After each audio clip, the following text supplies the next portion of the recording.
Attention Babylonians, we have a guest visitor. High-ranking Deputy Sheriff Under Sheriff Brian McKnight. Thank you.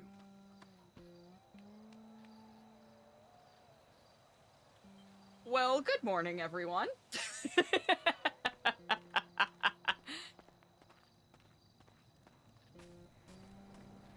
Or I suppose good afternoon. How we doing, everybody? My allergies are kind of kicking my ass today, so if my voice is a little that is exactly why.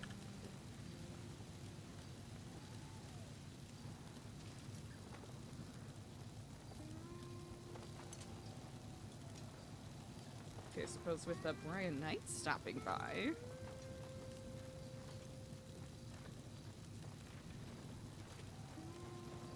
No town hall meeting is after a question mark? Oh wait, we need to go to the bank. Otherwise Eliza might not be able to eat today.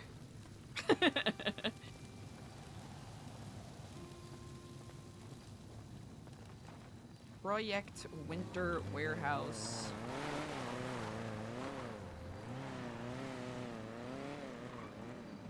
Does it look like anyone's gathering? She likes to make concoctions, different drinks and whatnot for people. Mixes different herbs and different teas and whatnot.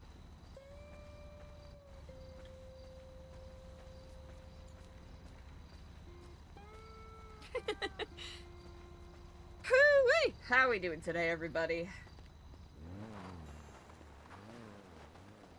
Very intrigued to see where the RP of the day goes.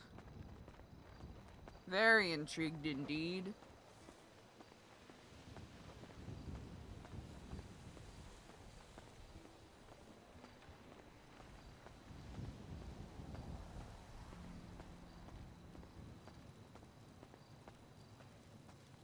Good evening, AC. Hey, good morning, Eliza.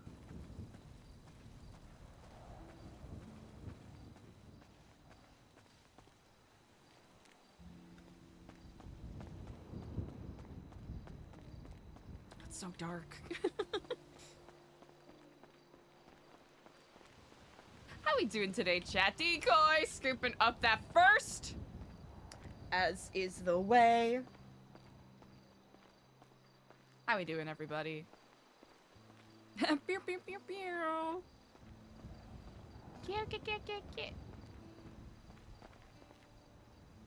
What's this?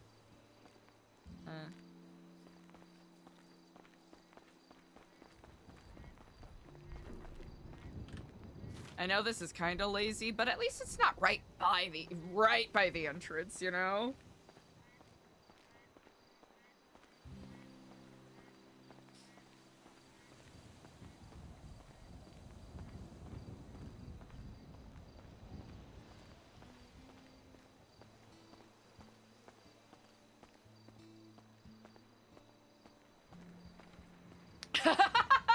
Marduk shall let it pass.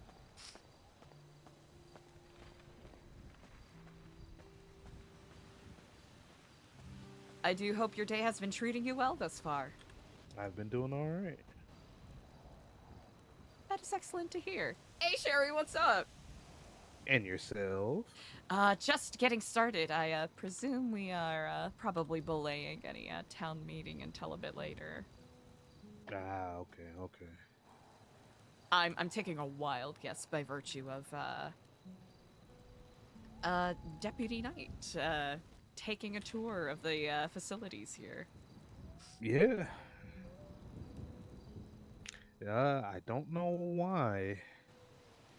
He's certainly shown a lot of curiosity here. That much is certain. Indeed. A lot. Yes, indeedly do. Just casual passing curiosity. Right. You know, like there's not enough crime going on in the city, dude. You have to, constantly be here every day. I mean, it must be nice and peaceful out there. Yeah. No malevolent terroristic entities that are actively targeting anyone. No, not at all. Nothing to worry about with that. mean, it's not like we're getting attacked or anything, but Oh, we're still under suspicion. No, not at all. Not at all. Not one bit. Not a smidgen. Hey, there was an explosion here. Let me go tour the place that got exploded casually. Honestly, I think that oh, I think that's just a lot of people's instincts, unfortunately. Hey, Eliza. Ah, good day unto you, Luciano. Good day, good day. I hear there's a tour being conducted. Why aren't you conducting it? Ah, well, I had just woken up. I was not aware that a more official tour was being conducted. Well, perhaps you want to take over. If not, you can leave Clark to do it. Oh, I'll leave Clark to his ministrations. I believe that he is more than duly capable of doing such. I believe if I was needed, I probably would have been requested. Of course. Well, to it, I will leave you all to your administrations of security. Thank you. Praise my Duke. Praise Marduk indeed.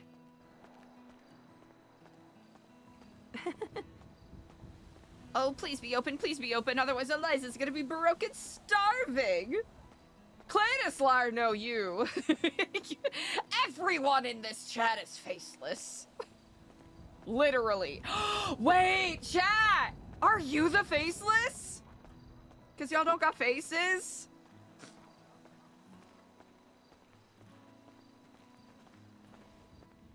Howdy, High Priestess. Ah, Chef. Greetings unto you on this day. Good morrow, good morrow. Good morrow indeed. I do hope you are well. Yeah, you too. With a long porker.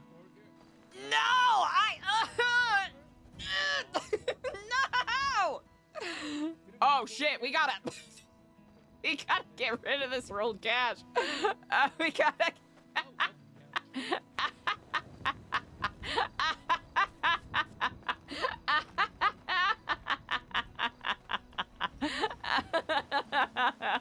Oh no, chat. What if we forgot? What if we forgot to throw that?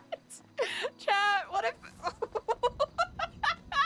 What if they did a random search? Oh man. Eliza might crash out for real. Oh no, she's gonna starve. Oh chat, it's happening. Oh chat, it's not great.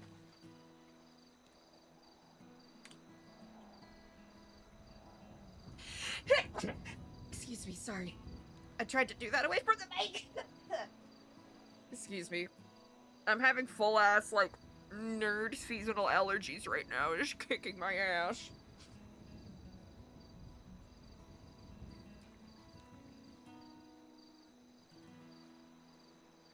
One second, chat. Eliza's gonna think for a second.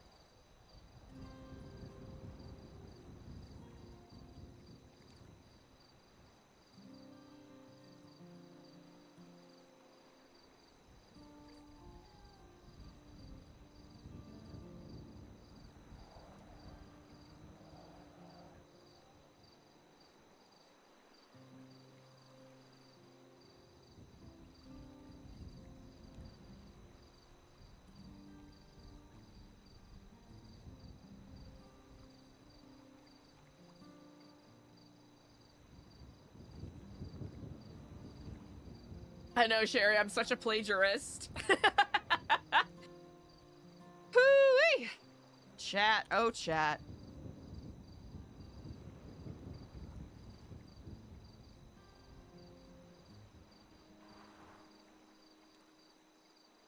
Chat, it's September.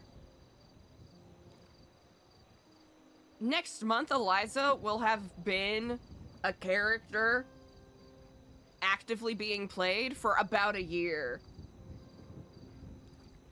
How wild is that? That's actually... that is actually insane to me.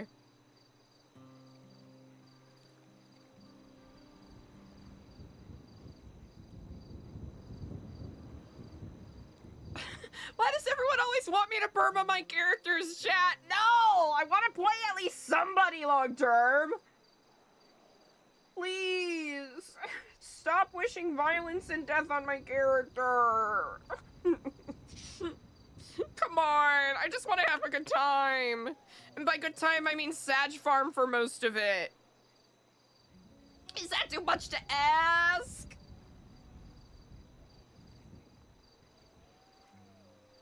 Am I asking too much? Apparently!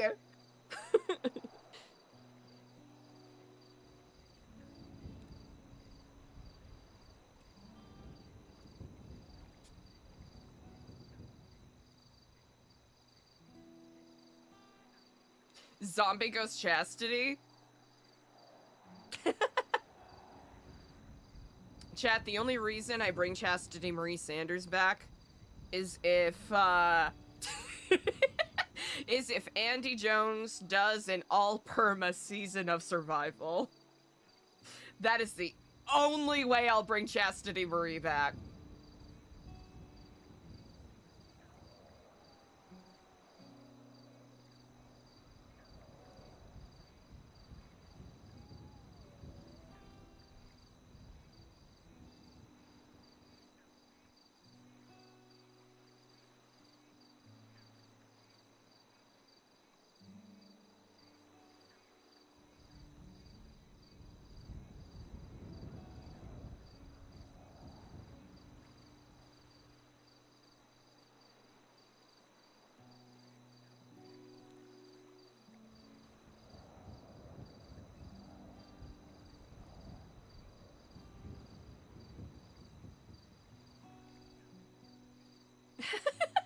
The subway tunnels? Oh no! You know what? If the subways were more active, that would be... Okay, chat, can I actually tell you about a really stupid, maybe one-off character bit I want to do? I don't want to say One Life, but a really dumb bit I want to do is if I'm allowed and I am capable of getting away with it, if I am capable of doing it, I would use my laptop as a part of this, where I would make 2 characters, and one of them would be escorting the other one the entire time. The other one... Okay, so character 1, a normally dressed person, right? Maybe put him in a nice suit, nice tailcoat or something. Character 2, gonna make him look like a freaky-ass porcelain doll kind of thing, right? You know, make him look super doll-like, or super, you know, fake-looking. Like a ventriloquist dummy. You see where I'm going? And basically, I would have character A escort character B everywhere and introduce them of like, ah, yes, I would very much like to introduce you to my wife, Tabitha. Say hello to them, Tabitha. Hello, everyone. Very nice to meet you. You know, just like super. I just want to play an absolute insane bastard like that.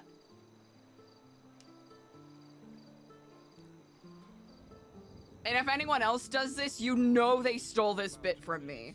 Yes, we are late. We had a few things come up. It happens. Get your Oh. ass to the range. Town hall meeting is starting in about 2 minutes. Yes, we are late. Something came up. It happens. Get your ass to the range. Town hall meeting is starting in precisely 2 minutes. Yes, it is starting late. Shut Damn, up. they Get your love ass to the fucking flipping it range. on people. Town hall meeting is starting in 2 minutes. Get your ass to the range. This is not a pre-recorded message. It's not? Que sorpresa.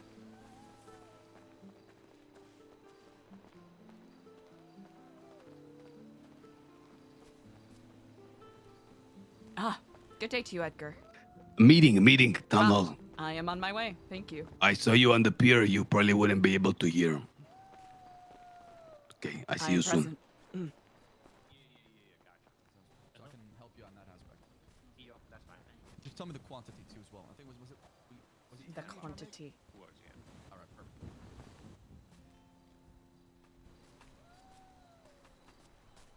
Eliza's gonna pass out like 7 times.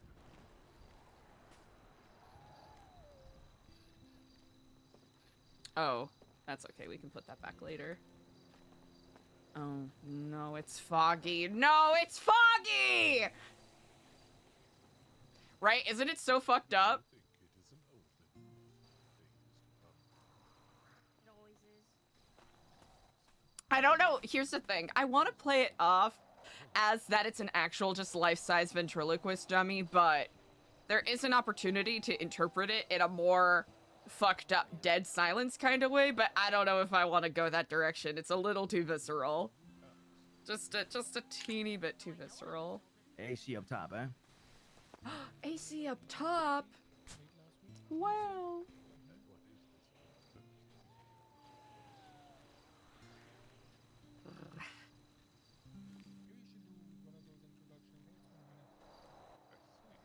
I believe we still have a visitor in town, eh? Oh. Having Brian Knight in town while they're still doing the tour, honestly, mwah. Chef's kiss.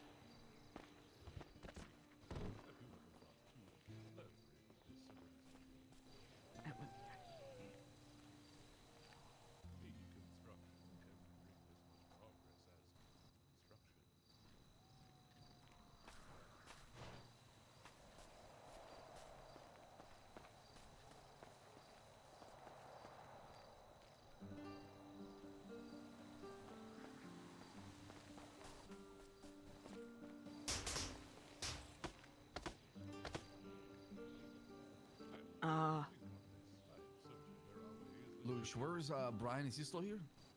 Let me check. Yeah. Savvy straight across from us. Oh, I see. Who's taking him over there? Clark. Yeah, we gotta speed this tour up, man. Just walk into the gate. FB jail? Facebook jail? He's being escorted out of town. Okay, fantastic. Get him out of town! Honestly, Eliza's debating whether she wants to try to pursue a conversation with Brian Knight, but...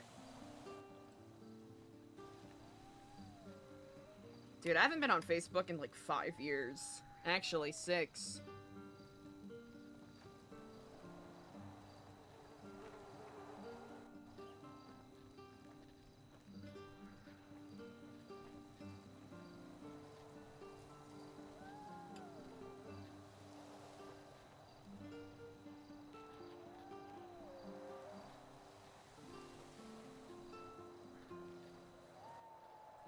We'll be starting in 1 minute.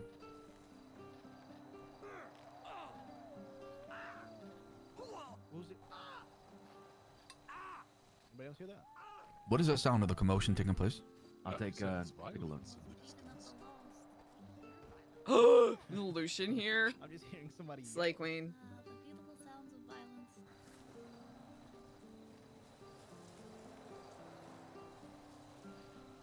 You were right. Everything is just as it should be.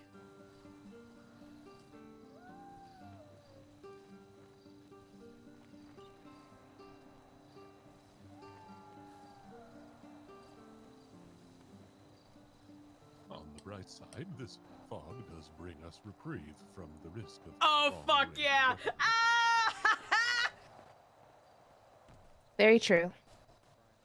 Lucian Lullaby, you spooky bitch. I'm so happy you're here.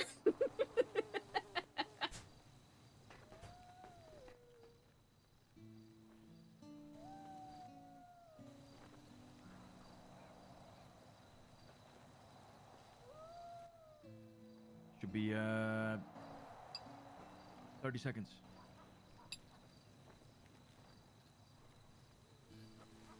Yep. All right, people of New Babylon, how are we doing today? Adequate! Andale, way. It is I, Alfonso, the Guild Master of the Merchant Guild. I'm here to bring you some news regarding New Babylon, the Merchant Guild.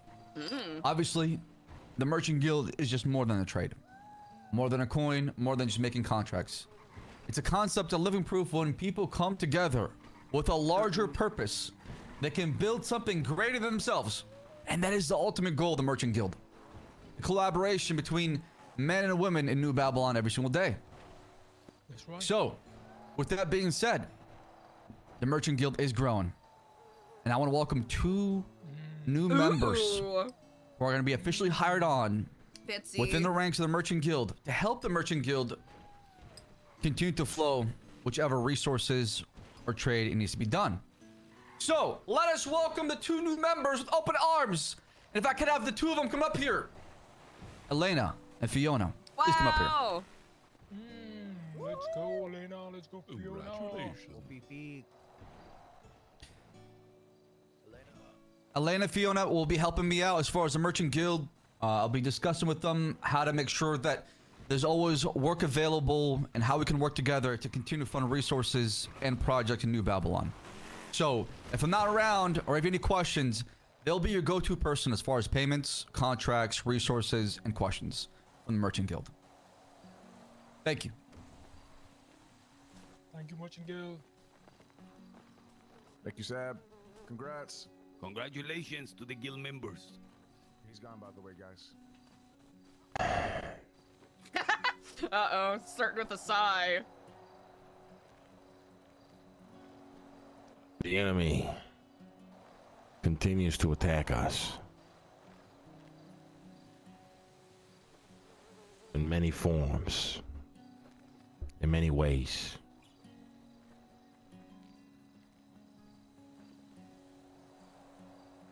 We must be resilient. We must resist temptation. We must be hard like a rock. It's the only way we'll survive. There was an attack last night. I believe one of our new members that was just onboarded was injured. Jesus Christ. I'm not sure the fine details as to why this happened. But it is what it is. And it won't be the last attack. I heard some of you are, for whatever reason, you decided to take it upon yourselves to do a recon mission. Just be careful in doing so when you guys do this shit. I don't know what you're trying to achieve there or what you think you are capable of, and I say it as respectfully as I can, but I'm not going to, put a stop to it. Just watch your back as you do it.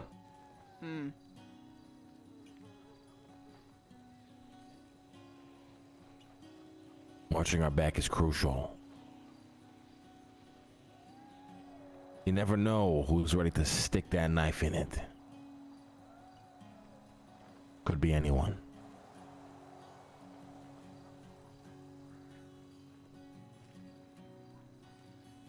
We must also watch each other's backs.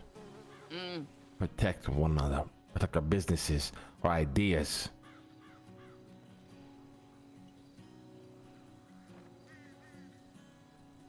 We're spiraling a bit out of control.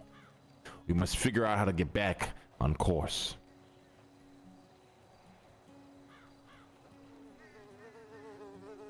I believe Arush had a few things to say. Come on, Arush.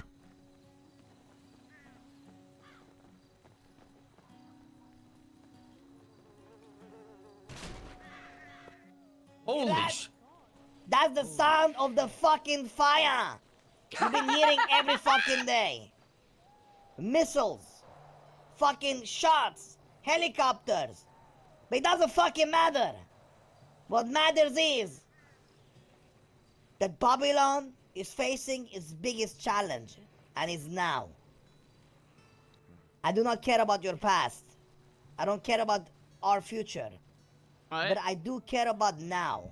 Oh, okay. If we do not handle the problems now, then how can we survive, my brothers and sisters? How can you cook your moonshine, or I don't know, eat your fish, or read books in the library when you don't know when the library gonna catch on fire or not? Right? And the only way to do this is to fucking unite. When I mean unite, I mean they could have cameras everywhere. They planted bombs on this mic, if you guys remember. They could have spies, they could have anything. We need to be ready. Only way to be ready is to be united.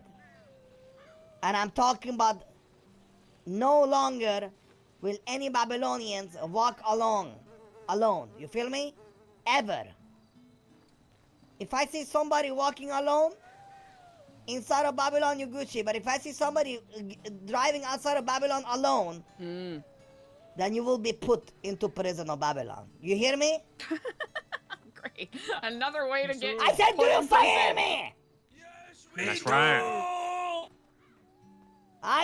If people do not follow these steps, we will declare martial law, and you don't want that, because if it's martial law, it will be happening shakedowns, beatdowns, and worse things.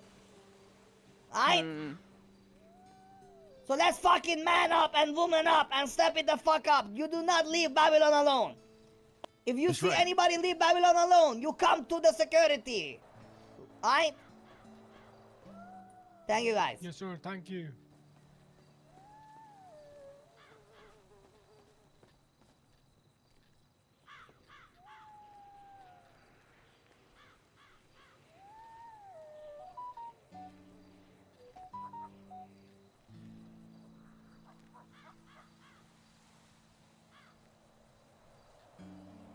He's quiet.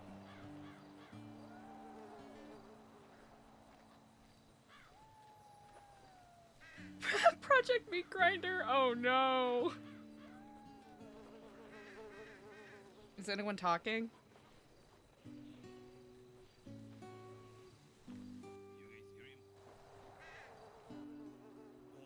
No. I want every single person here to hand over their phones to Arush. Right now.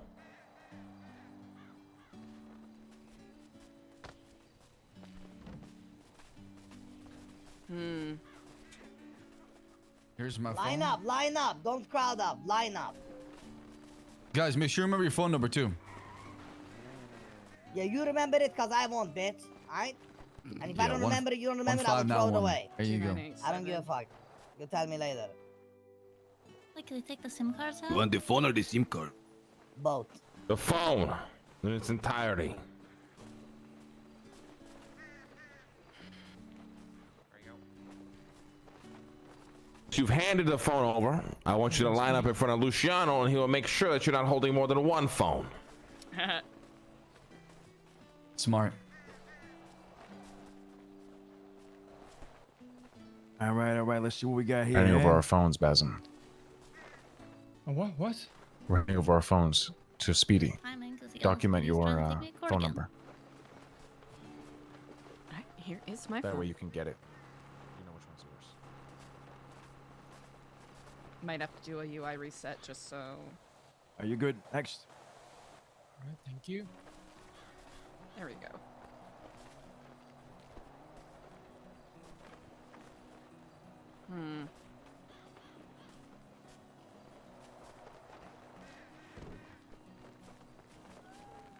You too, AC.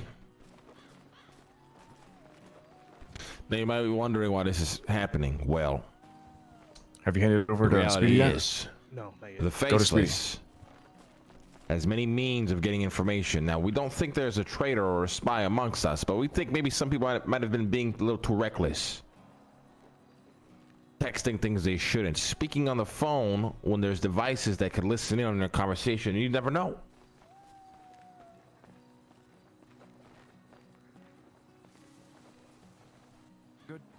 Also remember, guys, your phone might be tracked.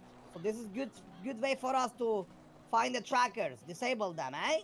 Take care of the root of the problem once and for all. For the greater good of Babylon. How spicy will it be? Now if the they find a last tracker in last Eliza's 5 phone? people of the line, go to Arush so he can check your pockets.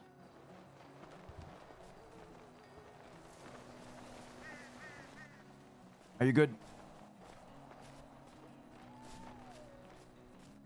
Huh? Turn you around.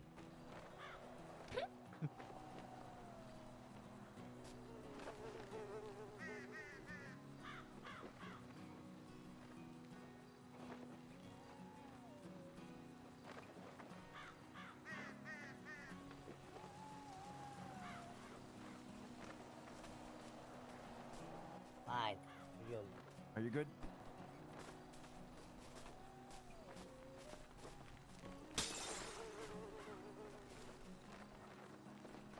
Sorry. Sorry.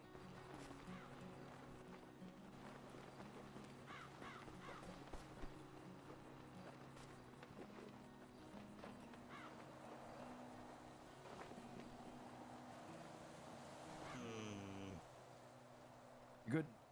You good?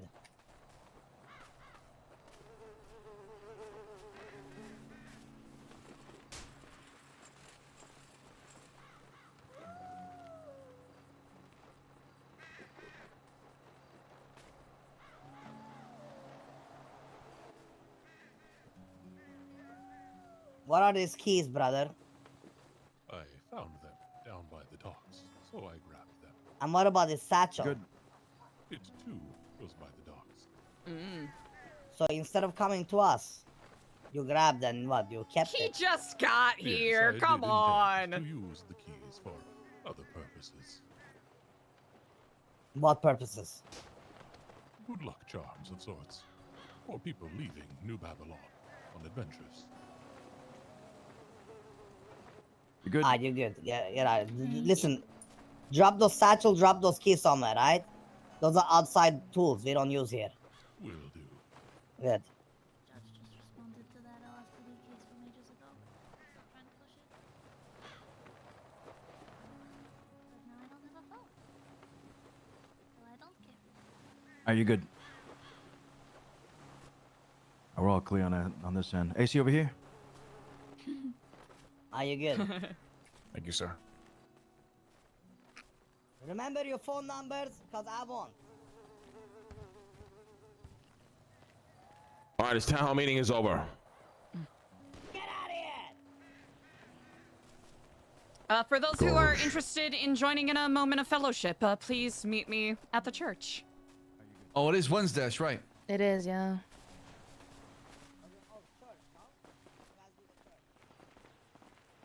Where's father? Is he nearby? Now, where's the bus at? If Need not, I remind you Eliza that is here. also the High Priestess is present, so I'm capable of running these myself as well. Tell him. Let him know.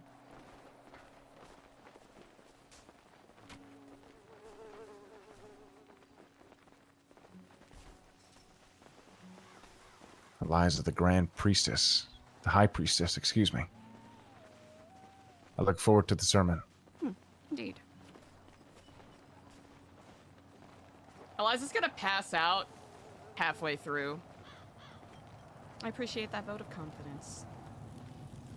Do we do it? I think we should do it. I think we should, actually. We should do.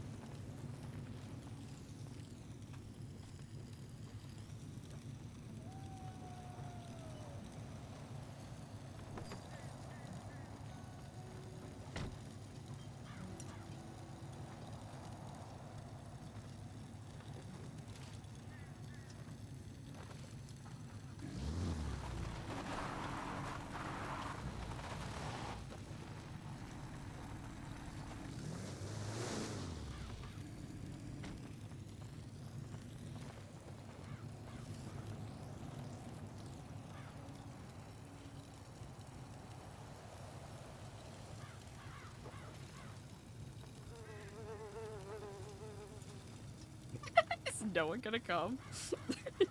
Oh, I just reached for my phone.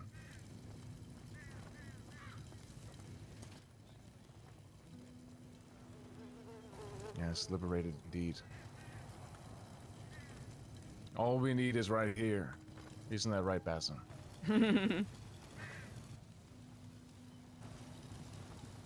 My friend with the hat in the very back. Please remind me your name. I am Lullaby. One more time, sorry? Lucian Lullaby. Lucian Lullaby. You prefer Lullaby or Lucian? I will go by Lullaby. Lullaby it is. Can I still call you Lucy? You are welcome. Do call me what you please. Yes. Better him than me. Yeah, I have something else for you.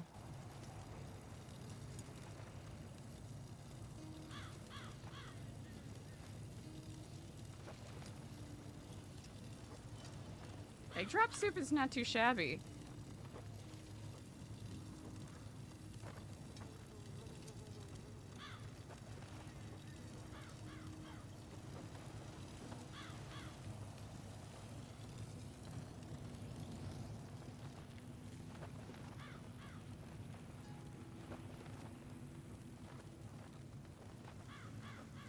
Greetings and good day to you all. I very much appreciate those of you who have taken the time to come here on this day.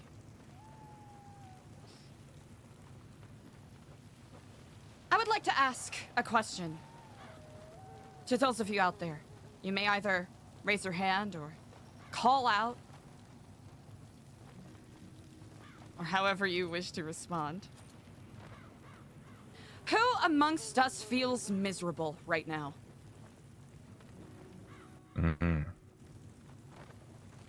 Right here, I feel miserable. Can you define miserable? I feel disgusted, Eliza. Tell us, why is I that? sense a weakness and it's repugnant to me. So give me a serving of that. Indeed. I want to invite everyone to take a breath in. A deep breath. Give us a sermon on not expecting and assuming the worst of everyone in this fucking Babylon. Please.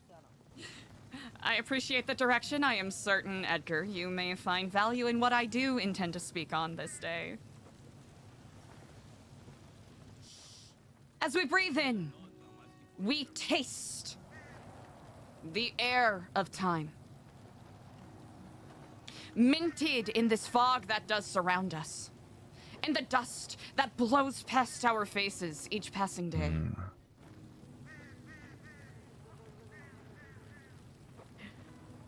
Needless to say, as we all know, our flesh does surrender itself.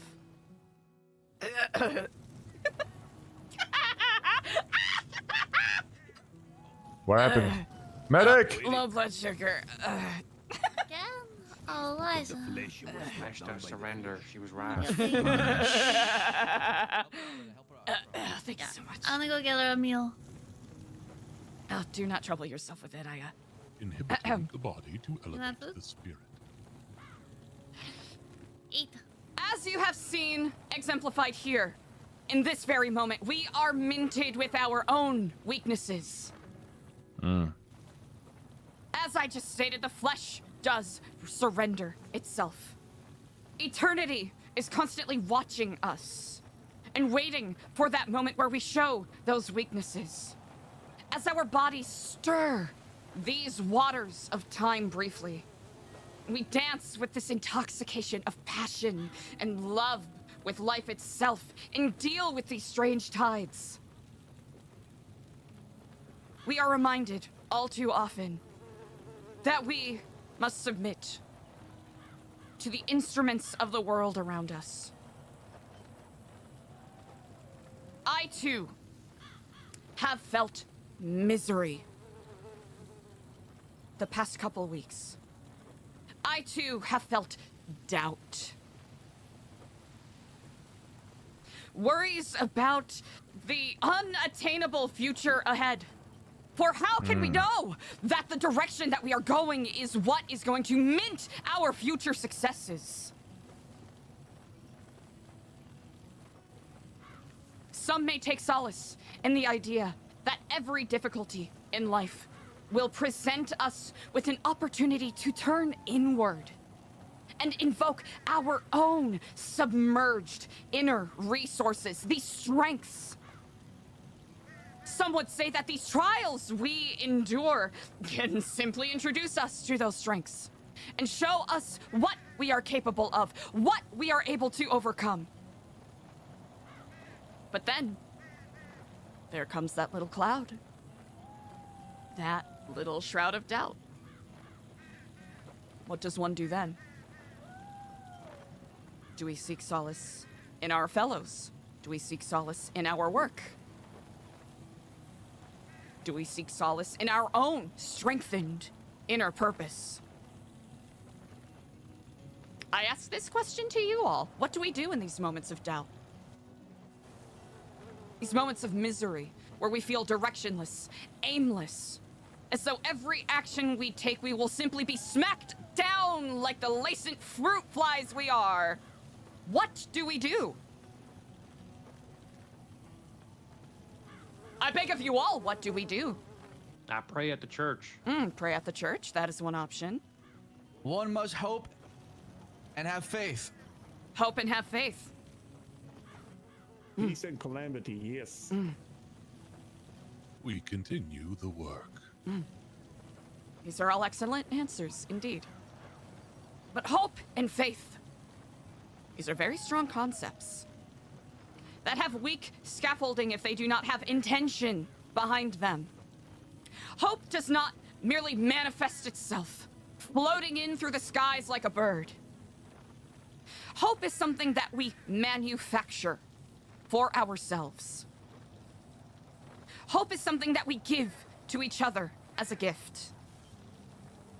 And hope is something we have to receive unto ourselves.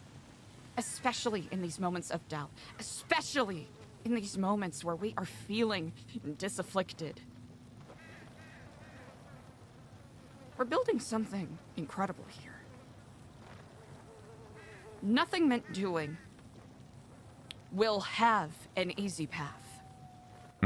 I am certain each and every person here is fully aware of that.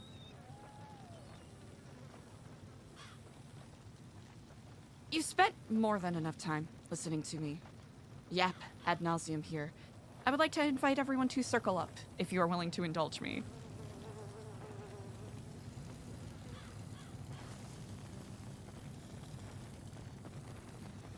Or as much as a circle as we can meaningfully do here. Okay, this is the saddest circle I've ever seen. Thank you. Yeah. A couple of days ago, we fomented a new tradition here, this past Friday. The only strength we can find is within each other. Solitude is what foments anguish and doubt. Paranoia and misery. It is within each other that we will find this hope, this faith, this strength we speak on. San Sebas has spoken many times about the strength that we can find within this community when we give in to and among each other. I have seen so many of you make huge sacrifices here. Sacrifices that many people would never be asked to do. For the people out there, they live underneath a shroud. A creeping shadow seeping its way into their cabinets, into their pores, into their veins. Here, we find a newfound sense of liberation, of connection. As a way to hopefully demonstrate this a bit more, as I know I can be a little drunk upon my speech with how much I speak it, I would like us to go in a circle and give the person to our left a brief compliment. Make it about them. Don't compliment their hair, or how nice their suit looks today, or how wonderful and dirty their boots are. Make it personal. Make it meaningful. I shall begin. AC. I want to say that I am deeply appreciative of how warm you are when you greet people. When you ask how people are doing, I can tell that you mean it and that you are sincere. That's beautiful. Thank you. Brother Sab, I really appreciate the hard work you put into the contracts and everything. It's a thankless Can you job, speak up? and Sorry. It's a thankless job, and it's really cool, and I appreciate that. Thank you for your hard work. Thank you, AC. I appreciate it. Brother Clark, I gotta give it to you. The maps and the work you do are top tier. Without you, we'd be lost. Yeah, Be like the lost compliment MC. everybody. Compliment everybody. Thank you. Thank you, my friend. It warms my heart. I am Rouge and Lullaby. Founding father, You said what? Lullaby? Edgar. Yes. Your confidence, my friend. Okay, nice to meet It is infectious. When you speak, Is Fiona it is trying wise to for others to trade listen. spots with someone?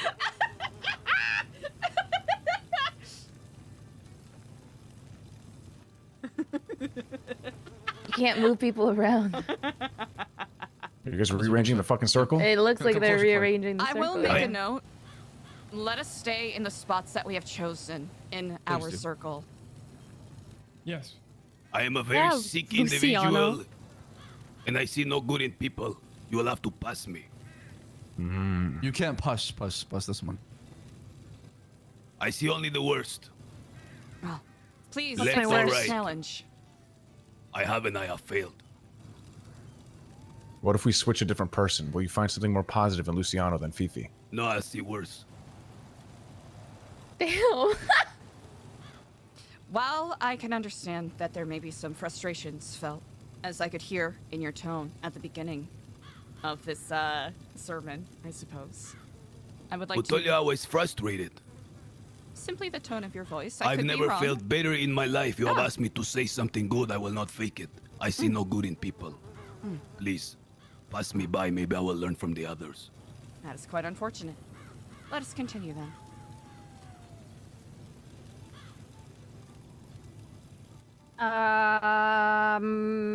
Luciano, I appreciate you for keeping us all safe in Babylon and putting your life on the line to ensure that we continue to thrive and survive in Babylon. You know, I know you used to be family, but that's all in the past. All the bad stuff. Bad stuff is in the past. That is all. That was beautiful. Like when you divorced my sister when she was in a coma. Oh, fuck. Yes, that is in the past. Yes.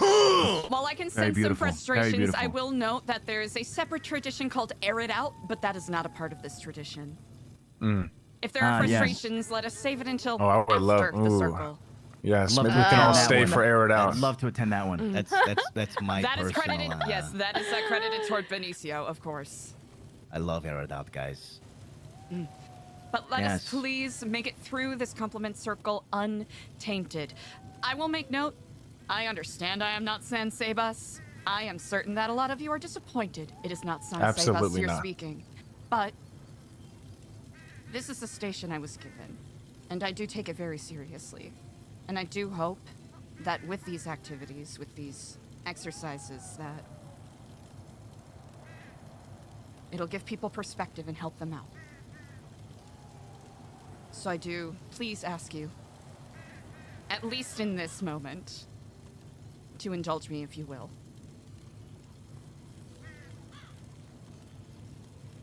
Please continue. Spice. My man, Spice.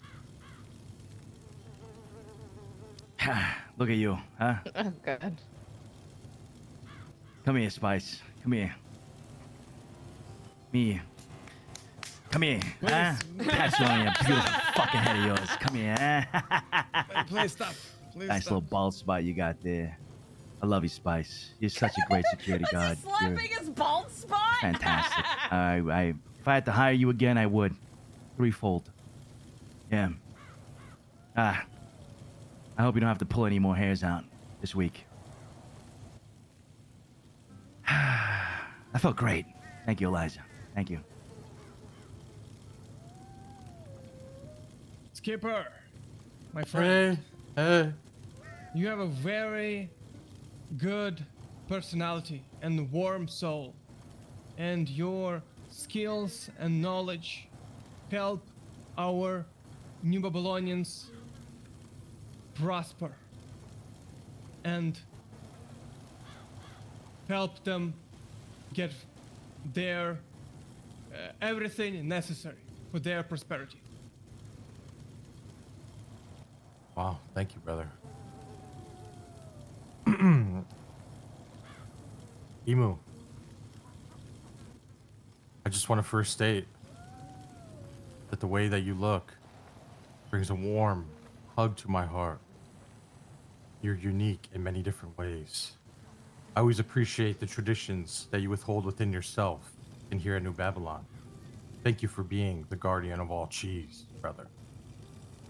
Thank you, that is. One of thy Lord of Chromes, that is. Appreciate greatly, I do. When bring my vehicle there, I do. But I know that is. Care for it with the utmost care and attention that is, and with true love that is. Aww. Thank you. Thank you, Emo. Elena. The way you work on your projects, the dedication you put into it, the time, the effort, it is something that I admire, something that I've learned from. Thank you for being you. Thank you. Yaya, I have always admired the fact that, despite the fact that you run a business that is completely necessary for everyone, you are still so generous with the way that you provide for others. You give back to New Babylon and make sure that, you know, other people have opportunities. And I very much enjoy, you know, having that opportunity to work with you. Thank you, Chef. Appreciate the kind words. Thank you, Chef. Thank you, Chef. Jeff, all your hard work has paid off. All the squats you did, your ass looks fantastic. Alright. Thank you. Very real. Listen, feller. I don't know you too well. I don't think we've been introduced. So as the founding father said, I'm not gonna fake gratitude, but I will quote from the old tale of Kalan that a stranger in Babylon is not to be given value, and all the value that they can provide and the service they can give to the community is in front of them. And I see that service in you. Oh, very well. That was touching. I appreciate that. Well, my name is Jesus, by the way, for anyone that does not know. It's nice to meet everybody. Yes. Nice to meet you, Jesus. Yes. Like the Jesus? Yes, the Jesus. Yes, the Jesus Lord. It is me. Yes. It's my second day here. However, I did just get your name, Lullaby. Yes, that is correct. Yes, Lullaby. It is very nice to meet you, Mr. Lullaby. As he stated, I do not know you very much. However, I foresee greatness ahead of you, across the roads that lay upon your feet. And I foresee you doing very amazing things here upon everyone in New Babylon. So I appreciate your presence, and I appreciate you being here, and your commitment and dedication. My thanks. And, well, I too am new to New Babylon, but in my brief time here, you have greeted me with warmth and empathy, and for that I appreciate your welcoming.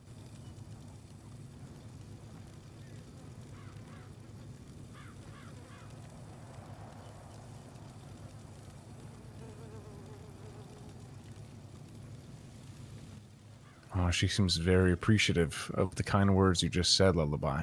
Yeah, Speechless. Winnie? She's speechless as to the. She's lost You have for moved her words. heart. It was beautiful. Yes. Indeed, it seems such. Oh. Queenie? Yeah. Queenie, you good? Yeah. Yeah. Did you hear what he said? Yes. I see. Sorry, Yeah. I don't do good with any of this. I'm sorry. I'm uncomfortable. I What's your turn now? apologize. For Eliza? That's Yes. okay. We can skip me. No, well, you to wit, absolutely not. You have a gift for storytelling, not just in the way you weave words together, but in how you make people lean in and feel every detail. And I think it's very rare for someone to be able to speak the way you speak. You can hold people's attention so naturally and leave people wanting to hear more. You have a gift. I appreciate that. That is kind of you to say. Mm-hmm. I know these kinds of exercises are not everyone's cup of tea. And I do appreciate you all for indulging me in such. As I do believe that we should be telling each other these things outside of this circle. I'm gonna speak very plainly here. I was mentioning misery earlier. I'm certain all of you have felt the same to some degree. Mounting pressure that seems inescapable. It is not blasphemous to recognize this, for if we do not recognize the difficulties and our weaknesses, then how can we possibly overcome them? Dirty faces, aching bellies, sore arms. Eyes strained from constantly being turned upwards. It is very difficult to find a sense of hope, faith, or solace in those moments. But as I mentioned before, it is through the collective strength and the bravery of those around us. People like Queenie or Elena, who I have seen give their very own lifeblood to protect others. People like the members of Chrome, who have sacrificed their literal bodies for the sake of making some sort of advancements in regards to the machine world. Spice, this lands on you as well. And these are but a few examples of the sacrifices that people are making and the way that you are inspiring other people. It can be difficult to find hope or feel like there is a way past these difficulties, especially when it feels like the breath of paranoia is breathing down our necks. But I'm certain, with our fortitude, I am certain with our fortitude we will find a way past it. For those of you here, I appreciate you for lending me a bit of your ever so valuable time. I do hope you think on what I've said. Thank you, High Priestess. Benicio, I shall cede the floor to you.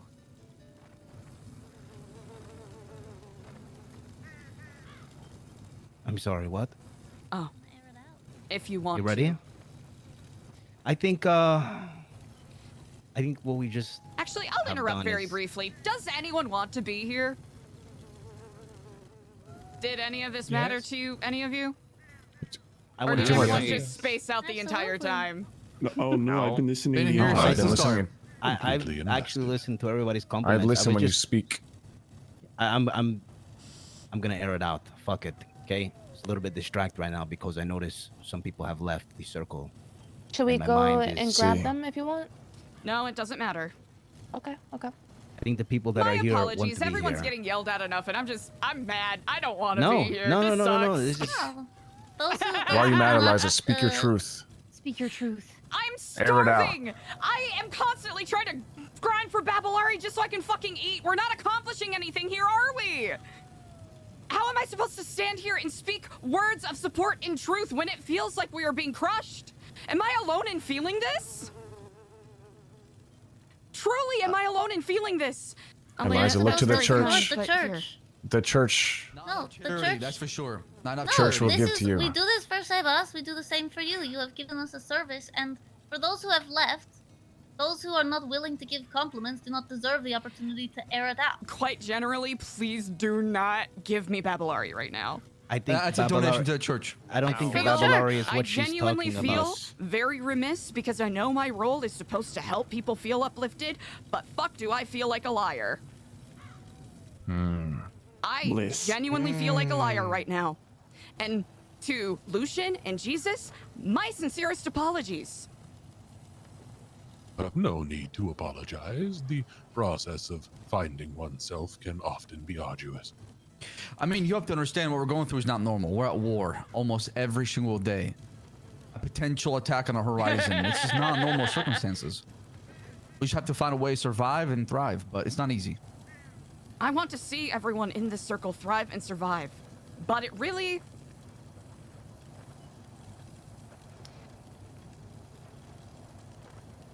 How can we accomplish that when it feels genuinely quite pointless when the people who we are supposed to take lead from are either walking away or constantly shitting on us? How do we accomplish that? Genuinely, how do we accomplish that? We must come together as one. Do I believe in what everyone does? Yes. But this is a big fucking problem, and I am not the only one that's feeling it. And if we do not speak it aloud, how will it ever be fixed? I mean, there's nothing wrong with just talking about it, right? So, it's good that you're bringing it up. You know what? You know what? Air it out. I am worried about saying anything because I'm certain I'll get shot if I do say anything. I know right now I'm walking on the tightrope of me being either thrown in the shame pit or being executed. Not that we do executions here, but who the fuck knows? By the grace of Marduk, anything is possible, right? And it pisses me off because there is so much potential here. There is so much potential here. And I feel like all of us are drowning. We're fucking drowning. My sincerest apologies. My role is to do the opposite of what I'm doing right now, but someone has to say it. I don't think Am you I have the to only one who's apologize drowning right now? for speaking out on what you're feeling right now. Eliza, when did you start feeling this way? Yeah. Man, since I moved here.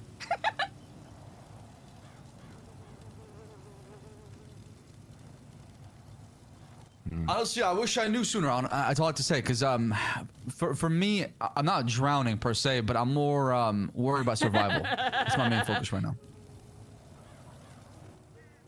That at any swipe, at any attack, New Babylon could be turned to runes from you know who. Am I the only one feeling this way, or am I just crazy?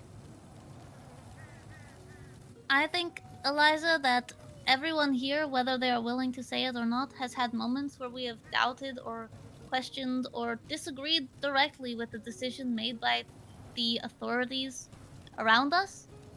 And in each of those moments, it's our choice whether to speak out against it or to let it happen. And it all comes down to what we feel in that moment is right. And Marduk gave us a story recently about how fear is the thing that can end all of this. If we are too scared to speak up if things happen and we disagree with them, then we will spell disaster for ourselves.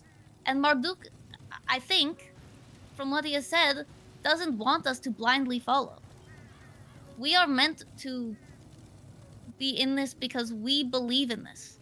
And if there is something that we feel is wrong, something that we think needs to be brought up, we should bring it up. And unfortunately, that might lead to consequences. But if no one brings it up, then I don't know. We, I think, should all stand together in that if someone is facing severe consequences for something that we think is a perfectly valid concern, we really need to stand with that person. Might I interject with an opinion from a new face? Please do. Has anyone heard of Maslow's hierarchy of needs? Yeah. Ah, yes. At the foundation, you have the physiological needs: food, shelter, and safety. As you work your way up to the top, you are achieving self-actualization. When I came here, I did expect to see far more self-actualization, but I see quite a bit of people just trying to get enough to eat. Or achieve their baser needs. I want to. What does that mean? Can you explain more? What does that mean? What are you trying to say? I think that perhaps everyone is a little preoccupied with the foundation and not so much the achievements of themselves. I see. If you are Okay. focused on trying to survive, you are not thriving. I see. I see what you're saying.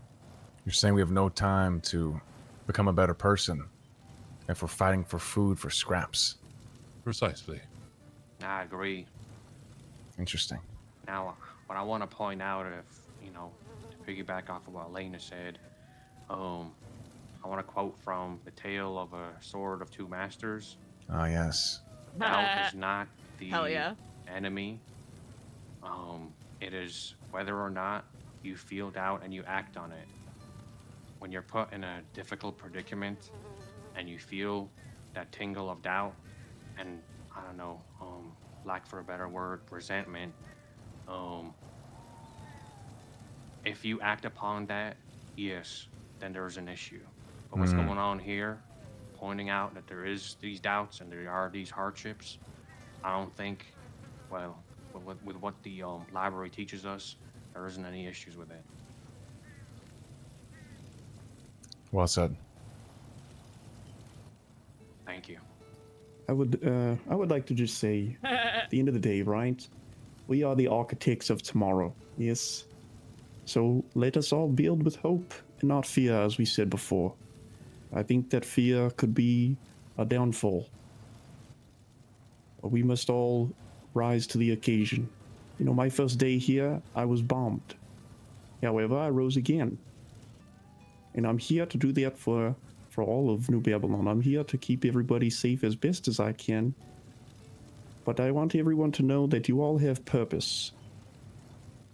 So find your purpose, and if you need help finding that, you could come speak with me or any of the other priests or priestesses here. Yes. Thank you, my lord. Of course. Hey, Sab, I got a question for you. Mm-hmm. We're just getting established as a, new civilization. Right. And we don't have too much. Why the fuck was the decision made to put the biggest target imaginably possible? Hey, Yeah, it'll be this alright. is okay. Yeah, this is what What do I you mean by the wanted biggest to- target? Burning the blueprints. Yeah, I mean, hindsight in 2020 now, right? Building the blueprint was supposed to be a step in, of being New Babylon. The new change, being different. Not being always the same as before. Let's go, AC. In order Letting go. Yeah, in order to truly let go, you must let go of everything, right? That was the whole point. And the blueprint it had strings attached. People were bound to multiple masters, and they can't put themselves fully into a new civilization if they are still, unfortunately, tied to a different master. I mean, that's cool and all, but a lot of us had nothing to do with that, and now we're getting bombed for it. Was not the consequences of those actions thought out a little bit more? It was, but at the same time, you have to think, do you want to be New Babylon? Do you want to be different? Because being the same is no different, right?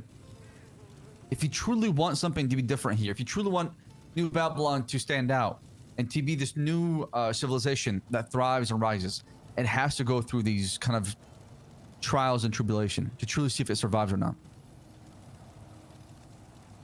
I am prepared to take on the burdens of my predecessors. As Thank you, am I. Voldemort. What'd you call him? What? I would like to air something out. This man scares me. My apologies. It is okay. I was informed by Eliza the High Priestess to not judge one or compliment one on their physical appearance, and I have succumbed to that.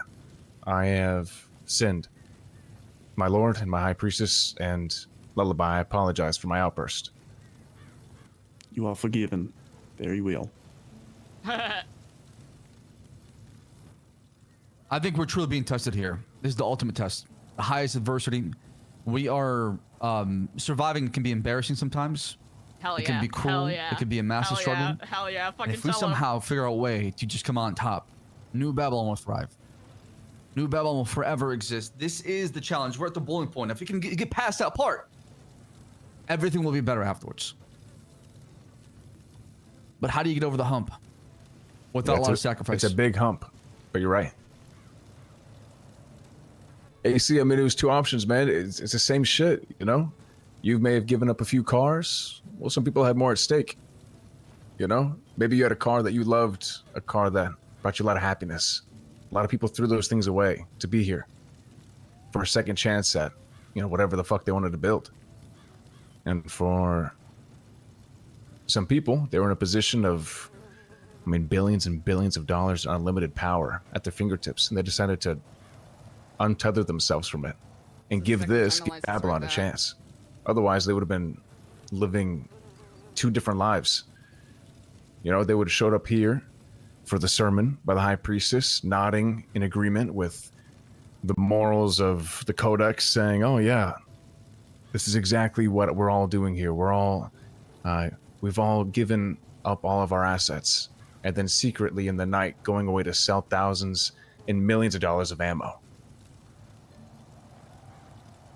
You know? Wait, what does that mean? I'm confused. I know you're confused. I have something to air out. You're always fucking confused. I will not reiterate myself, for I believe I was quite clear. Okay, well then I'm gonna air some now as well. Yes, please do. Whenever you get pushed back a little bit, you feel like you have to step on folks. Yes, please continue. That's it. Thank you for your input. No problem. Gentlemen, this is what they want us on the outside to do, is to tear each other on the inside. New Babylon will not fall to outside threat. It will fall to inside threat. To people questioning everybody here. To people doubting what's happening here. To people I got something to pointing air out. fingers. Jeff here, all he does is bitch and complain. How does that make sense? Name one thing I bitched and complained about other than your scheme. That is all. Thank you. Okay. I don't think this is what Air Out is supposed to be it about. sounds like you both of you need to have a one-on-one conversation. That's what it sounds like. Just That's air out your okay if we differences. had them. It's like I was Get speaking a to a room, you wall. two. I have to air something else. Please do. I love every single one of you, and I hope we will continue sharing this story together. Spice, I love you so much, man. I forgot. Oh yeah, Spice. Thank you everybody for being here. I love you as well, Thank you. Spice, and everyone else here. Thank you, Spice. Spice, I feel bad. I've never been to the Spice dungeon. You always invited me to, so thank you, man. It warms my heart. Yeah, what?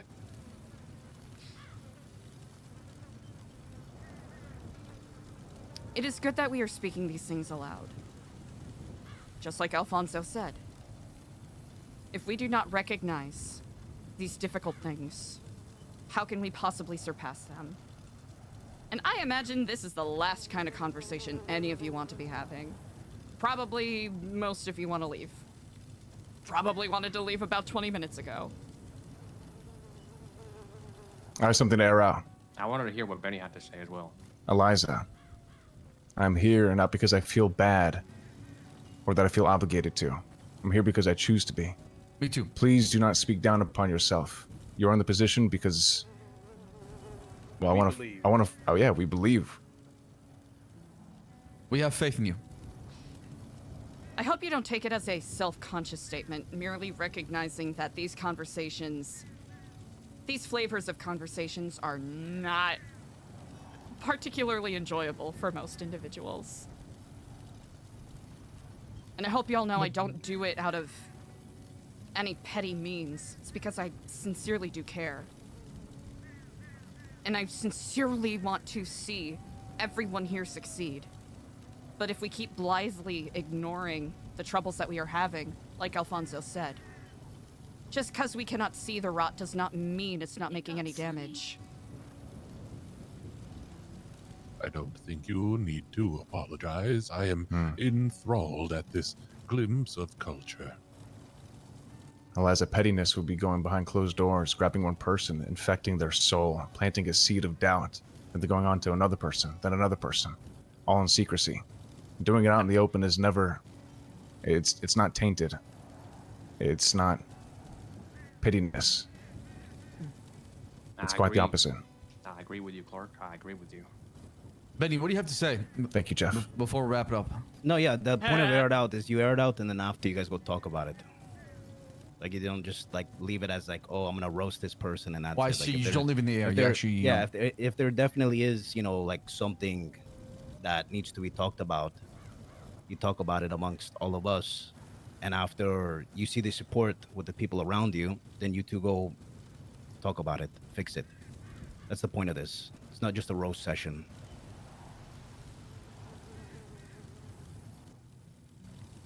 I'd like to air something out. AC, I feel like there's more on your tongue, but you do not speak it. How long have you been holding these thoughts? Speak your tongue. Oh.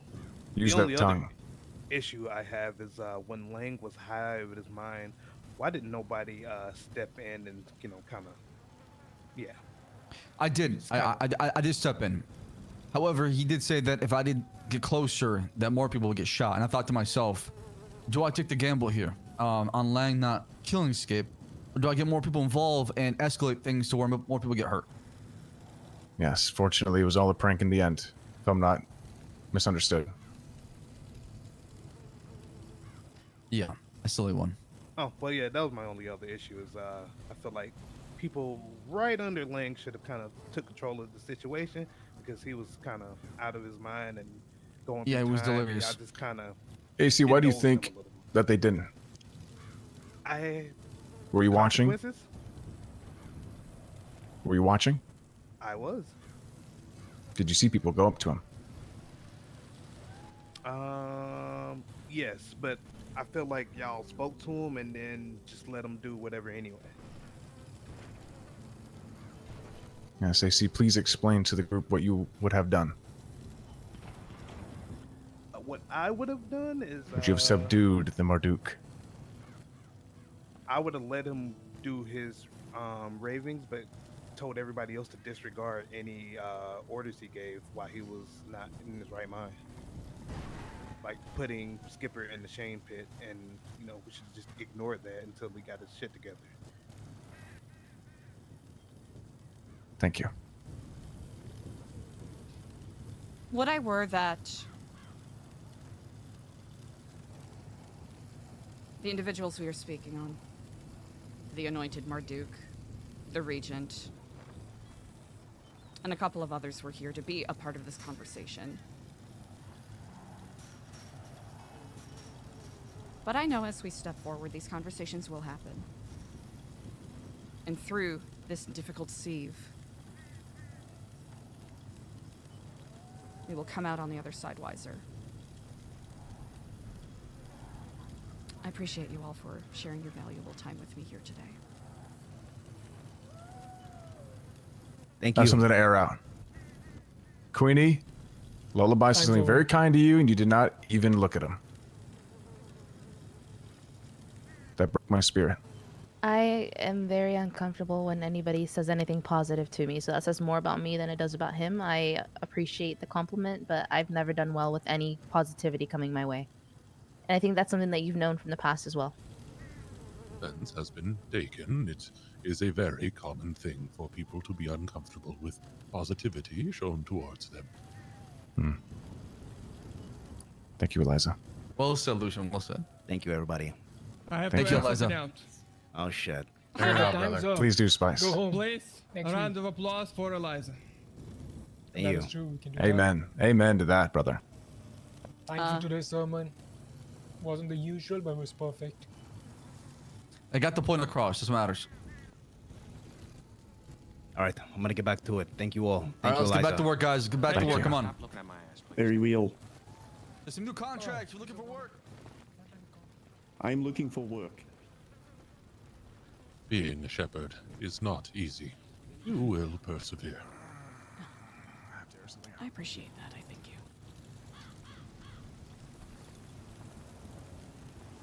you.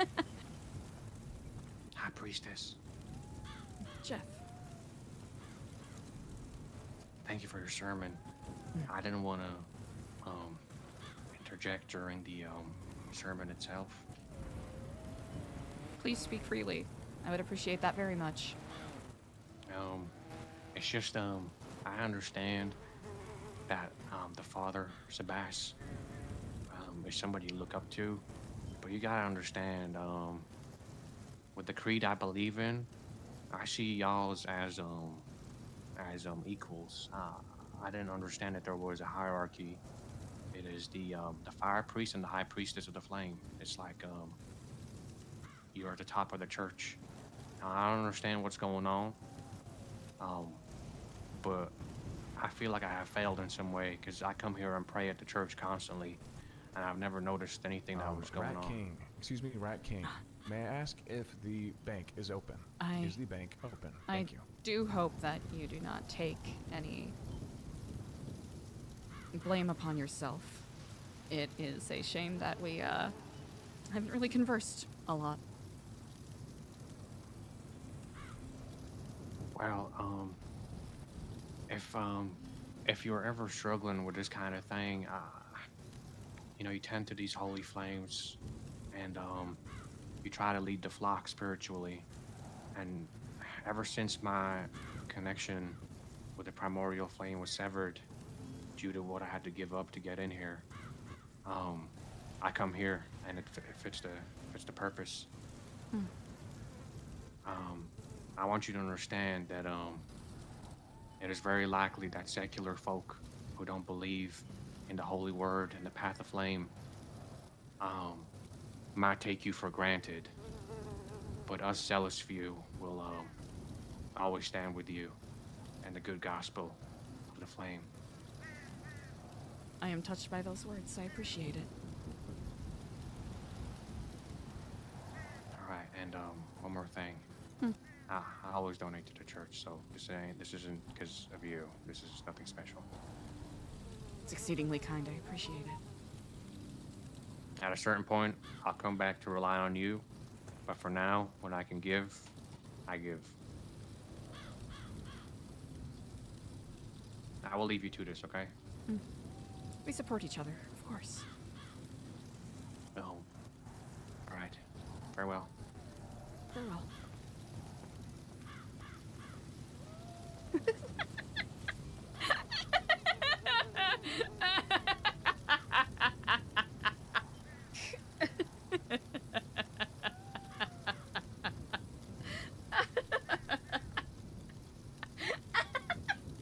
Chat, do we think that was a soft L or a hard L that Eliza took today?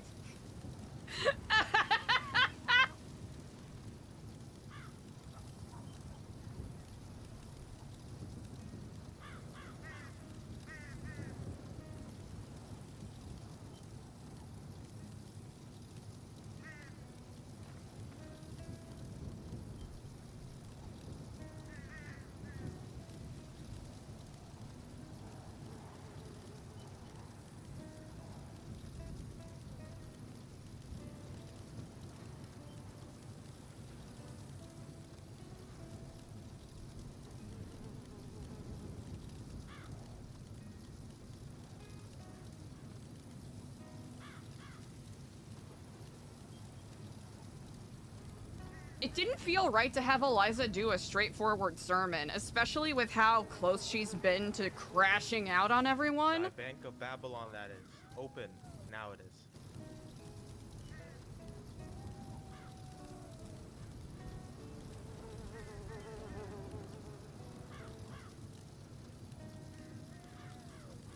And this, it'll be interesting to see what consequences come from this.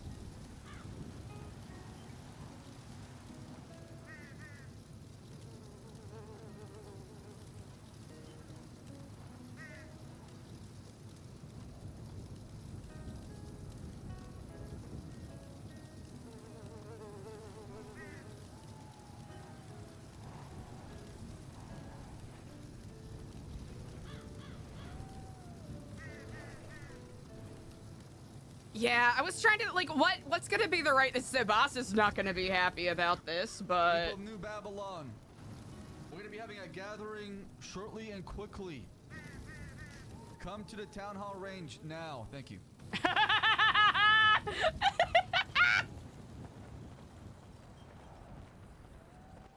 People of New Babylon, make your way back to the range. We're gonna be having a gathering here. If you know somebody left New Babylon, call them back now. Thank you. Oh yeah, we don't have phones. That's right, that's right. If you know somebody left, try to bring them back. Ow! Send a bad signal? Go yell. I'm looking for them. Everybody They've in left Babylon. in buggies. How many? It was Benny and his lady. Shit. God damn it. Oh.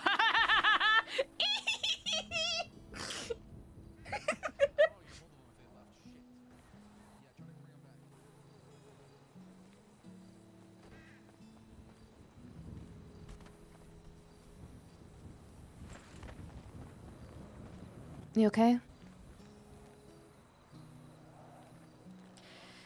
No. I know that's a dumb question to even ask. It's not a dumb question at all. If anything, it's a smart question to ask to see whether I would tell you the truth or not. No, but I'll get over it. Eventually. Kind of reminds Appreciate me of you the last conversation we had. Yeah.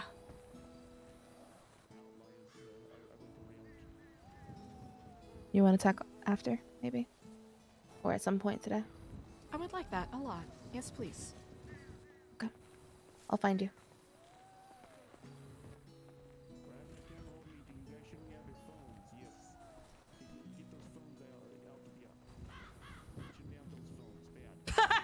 Jesus. Oh. Oh, fuck. Eliza's gonna get her ass fucking beat, dude. Our dude, good to see you, brother. What the fuck was that? I was happy to see our dude. Like a fucking seat.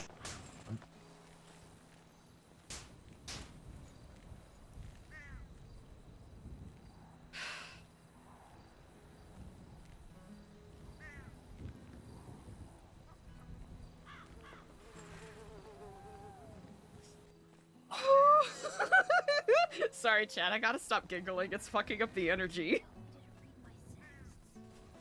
Ew, gross. Sexting your husband, weirdo. Why? That's a good point.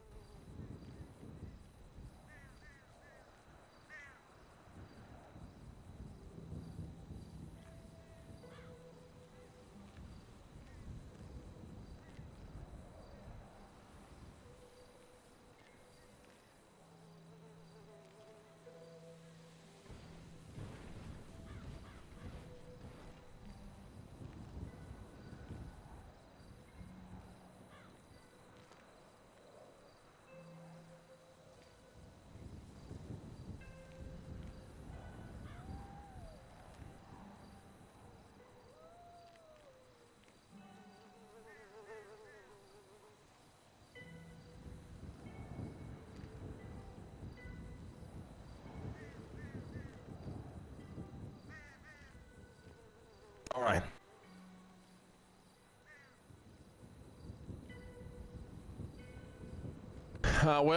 Most of your phones are cleared. A few sus notes that I've written down here, but you know, for the most part, to my surprise, everyone who's currently here, you know, you guys are cleared. You can have your phones returned to you. I will return them now, one by one. This might be fucking annoying. Hold on.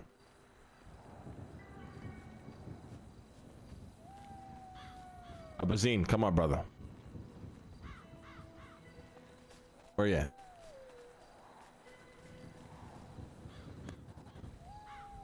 Come grab it. Fuck you doing? Just come grab the phone, buddy. Jesus fuck. There you go.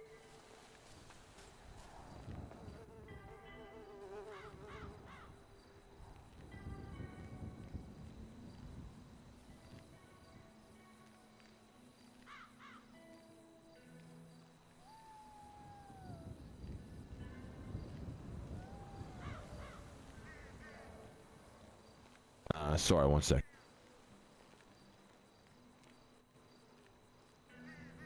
All right, I can't open this phone. One sec.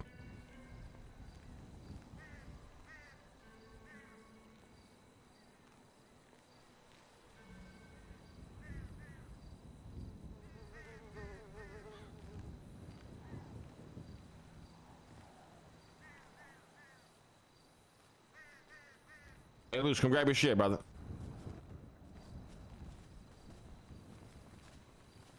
You are cleared. There you go.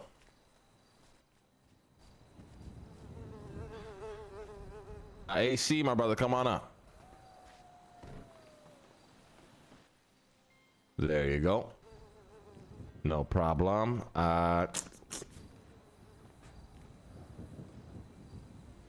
Eliza, come grab your phone.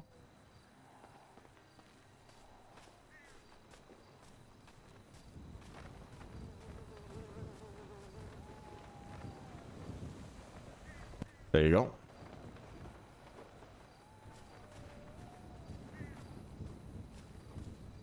Clark.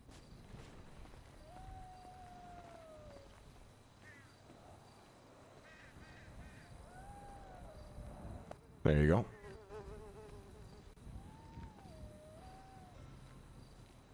Fiona.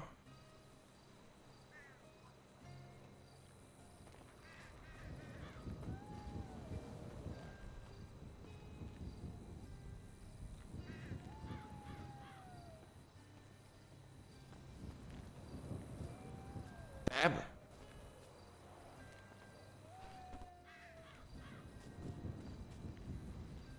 There you go, brother. Thank you. Elena. I don't think she's here.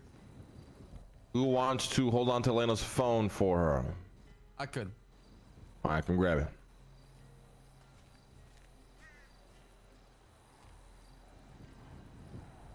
Also, security, grab Eric's phone, please. Thank you. Perfect. Edgar?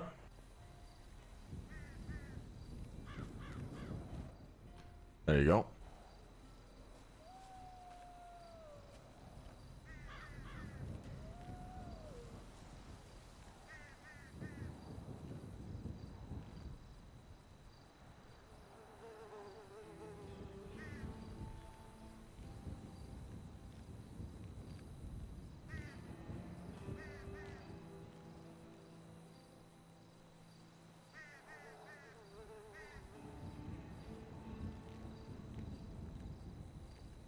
Jeff?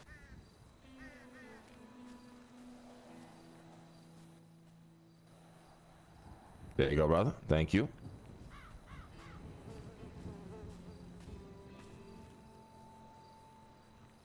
Yaya?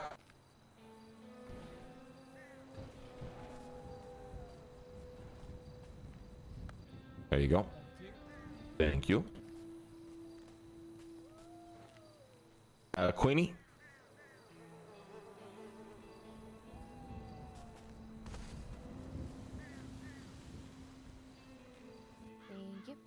Thank you. Rat King, Emo, sorry. Here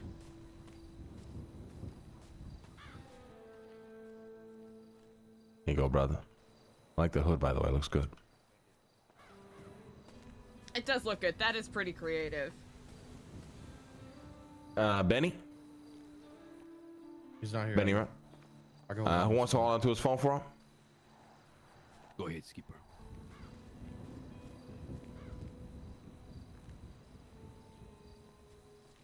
And last but not least, this phone belongs to Skipper.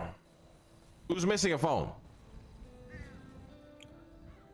I am. Oh, Lucia, this is your phone then, Lucia. Sorry, I guess I mistakenly wrote down your number. This should be your phone right there. Make sure to double check it. No problem. Thank you, brother. Right. I heard there was some crash outs over at the church. What the fuck happened? That was me. What's going on, Eliza? You okay? It's miserable here.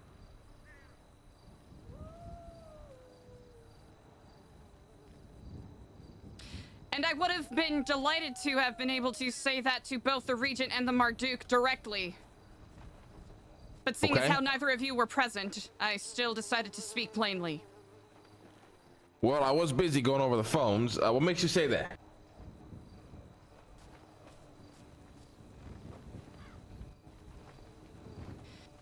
The frustrations that are mounting within us is only being exacerbated with constant doubting and mistrust from the people who asked us to be here. We are constantly grinding and grubbing and grinding for Babylari to fill our aching and empty stomachs. When people are given the promise to reach their highest potential here, as we establish these foundations, we find ourselves struggling. I do not wish to speak for everyone.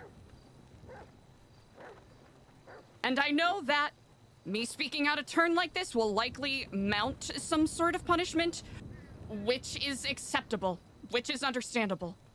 But if someone doesn't say it, then it'll only fester and begin to rot. We are surrounding ourselves with fangless snakes that allow us to act out of our best interests and will simply whisper amongst each other instead of helping us correct our wrongs. So are you saying this because you believe there is no snakes within New Babylon? Is that the consensus here? That is not what I am saying. I'm saying we are acting against our best interests if we continue to foment distrust amongst each other. It is hard enough as it is. With a forecast of bombs raining down every third day. You believe How there should can be we no... meaningfully bring anyone in if we're constantly under attack? You believe there should be no distrust amongst us? Is that it? That's what you believe? Distrust is only natural. But I'm saying everyone is already on edge enough as it is. And I feel like we are manufacturing dissent within ourselves when it simply does not need to be. I'm not going to pretend I am an expert in this realm. Eliza, come up here. Come up here.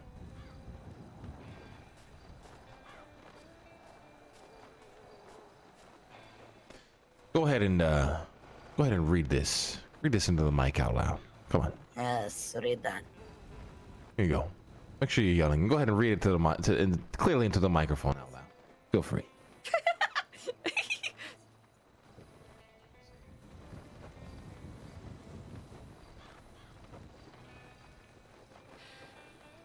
Behind a trailer on the lakeside, you will find a workbench. The muskets, the revolvers, the pistols, they are all constructed, produced, and sold here, in New Babylon. These are all made on this bench by the man we and many call Speedy. I've been here quite a long time, almost since the beginning. I've witnessed other Babylonians eat people, and others barely care or flinch at the transgression. Can you be louder, please? Sorry. I've witnessed other Babylonians eat people, and others barely care or flinch at the transgression. I've witnessed and taken part in operations to steal high-value equipment from state facilities, all for a greater goal.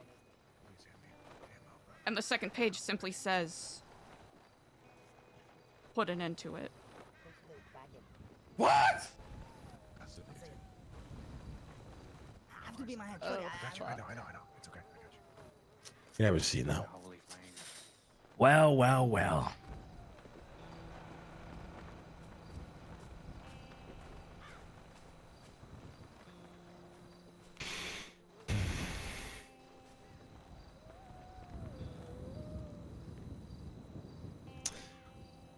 So what were you saying before reading that book there, Eliza?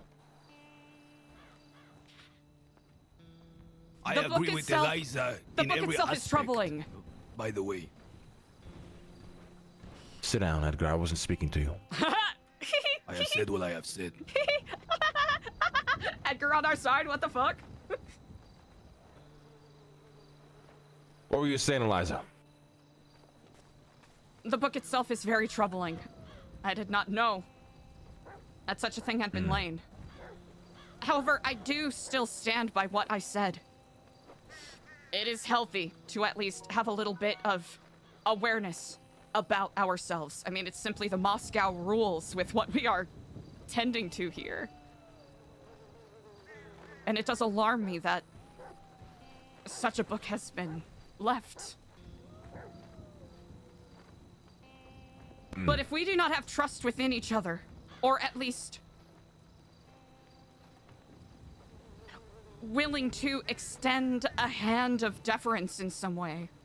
And we're simply going to eat ourselves from the inside out. And to speak plainly, it feels like that is what is happening. However, the book is concerning. When was the book found? This morning. Because I'll be honest, I've been feeling this way for weeks. Hoping it was some sort of knee-jerk reaction to the culture change, but it truly has felt like this for a while. And perhaps these feelings of resentment or paranoia are well-founded. Clearly, they are. But I think even the most stalwart soldier would crack under this pressure.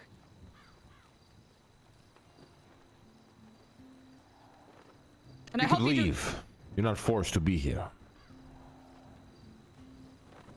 I hope you are not taking this as a renunciation of what we are trying to accomplish here. I speak it aloud because I want to see us succeed. I gave up everything to be here. And if you have, I will say it right now, do you have doubts about my intentions here? I'm not sure yet. Are you sure or are you not sure? I'm not sure yet. If you are not sure, then that's a no. No, that's not a no. I'm still assessing every single person here. It's either a yes or a no, Lang. I haven't made that assessment yet. I can't give you an answer. No, you I don't have know to yet. give an answer right now.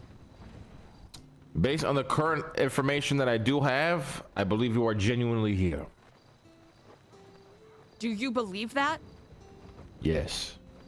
Are you saying that because you know that I will walk away?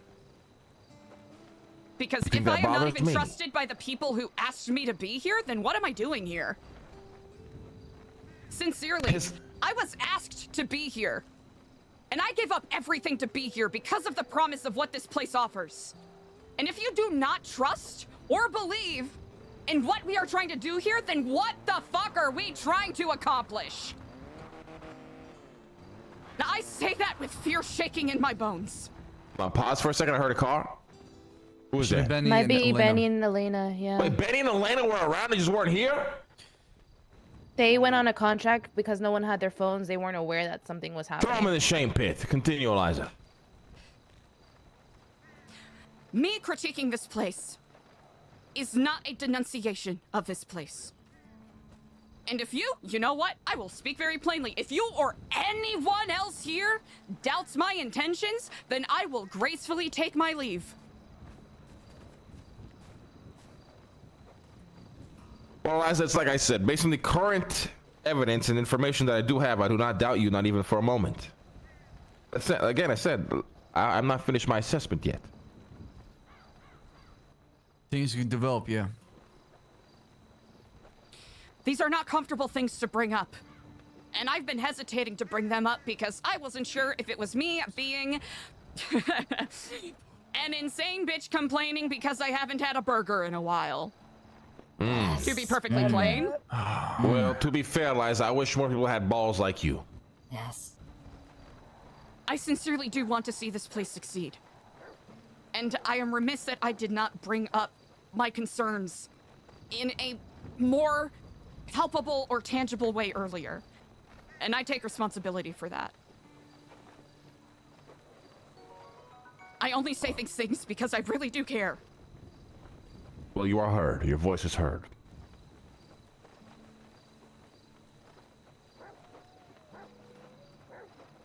Thank Why are you standing, Edgar?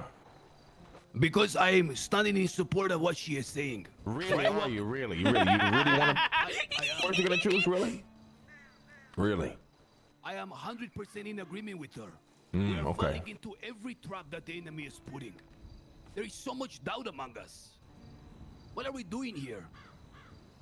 I full support you, and I will fill you in. I had Support a her on similar... what? Support her on what? That Exactly. we must trust each other. What is this horse shit? Every time the enemy steps in, throws a little bait, we fall for it. We must trust each other. I had a similar Crashout or a disagreement with Mr. Speedy. Clumpy 5 Black minutes Sheep, thank you ago for the about 10! trust. If there is even a sliver of doubt on anyone here, they should not fucking be here. Period. Is that all it takes to destroy us? One fucking book? It's not about the book. I understand what, amigo, if these guys with their abilities, they know everything in that book and 10 times more. They know what you had for breakfast today, yesterday, and last night for dinner. That's a fact. That's impossible. No, that is not impossible. It's proven day after day after day. I was firebombed in the fucking mountain, my precise location. How you think they got that? There's a spy following us the whole time. Edgar, it's one thing when they're attacking us from the outside. It's another when it comes from the inside to the outside. When was the last time you did a sweep of this place for cameras, for spies? Every day, brother. I think we found the book. Listen, the book, it matters Humpy for Black one Sheep, thank you thing. so much for the 10 chat. It's If you not got a just gift some team, make sure you random give information thanks. They gave up. Very They knew specific. They knew specifically the only 3 prototypes I have produced here. Even if they were watching me with cameras or boats or anywhere, it is impossible to keep a track of specific things I have built among us in Babylon and given to people. You get me? That's why. That's why Babylonians. It's not about we don't trust you or you don't trust us. It's about we need to cut this grass or whatever bullshit right now. Take care of the Babylon for Babylon. Amen. And the best way to do it is people like Eliza. When you come forward, Eliza, sorry, I'm having that. When you come forward and you say things, this is good. You should be encouraged to say things, you know? My role here is head of security with Luciano. But again, at the same time, we do care about Babylon. We're not doing this out of the blue because we just woke up and we were paranoid. We are doing this because we believe the evidence are solid, right? But we can only help each other if we all work together. Oh no, the girls are fighting. Who started this? No one has worked with that organization in this city than myself. I am more intimately involved and had knowledge of their abilities. Operation Skynote is not a joke. Every time you see that plane fly over, that gave everybody a heart attack. It is a surveillance plane. It not only hears conversations, but it sees and photographs everything. Wherever you make the weapons is in clear sight.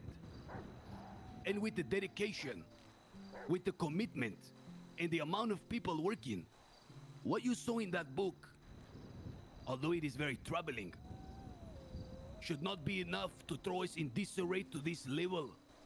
What Eliza is speaking of is a greater symptom. This is a blessing in disguise that we are being attacked. Because everyone here can now be involved on the offense. And what are we doing? We are not on the offensive. He attacks us, and then in order to prevent the offensive, he sows discord. And we've fallen into it. Then let's gather the whole Babylon, go outside of their fucking house and show them we out here. There is Scared. one last point. If I for a second doubt anyone here, I will shoot them in the face in that instant. If anyone doubt me for a second, shoot me in the face. If anyone in this place doubt anyone in Babylon, and you don't shoot them and I find out, I'm gonna fucking kill you. We cannot doubt each other anymore. Period. Can I down? Why the fuck you downplaying this book? I'm fucking confused.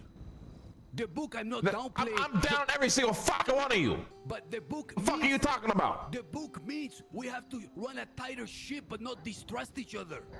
A tighter ship, motherfucker. This come from within. Are you good?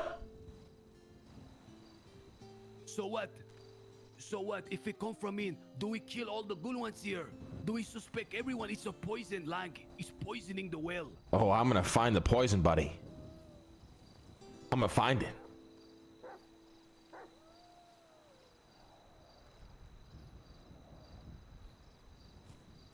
Who said I'm not going to war with the faces, and the minute I lead the charge, one of you shoot me in my fucking back? That ain't happening. Somebody wrote this book.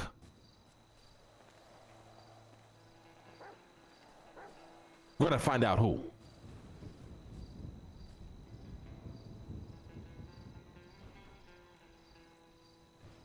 That's that. Now, if you want to kill each other, go for it. I don't give a shit. But I will find the traitor. I have a suggestion. Call a police member, tell him the faceless dropped it off to get fingerprints on it. Ooh, Do what? outside help? Outside help? Isn't that breaking the codex?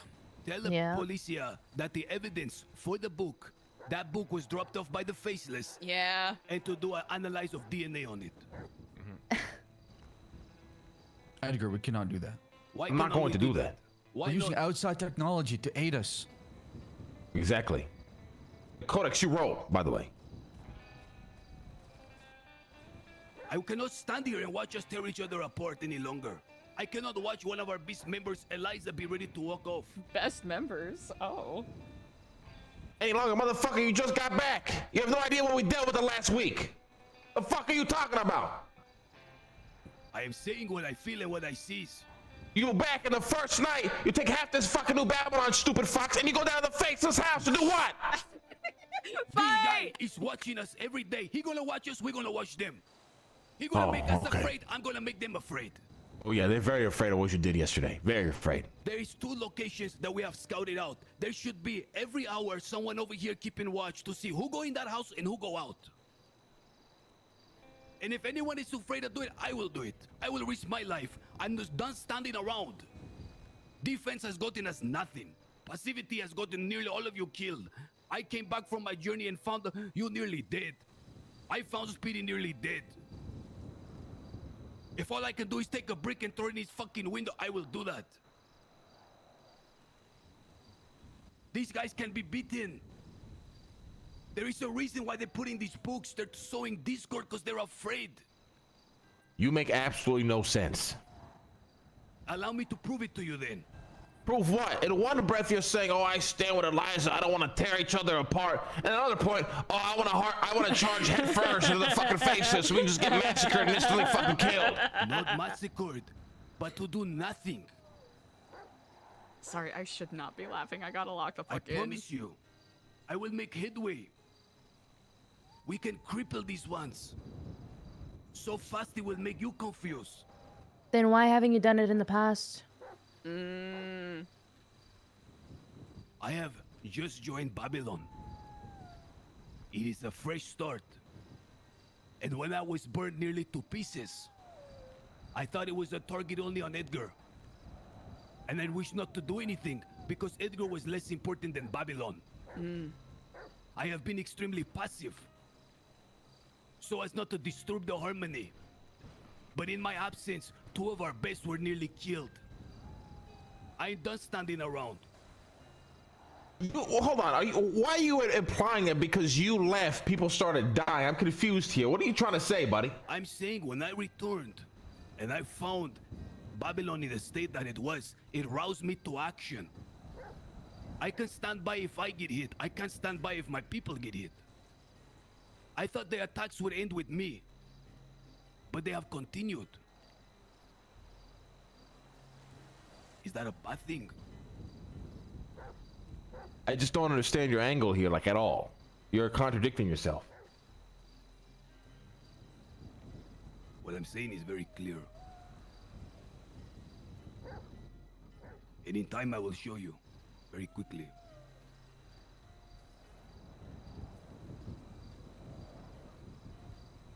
Good luck, Edgar. Lead these people to suicide. They pretend it was for a good cause. I don't give a shit.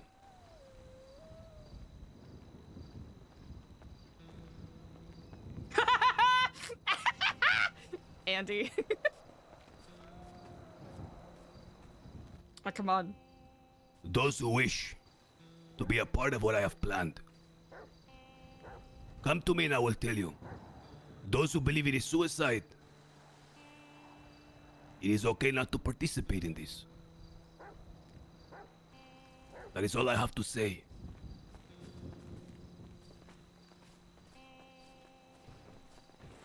I would argue that all of you trust each other more than you would admit. After all, you have all placed your futures in the same vessel. Thanks. Beautiful words. Thank you very much. Alive. 2 minutes. Yes, indeed.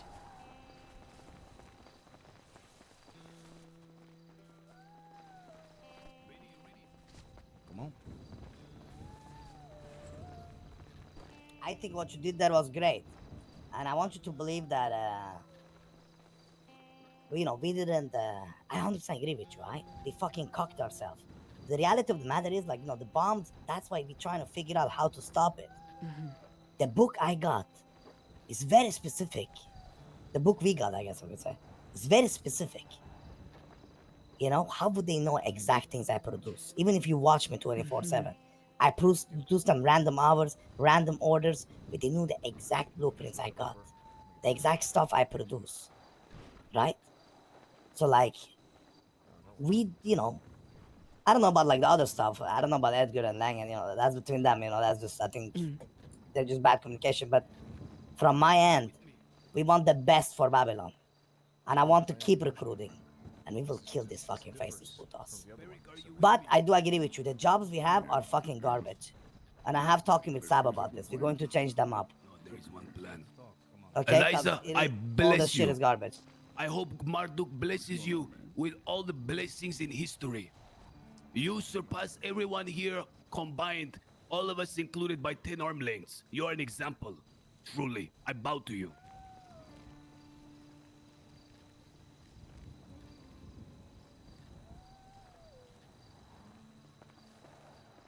I am honored, thank you. But I wish I had a good way of speaking like he does, but I don't, right? But good stuff, Eliza, right? Listen, I'm telling you though, we're going to, things going to change here for the greater. You get me? But we need everybody on board. I know this phone stuff was very messy, but it's like, what else would you do if you are in our book and somebody infiltrated the Kiflam? I do not You blame get me? you. I So do it's not not blame you it's at not all. like we don't trust somebody specific. It's more like we're just trying to figure out what's happening. We have bombs, we have microphone bombs, we have camera bombs, we have so many. We've been attacked 8 times now. Like, it's like at this point, like, how does it come in? You gotta come in somehow, no? No, I very much agree with you on that point. Exactly. So keep up your thing, keep up what you're doing, and you can do you. And I hope the job change soon, because I have spoken to Sam about it, and and Marduk, and they did say they're gonna change it. I want jobs that have meaning. What I mean, like, we actually meet people outside of Babylon. I don't want a job where I go and fucking look around the trash can and meet and have zero connection to the outside. How am I supposed to say come and join Babylon when they don't even see me because I'm in a fucking closed down fucking trash box? Does that make sense? Like, I want, like, example. Let me put it like this. Let me give you an example. If you're gonna steal electronics, what do you do? Towards the notes we get here. You go to a place where it's closed down and you steal electronics, correct? If I want to steal electronics, I want to go to the fucking yellow pages, find somebody, maybe a realtor or something, get a house store. While I talk with them, we get somebody to sneak in the back, steal some computer parts. You feel me? I like that a lot, yeah. Does that make sense? Jobs It that, does. like, jobs that combine a little bit of, like, the usual stuff and a little bit of, like, communication with the outside world. I wanna steal fucking strawberries. I'll go find a fruit shop in yellow pages who actually sell fruit and try to bargain or steal, or, you get what I'm saying? Mm-hmm. Exactly. Just like I'm telling bartering you. with the outside would really Yeah. make meaningful connections in that way. No, but that's what I'm saying. That's the whole plan. So I think we wasting too much time waiting on things to get done here, where we can do the small things ourselves. I agree with that wholeheartedly. But I like need that your mindset. favor. Of course. Inspire Hey, people Lucian. just like you did. Make sure we don't go against each other. Speed, let me know when you're free. I gotta talk to you, right? I'll be more dedicated to that. Yes, Good. indeed. Take charge. In Babylon, when you take charge, you get promoted. That's the difference. Of course, yeah. I didn't get promoted because I was friends with Lang or I was a gang leader or whatever. I got promoted because I took charge the second I stepped in Babylon. Same reason I've been telling Elena to fucking start singing. You speak with Because, Sophia. I I'll love her cover you voice. For now. She's accomplished. And then next Exactly. time I want she's people around, to speak with her and let her know that I gave you the 20 Babylars. She'll be give you a crazy as you passport can and your be. pouch. Because you are crazy in a good way. Alright? Continue. I appreciate that. No, you're asking the right question. So what I recommend is...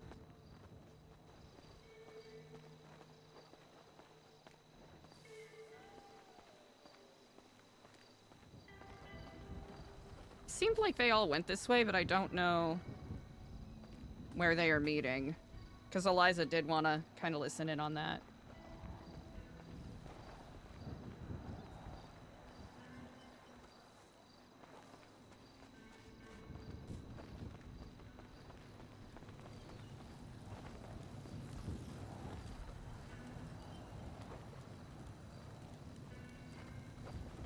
Ah, there we go.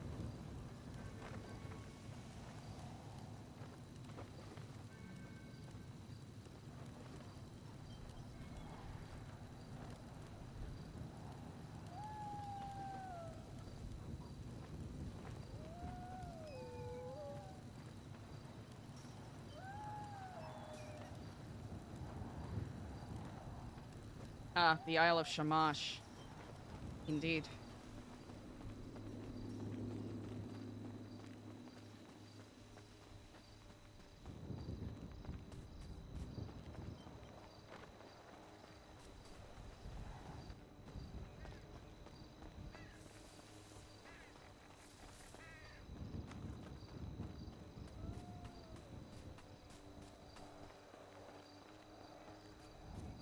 Yeah, that photo, honestly, chat, that could have gone like 7 different ways. Oh, this is gonna be interesting.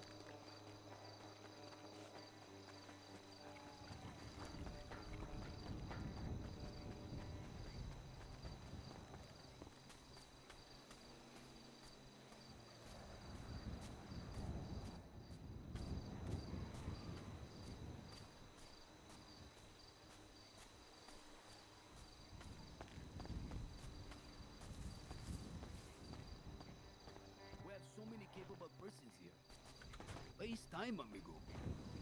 You know, whenever something is being built, there is a mode of operating. Then when something is built, there is a different mode of operating. We're waiting for Arush is gonna come as well. Speedy is going to come as well as Clark and the others. How are you feeling, Eliza?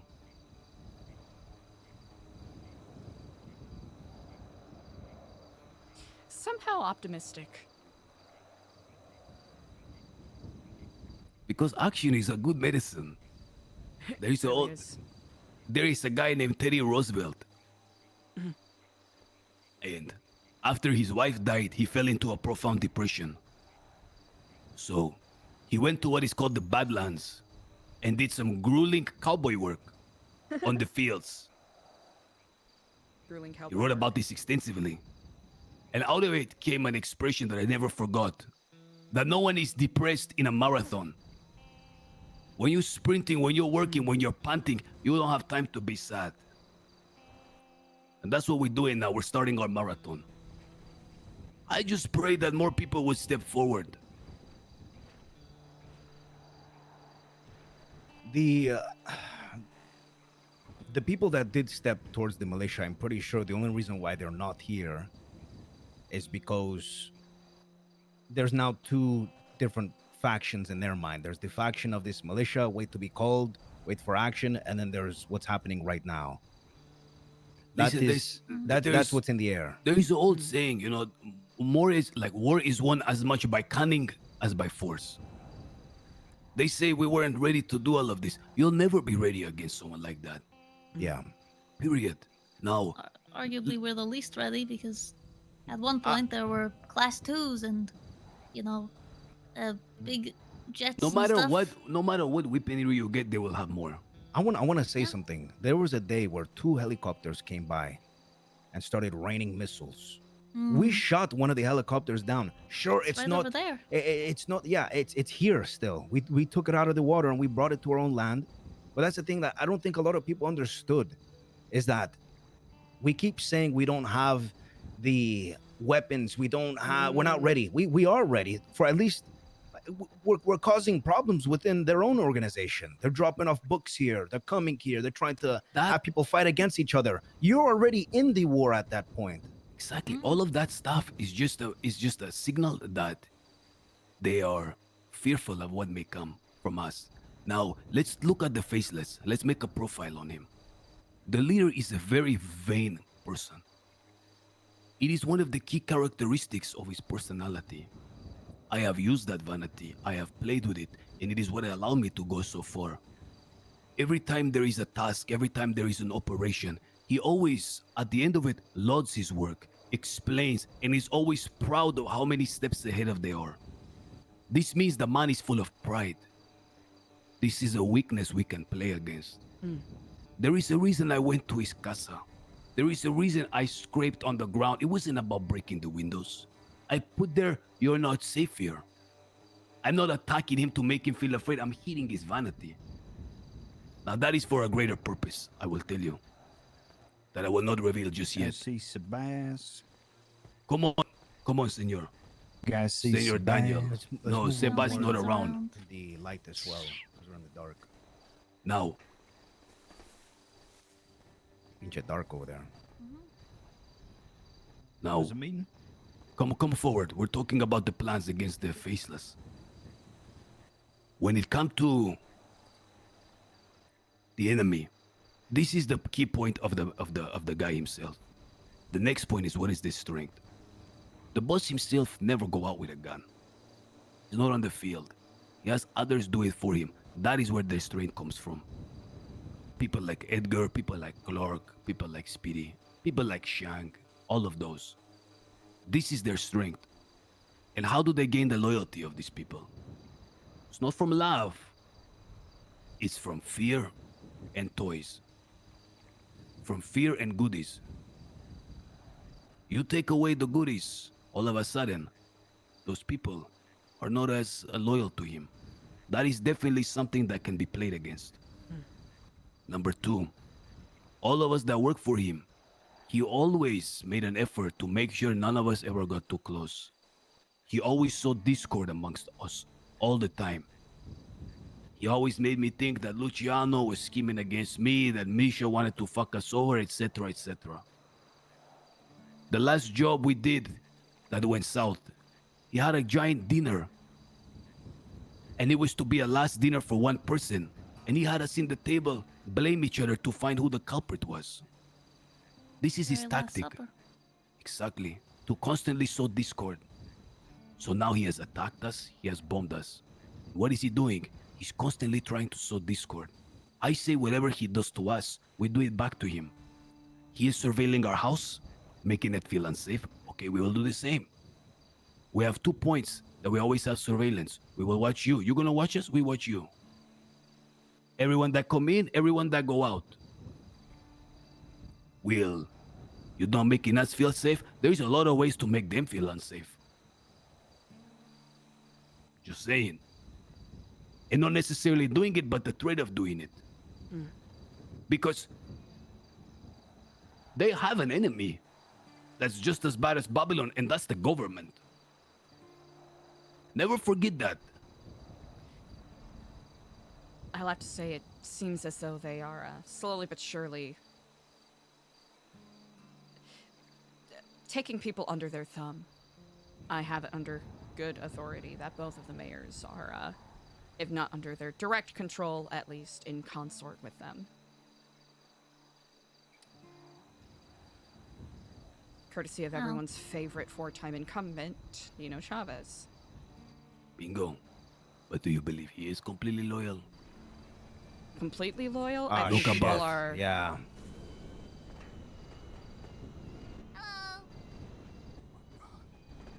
We're shooting at it.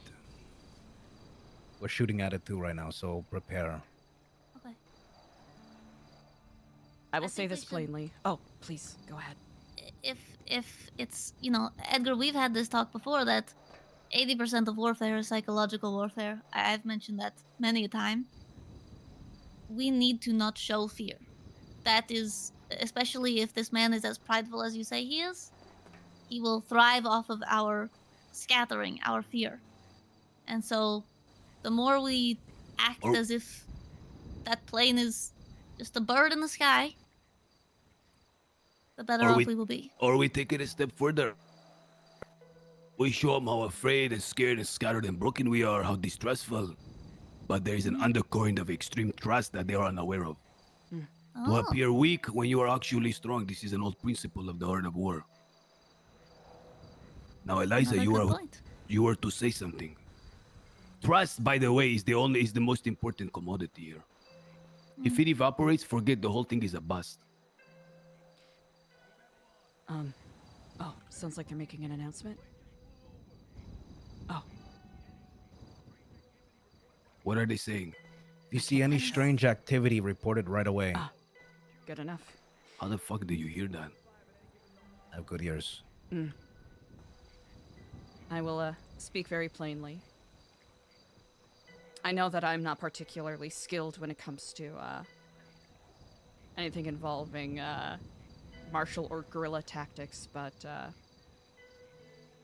I feel like this is one of those situations where keeping one's hobbies under a tarp is not going to be useful.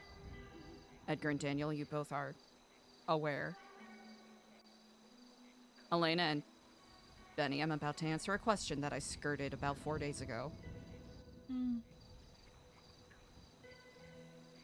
To what ability I can, without violating the Codex, I'll use my connections and see if there are ways to weaken their hold on the real estate market.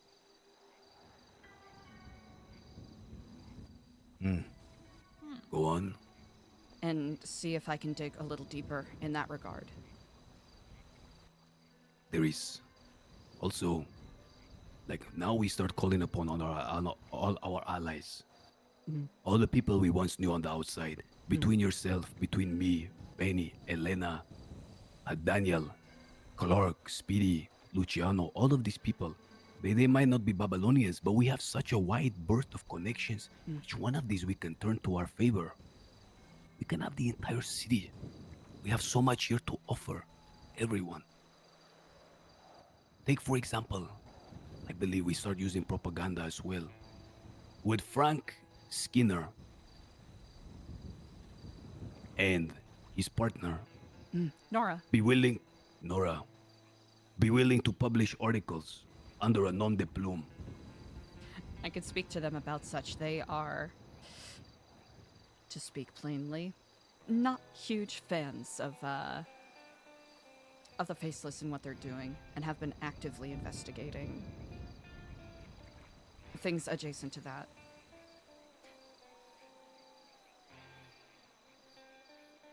There is many things that could go in that paper that would be very injurious, but it would come as a great risk to the writers. It would. I know that they were marked after they published that article about Charlie. I know not if you read it. I don't. I haven't read it yet. I'll have to check and see if I have a copy upon my person a little bit later, because now is not the time. What is the bullet point to it? The bullet point is pointing out that Charlie has been present at multiple public events and is marked as one of their mercenaries.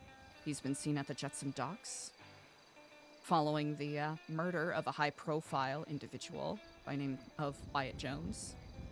Also, an explosion that happened that I watched happen live after the police were basically honeypotted. Oh wait, honeypotted is with a hot lady. What's the other one? No, it's okay. Tricked into investigating a container that blew up on them, leading to about 3 of them going into the ICU. I knew of it before it happened. Also, his presence at multiple mayoral And debates he and published. other public events. He published that. Yes. And he got a, and Frank received a black card following that. A black card is the card of death. Mm-hmm.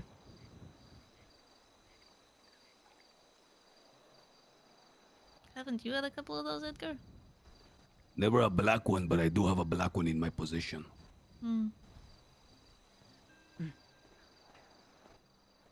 The man who was supposed to go to never got it, but he died nonetheless. I do have a suggestion, though. I'll say it boldly. If it comes to it, if we want to send a message, we can blow up the Epsilon building. To be honest with everyone in the circle right now, I don't know why, but investors from Nest, which is one of the companies that is associated with the Faceless, were the ones that invested in the Epsilon program building and gifted it to me for reasons I honestly cannot say.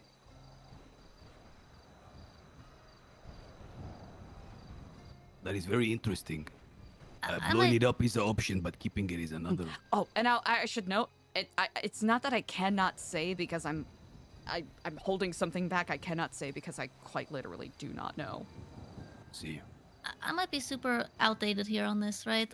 And this might be totally off base.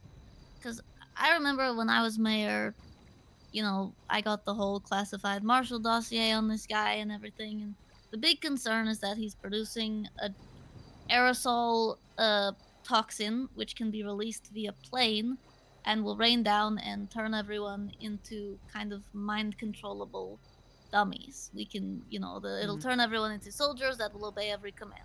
Don't know if that's still the case. I don't know. I know that's why he was working Pestilence for a while, but that would kind of explain the interest in what, you know, and no offense to you, Eliza, what many have considered cult-like behavior. Cults operate with the same kind of psychological influence that a neurotoxin could. Though research there might have been, I don't know. Again, I could be totally wrong on this. No, I don't think you're entirely off base. I don't even know if that's still a project they're trying to do. It's been a while since I've heard about it. The marshals who were investigating it kind of fell apart and mostly died.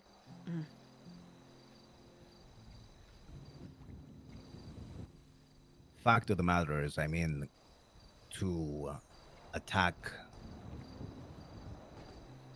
or to bomb the New Epsilon building, right? It's incredibly risky, and I was more lobbing that as a, if we wish to go to an extreme, I at least And can that help is a facilitate that, very- as grotesque as that is. That's a very large step, and a step that we're trying to take here. Yesterday, the mission that we went on was to find two outlook spots, two points where we can watch who walks in, who walks out. Spots where you won't be noticed, where you can blend in. There's a spot, construction zone, where you know we can go and watch the property from there. There is the spot of a certain nest somewhere, and you know it's a little perch. You'll be able to linger around there, disguise yourself maybe as somebody who's working on the billboard. Those 2 points we can have people at. If we were to go with this plan and blow this place up, see who walks in, who walks out at that very same moment. We don't need that many people at New Epsilon when this happens. We just need people to see who walks in, who walks out. And if that's a place where, you know, something, you know, it's just very quiet the whole day after that happens, then there has to be a different location. The echelon is not something that's secretive. A lot of people know about it. And it's Los Santo, everybody yap. So we'd have to try to find more information about where they work, which is fucking near impossible in my opinion.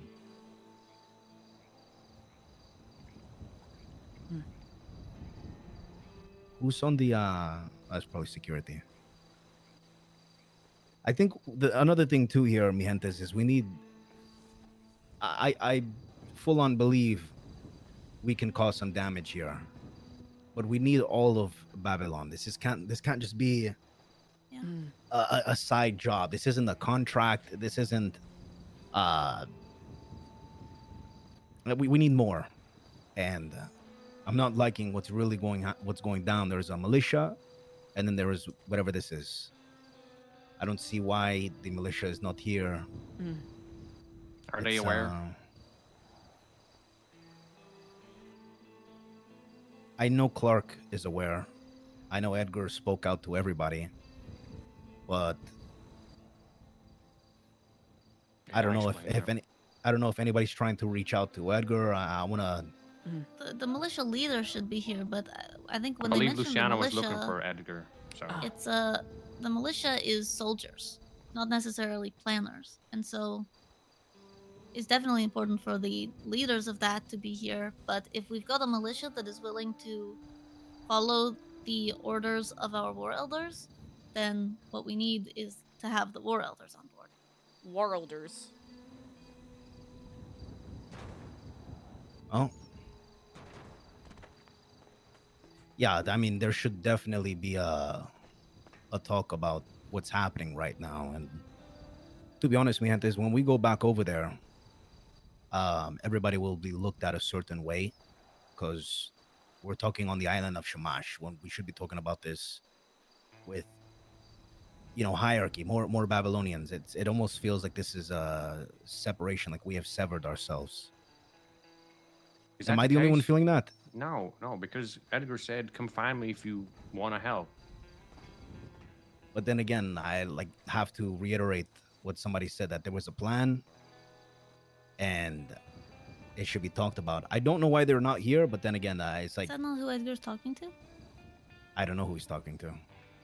Because he'd been saying that he called Clark to get him over here earlier. Well, they're not here though. That's the problem. It's true. I think security got pulled away because of the jet. I can't hear you. I can't hear you. Giant paper airplane. No kick us.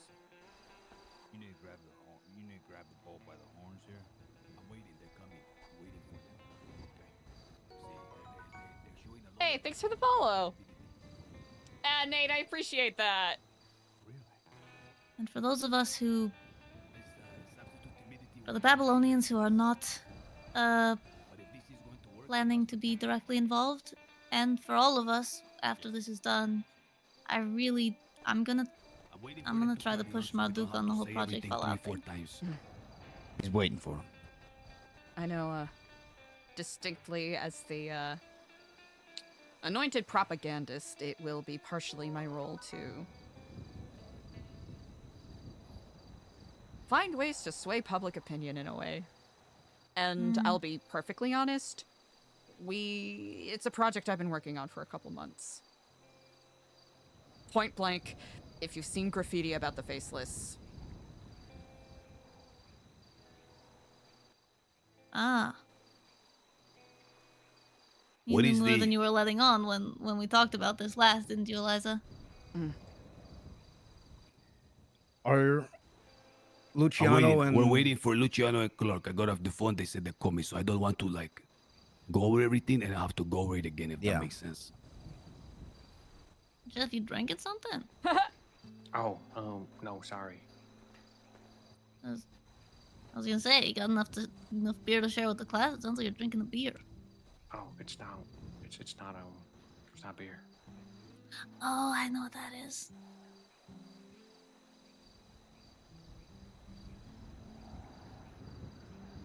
what was I was late to the meeting. What was this book about? Does anybody know? Yo. The book. So essentially, it was it looked like a leather-bound book, somewhat shoddily, tied together at the binding, and it said it was as if it was from the point of view from a Babylonian, and I don't remember the exact verbiage, but it talked about how there is a bench where there are weaponry being manufactured, and that it is being done so, or the bench is owned by someone that goes by the name of Speedy. And there was only one phrase on the second page. Guys, it is obvious some of them are wavering. I'm going to have a talk with Marduk. I will return, okay? Should probably all get busy doing stuff. Before I go, everyone here is committed, right? You no longer want to stand around and do nada, correct? Yes. Okay. I'll be honest about what skills I can offer. You offer more than you imagine. We will recommence you in about half hour. Half hour. Founding Father. Hey, thanks for the follows, everybody. CEO Millionaire, it's you compliment me too much.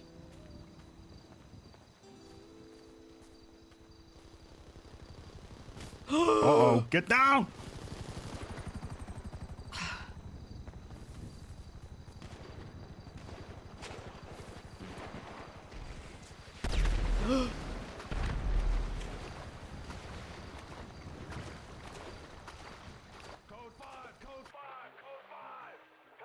Helicopter attack, code 5! Get to positions! Let's go, Elena, come on.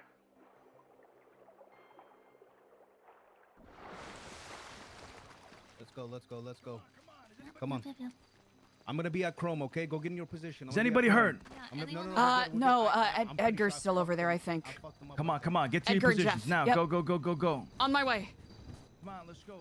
Come on, move.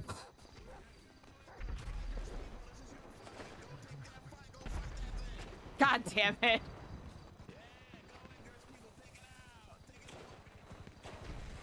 Lang, Jesus Christ.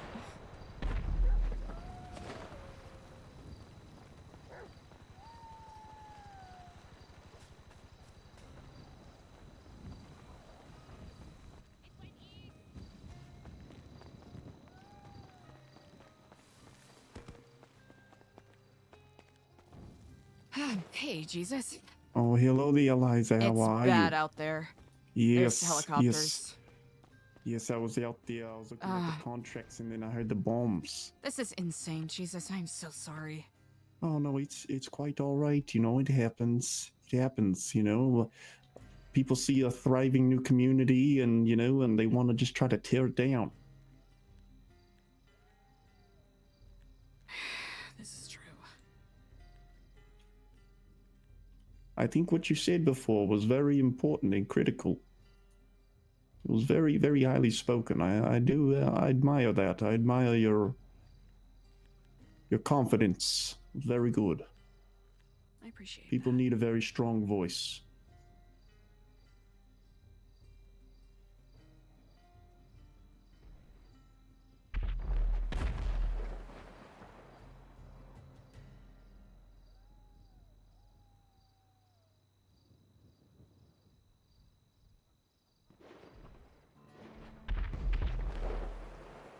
Oh, Lord. Oof, I think we should be fine in here. Yes, very well.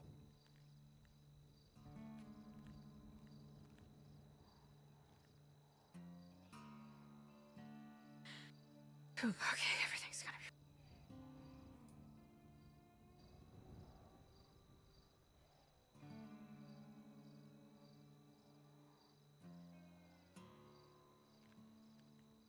At least we got our phones back. Yes, of course. I hope that everyone is all right. Quieted it down a little bit so we could, oh, it could go either way. Yes.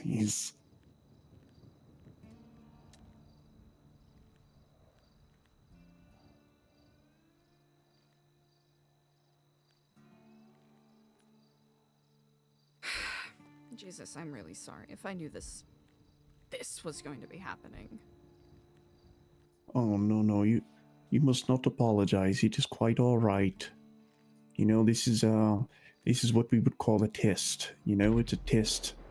See how everybody, reacts and how they understand or go about pain and suffering.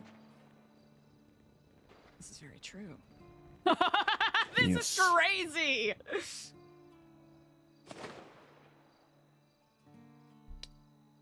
Oh, okay.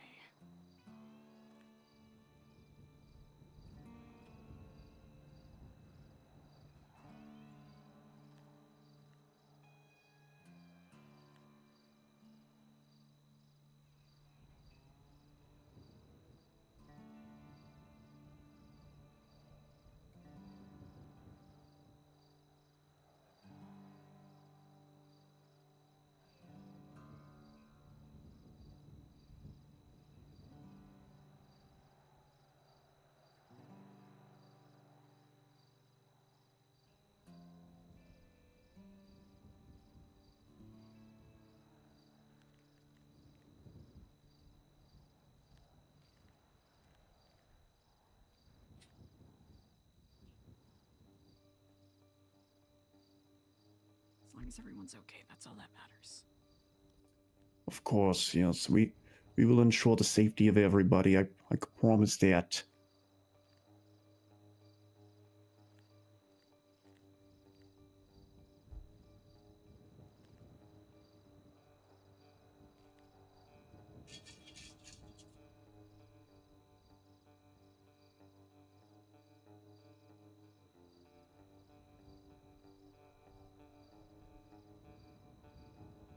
Right as Edgar and Lang were about to have a convo, Lang shouting in the background, "Okay, Edgar's people, go get him!" was so fucking funny, dude.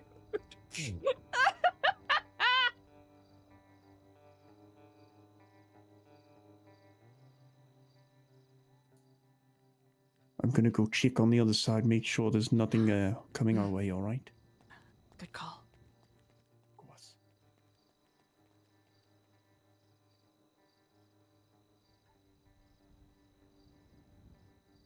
Doesn't look like anyone came to grab cars, so... either good news or bad news. Man, I hope no one got blown up. Man, I really hope no one got blown up.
Okay, looks like people are still running around.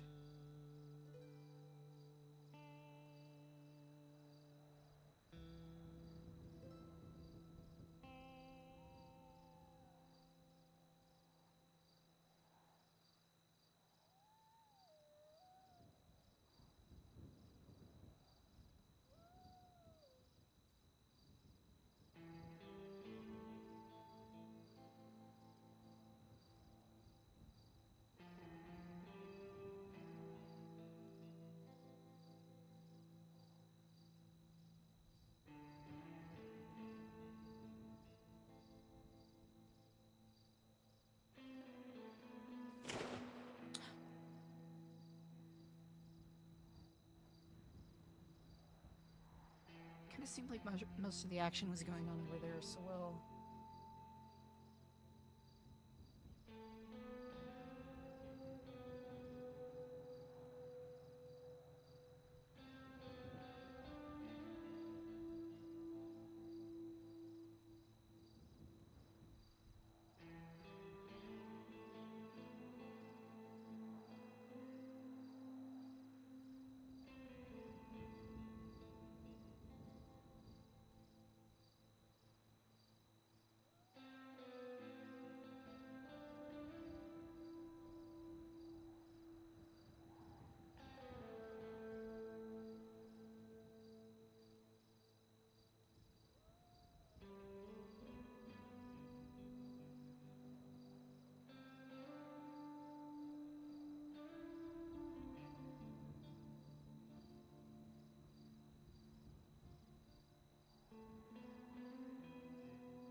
It's like people are kind of just sneaking right now. Honestly, the shootouts in the dark, with the bullets kind of lighting up, kind of look like lasers. That was pretty fun. It's pretty cool. Me, big fan. Big fan of that.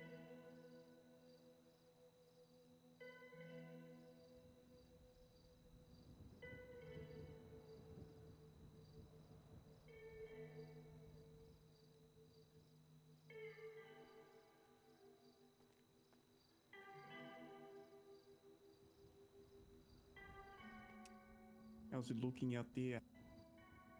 I can see some security members, sort of prowling.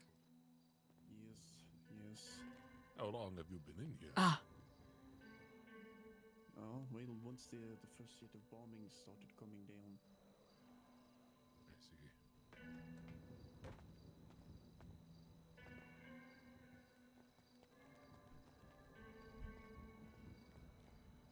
How are you holding up, Eliza? All things considered, just hoping everyone is safe. I appreciate you for asking. What I witnessed today was not death, but dissonance. Mm. And, like all music, dissonance can be tuned to become harmony. With patience and effort. Astutely noted.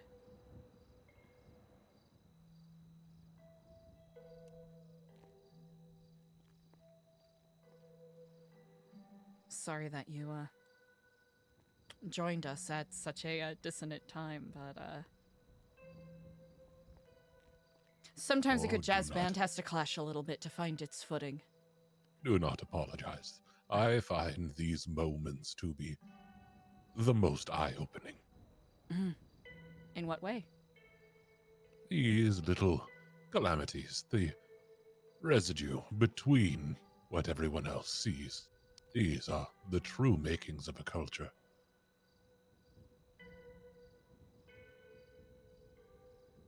This is precisely why I joined New Babylon. Ah.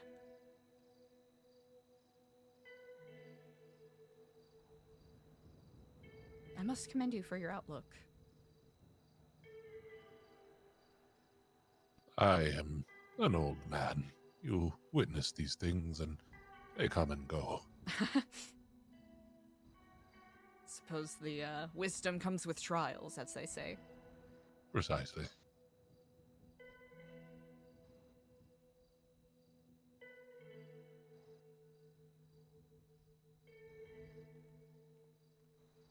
Right, looks like some people are walking about, but I can't quite tell. It looks like they're all by Chrome right now. While I was briefly outside, I did hear an announcement saying, "Stop running around like chickens with your heads cut off." That is good advice. At least we are spoiled for choice in things to entertain ourselves. Distinctly so. The library has a wealth of readings, which will only compound over time.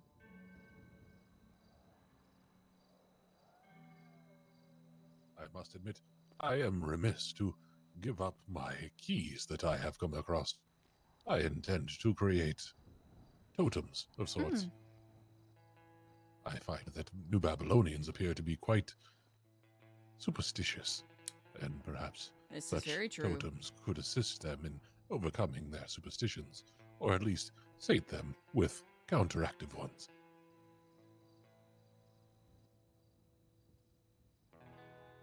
It's a good note.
I'm gonna go and check on everyone else outside. All right. All right, you stay safe, okay? All Take right. care You of as well. yourself. You as well, of course.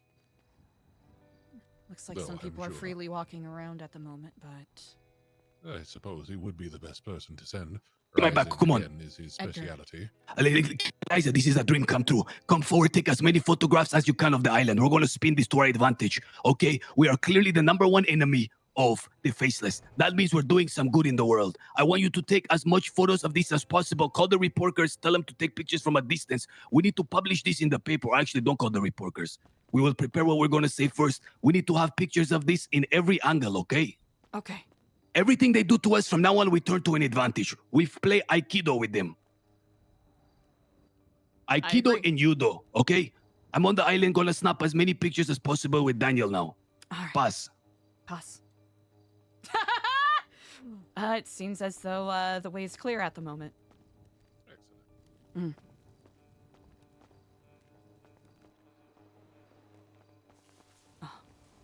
To it, we can enjoy another sunrise. It's the little things. It certainly is.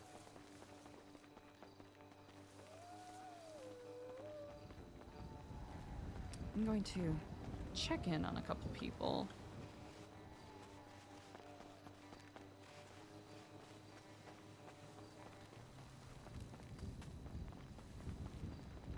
We're not up at the heavenly gates yet. Anyone Now's get not your injured? time. No casualties. Okay. Oh, don't worry. It's okay. No, don't worry. Oh, don't be upset now. Oh no. I didn't want to die when I see No. Jesus. I've been here. It's okay. I've been here. I quit my I'm job. a Babylonian. Yes, you see it. Live in the flesh. Yeah, you're not Luciano dead. be like, Don't I'm you worry, fucking all right? outta Don't you here. worry. Fuck, man, You'll my be mouth is all so right. dry. What is that? What is that sound? Oh. What?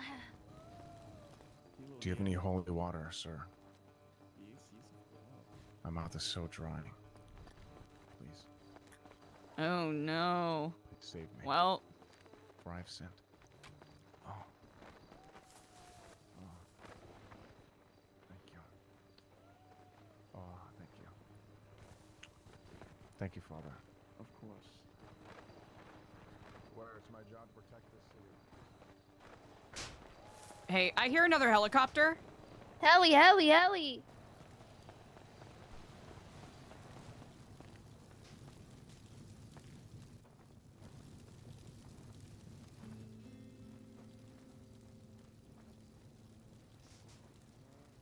Helicopter in the sky, watch out.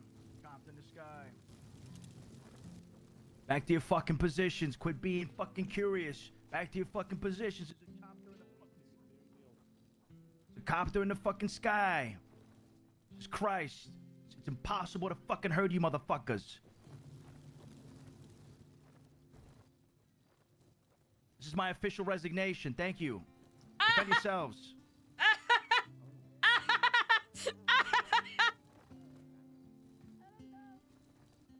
Oh, hey. Hey, I'm in my position, sir. Hey, Fucking Christ, man. Luciano, congrats on the promotion. Why are y'all high? Thank you. I'm gonna go do shrooms in a fucking pit. Yes, sir. I'm gonna stick my fucking revolver up my ass. Just, Olives, sir. No olives. I'm gonna take the fucking missiles as well up my ass. Missiles. You like some Now olives, that would sir? hurt. What are you talking about, man? Right, if you're gonna be high inside, man. Over there.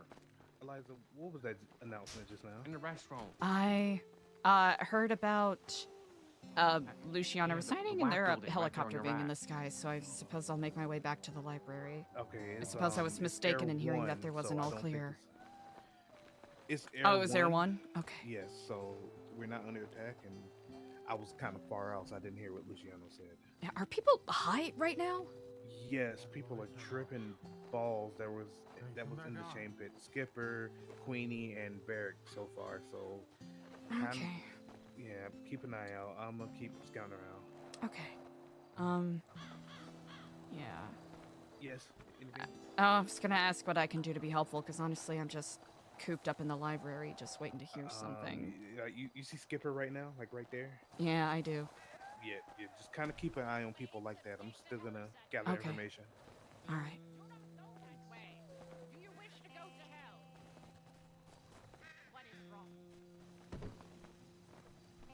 Assume your positions, everyone.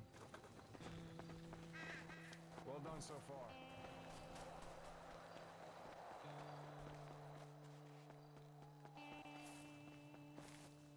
It must have been the shrooms talking. I am stepping back up. Shrooms in your system. Go back to the pit or something.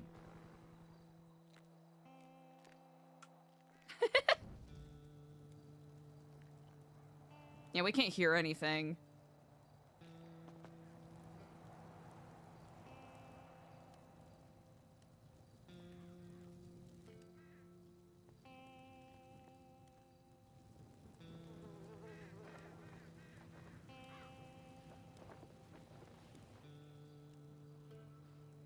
Yeah, it doesn't matter. We'll just...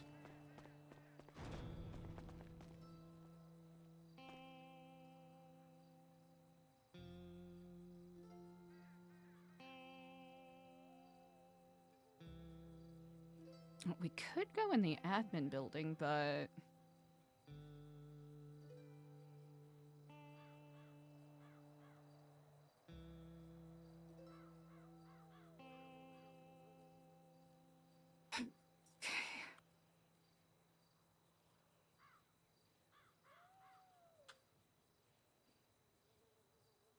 Peeking over edge. Eliza, Indeed. I'm sorry to bother you, but I think I missed a Speedy, or I'm pretty sure the man with the mask. That's who I've heard other people. Yeah. He came up to me and he gave me a phone, but it's not mine. It's not yours. No, it's not, and I don't want to have it. It's not mine. What should I do? Do you know whose it is? Is there a way to check? I suppose looking at previous texts, or... Hold on, I'll try calling you. Oh, yeah, is that me you're calling? Yes. Well, I could answer it. But I'm looking at the texts, and they're definitely not texts that I've ever sent. Maybe... Maybe going to the,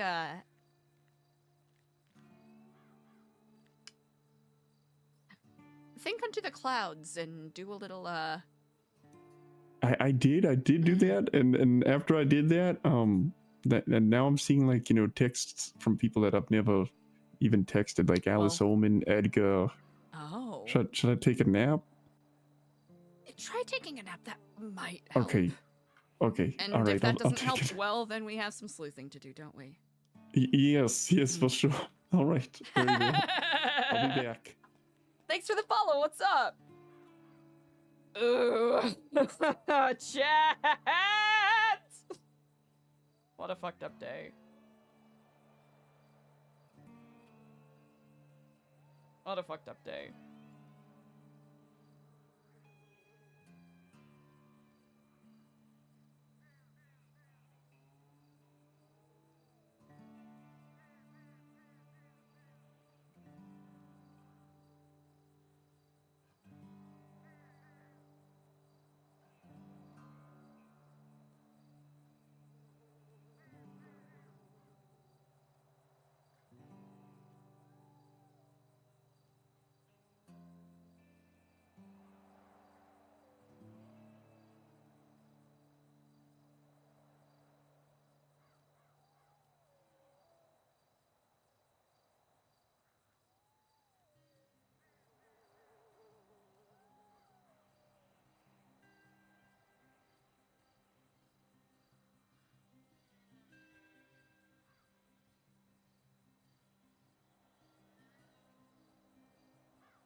Chat, we have no idea what's going on right now.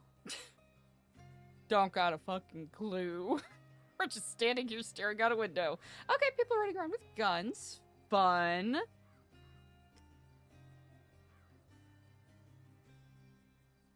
Slay.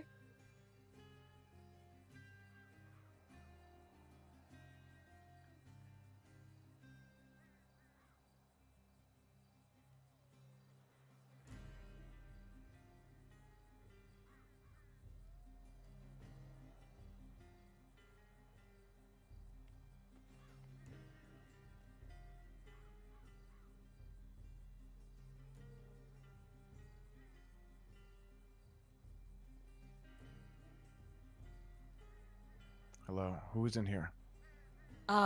Myself and Jesus is taking a nap. Jesus and Eliza, thank goodness. Everything Stay okay? safe, my friends. I'm doing a wellness check. Okay. I'll keep you updated with any announcements. I appreciate it.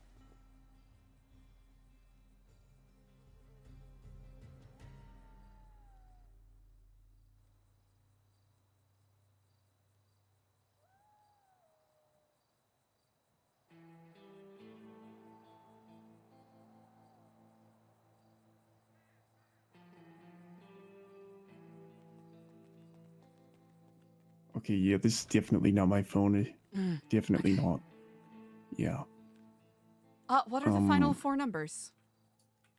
0230. Oh, that sounds familiar. Hold on.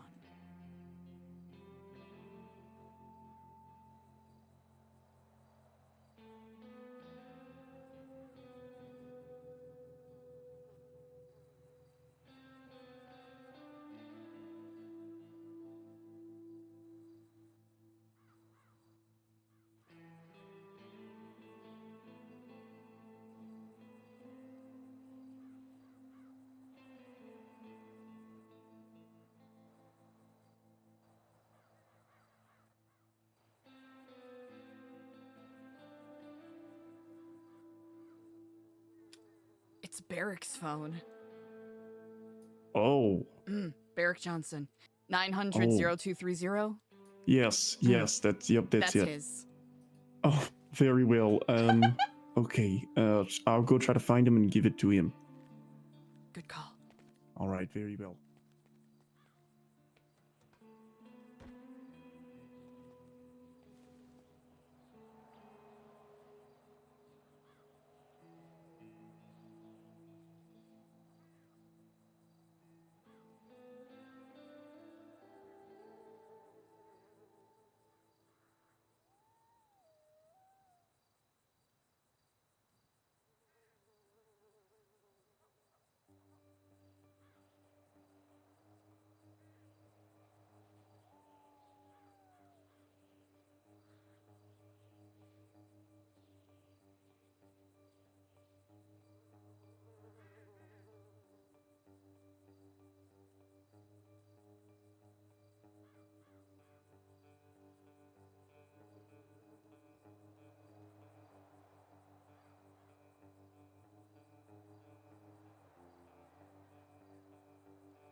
Chat. Oh, we're not even... Sorry, I looked away for a second to get myself some more tea, and now I'm like, oh, we're not even peering over the... out of the window anymore. Chat, is New Babylon dead? Did New Babylon die? Is this it?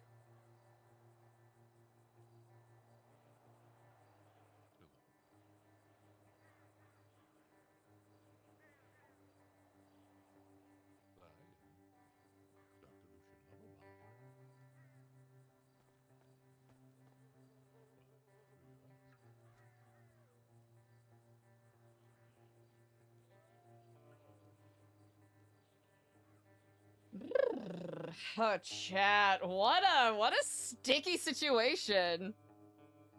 Hey, Seedlock, I appreciate it. Thank you. Okay, people are still sneaking around. Oh, no, wait. Is that Skipper just high? Someone save that man!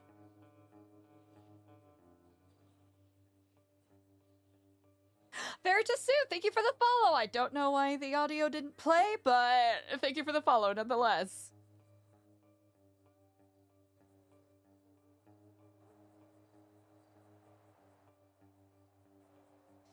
Boy, oh boy, everything just got a little bit fucking messy. Actually, hold on. It's not a little bit. It's actually super fucking messy. Ah! Chat. I'm anxious. Oh no, everything's falling apart. That is A. I appreciate that. Thank you.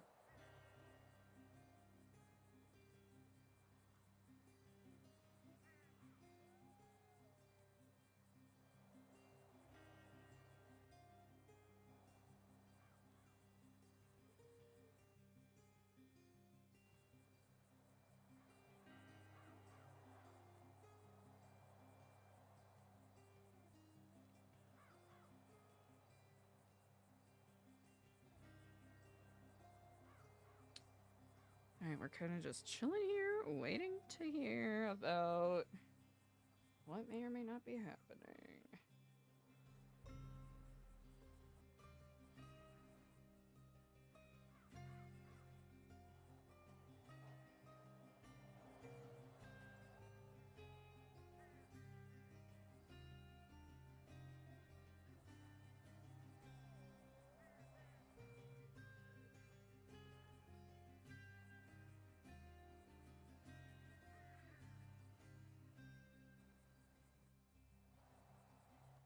Yeah, everything's fine. Everything's fine, we're just chilling. Oh boy, chat! This is very interesting. Kind of just sitting here chilling. Eliza kind of wants still. Let's go check in with Daniel, why not?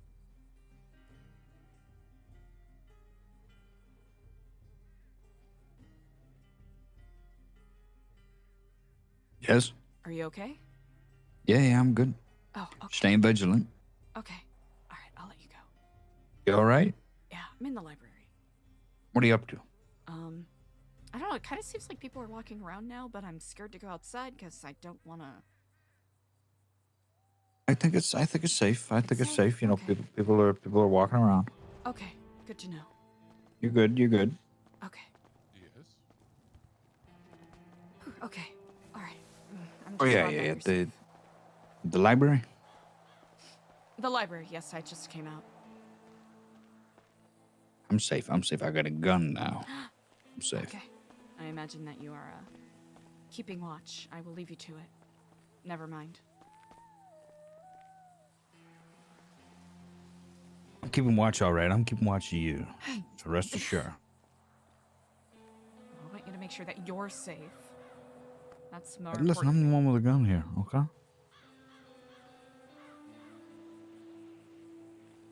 I'm extra safo, okay, kiddo? Okay. That just rhymed. Alright, cowboy, I get you. Yeah, there's a lot of infighting today, huh? A lot of difficult conversations. Yeah. What are you gonna do? I don't know what'll come of it, but...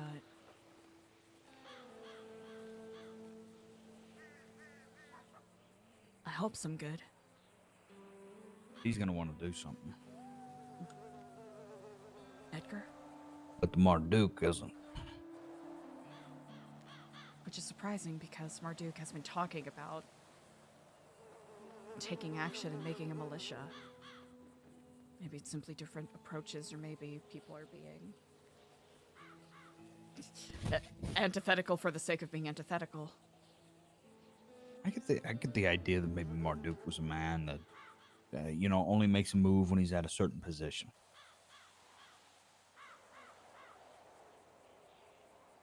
I mean, when you really think about it,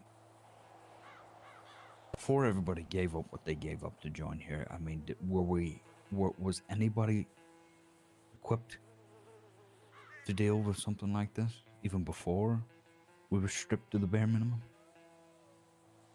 Not at all. I don't think anybody will ever be prepared. You Not gotta one make a bit. move to make a move, right?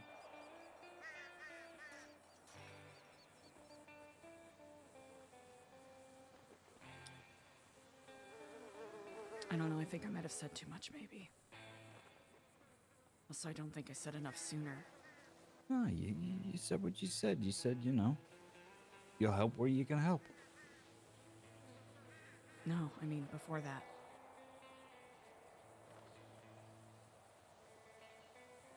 What? At the sermon today, and then a little after at the town hall. I expressed my frustrations. Maybe not in the most professional way possible, but professionalism doesn't really matter here, does it? No, it's not a company. How'd they take it? You know, I think the true answer to that remains to be seen.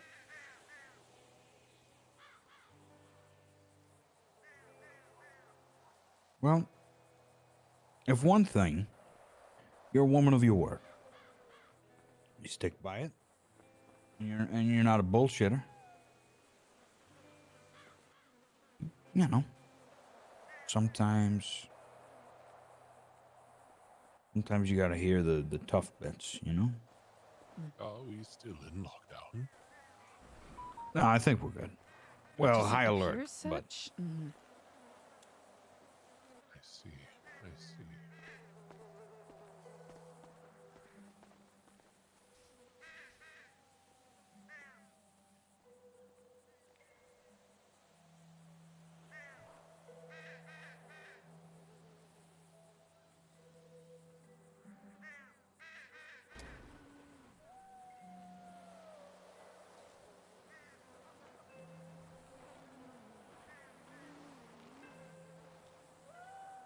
I hope we'll be able to get past this.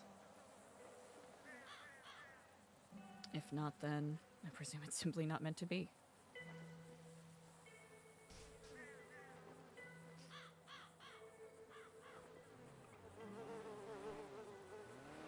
no.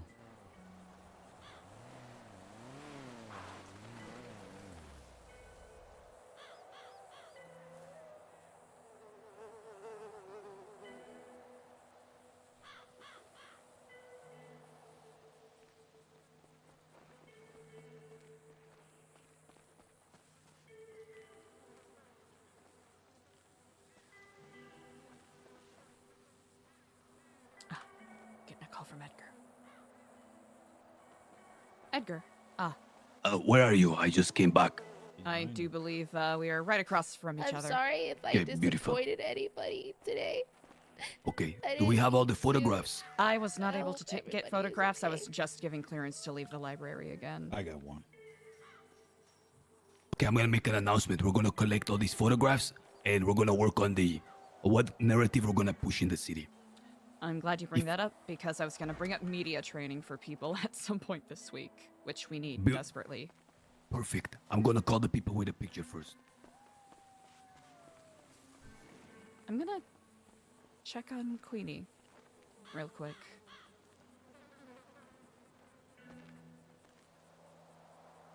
If anybody took photographs of the island, come to the range.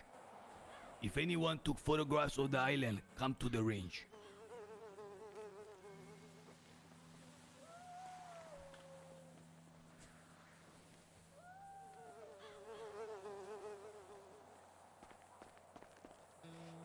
Holy shit.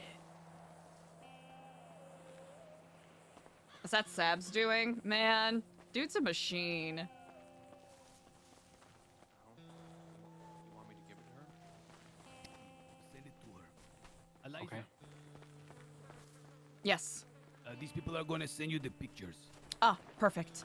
Daniel already sent me his. Okay, send her the photograph, please. All right, just give me a minute to get the film processed. Oh, it was Buddha? Oh, I didn't Hell take yeah. any pictures. My phone doesn't do that. Ah, gotcha. Yep, I'll send it to you in a second, Eliza. Just give me Of a little course.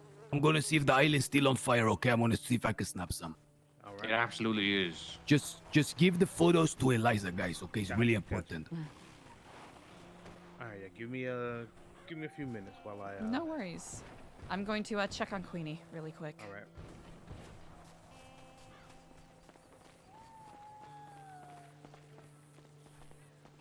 Oh.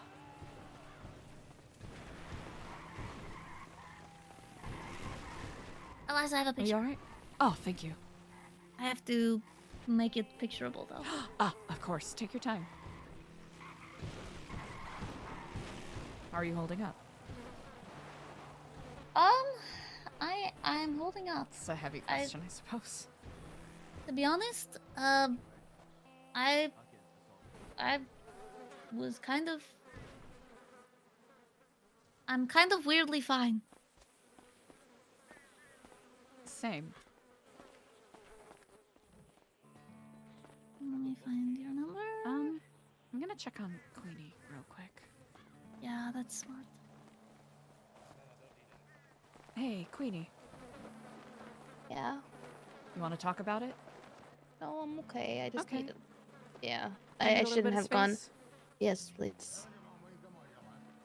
Of course. Thank you.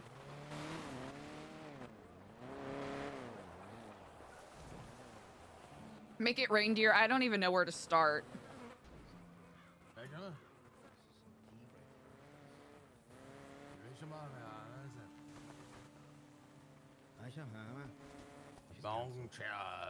Yes.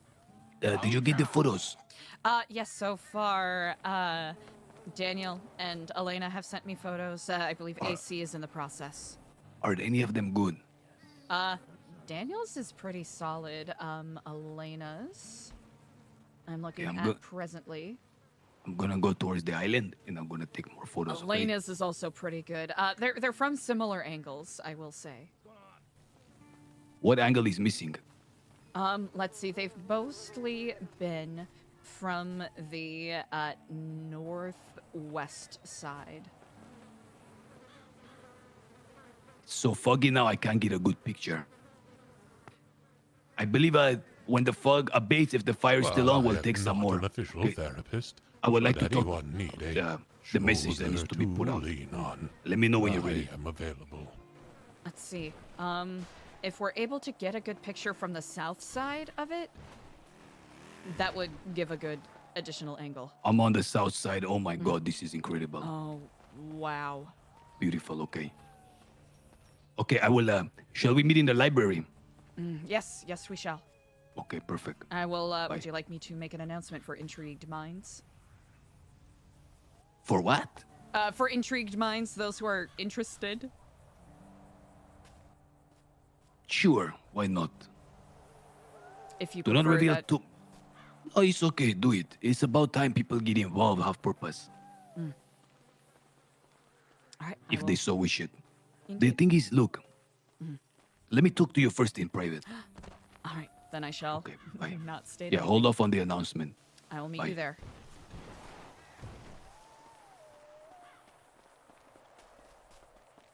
Ooh, AC must have taken a lot of good pictures.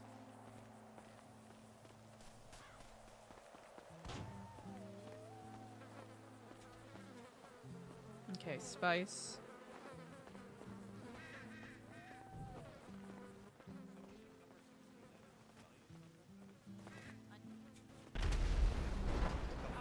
Jesus.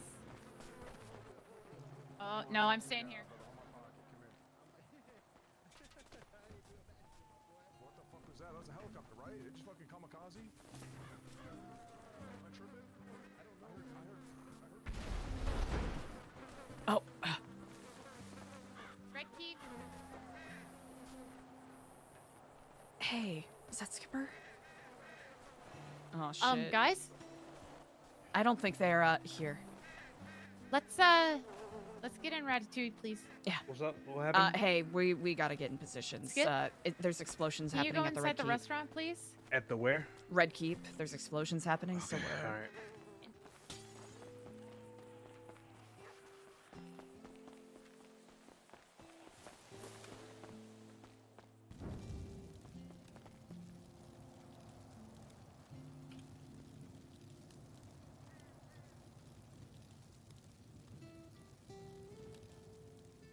Hola.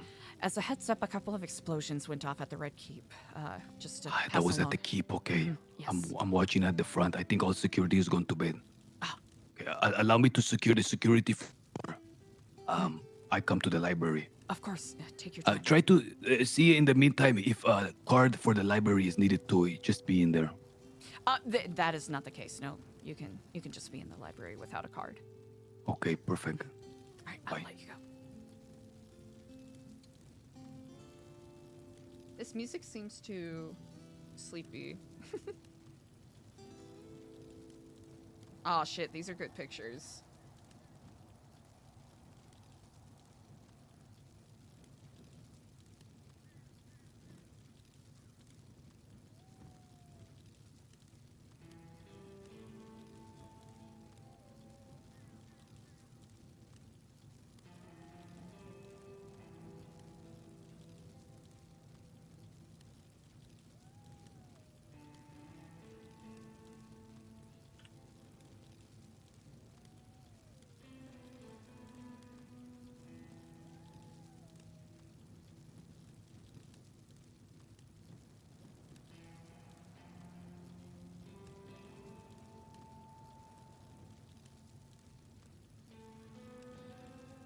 Might be a little too late. Right, Eliza, I am just inside Austin Powers' house. How are you doing? I cannot say much. I'll Oh tell my you more God, no. later. No, what's going on?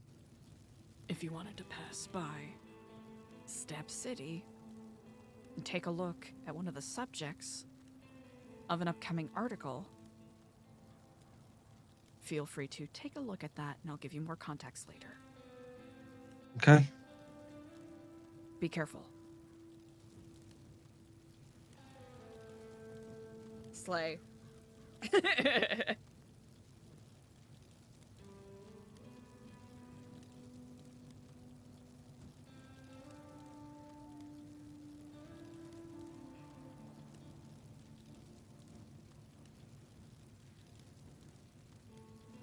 Mostly because I don't know how long it's gonna be burning, so...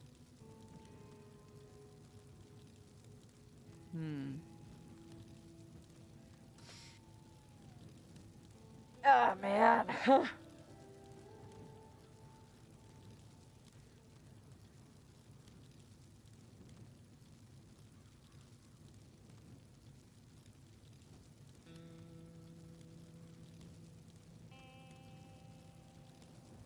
Crazy if this happened like 5 months ago, Eliza would have been having a meltdown.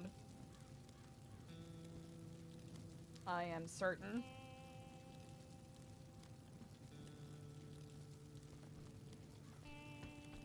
Okay, Eliza. Ah, yes.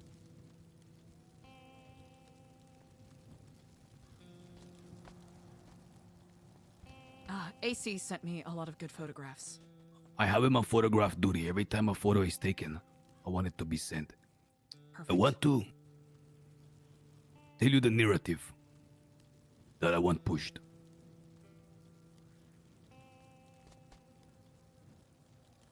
Or at least one of the narratives. Since you may want to push other ones as well, in conjunction. The motto of the Faceless, and every asset that was given to be a Faceless agent, was given guns, ammunitions, etc. The purpose of which was to distribute them in the city. This made the agents, this organization, extremely powerful, with extreme leverage over others, and loyal. But you might ask, why at such a great cost is this happening? Are these benefactors? What are they getting in return? Because they're asking for nothing back. The budget of this operation was over $500 million. When people invest, they expect returns. When drug dealer and the cartels sell drogas, they make money back. But why is the money not going back to the organization? Why are these organizations allowing their agents to become extremely wealthy?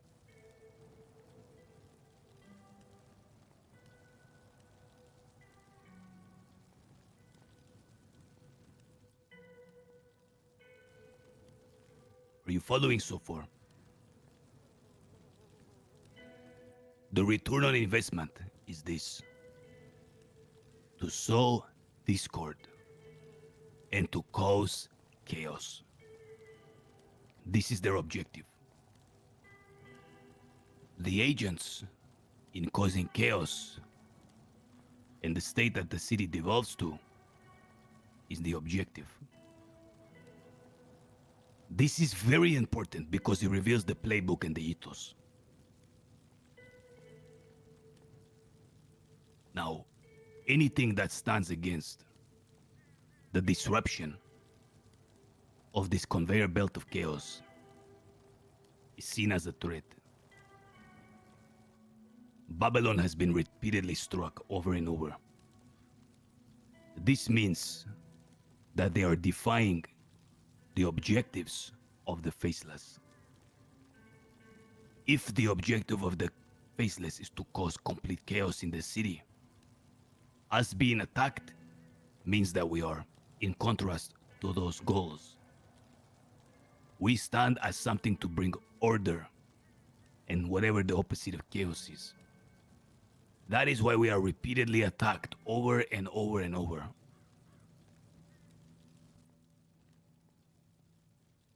We must paint ourselves and take the position of the martyr. Because every attack on us is really an attack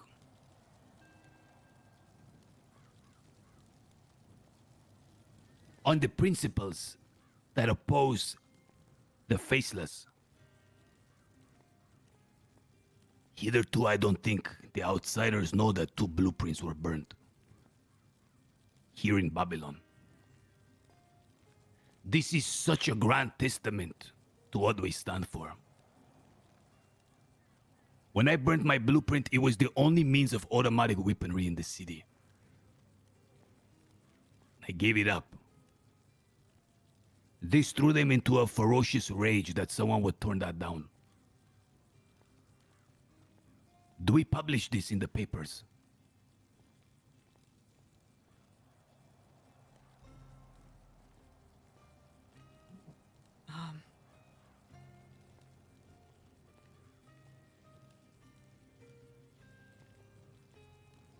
It is a bold move, and it could potentially put certain people here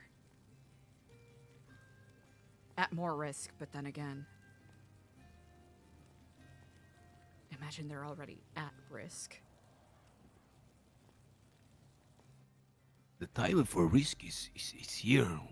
A missile just struck the Red Tower, 2 of them. And the cars that were lined up, being ready to be pressed into a wall, they were blown up. This is very true. This is distinctly true.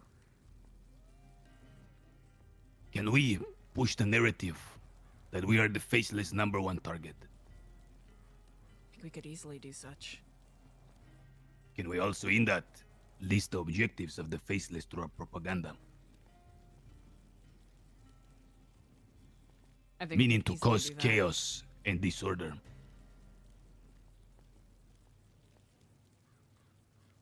The city is on a ticking time bomb. Sooner or later it's gonna collapse.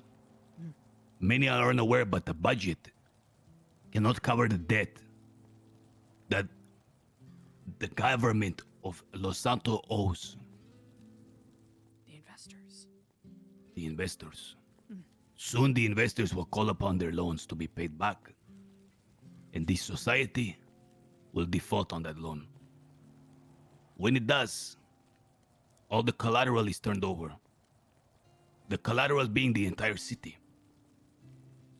People will have nowhere to turn but to the investors. The only other opportunity for people to turn is the potential of what Babylon is trying to be. Do you understand what's at stake? You see how we are the great target. So much at stake, so much more than I even thought before. If the city defaults, which it will, because the person who held the budget strings told me before disappearing. The only ones immune to this will be those that are self-sufficient. Now, this is the game plan. You are now one of the very, very, very, very few who understand it. But this must be slow dripped, little by little. Are you familiar with Edward Bernays? I do not believe I am. Can I give you homework? Please do. Because I'm gonna do the homework as well. He's the father of modern propaganda. Ah. He is responsible for steak and eggs breakfast, like cigarettes being cool, like things like that. Mm-hmm. In the 30s, 40s, like 20s, in that period. And all of modern advertising followed his principles. How to stir up the emotions and attach people to messages. I want to take advantage of that. This war will be won by you. It will be won by you. When I asked you to be the co-partner for mayorship, this was the ultimate game plan, but this was before Babylon existed. I didn't know of Babylon. Because you are the chosen one. Your integrity is uncompromised. And you represent something to the city, which is someone who is clean. Not a liar. I again saw proof of it when you were ready to walk away.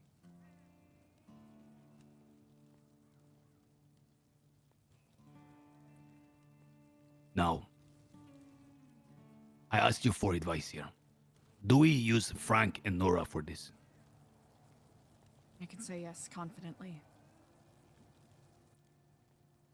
Do you believe it is wise for me to give little snippets of this information under a disguised voice? Under complete disguise, rather. And give the weekly updates, so to speak, to the paper to outgo our message. I will say that they are distinctly familiar with that form of communication. I want to alarm you guys. Queenie's missing. Oh. She announced that she was sorry if she disappointed him. I thought it was the speech before arresting. Before I came here, I passed by her and she said that she needed a brief moment. She seemed rather down.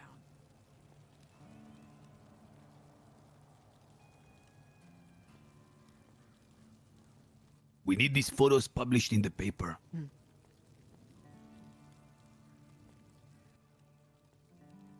We need this message out there. ASAP. I can make that happen. And every time we are attacked, we need to use every one of those to say, see guys, we're the good guys. Or at the very worst, we're the bad guys against the bad guys. Drones flying over. Oh. Thanks for the heads up. That play, when they flew over, they must have heard our meeting. Undoubtedly. I mean, I wouldn't be surprised. See how easy it has roused them to action. The faces have always told me in my tutoring under them that information was the key. Information, Obo. Everything, that is where the true power lies. We wield a great deal of it, Eliza. This is true. A great deal. Having information is one thing. Knowing how to use it is another.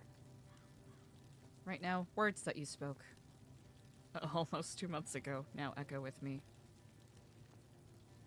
About the apathy that people feel. It's one thing to give people the information, but to rouse them to care about it.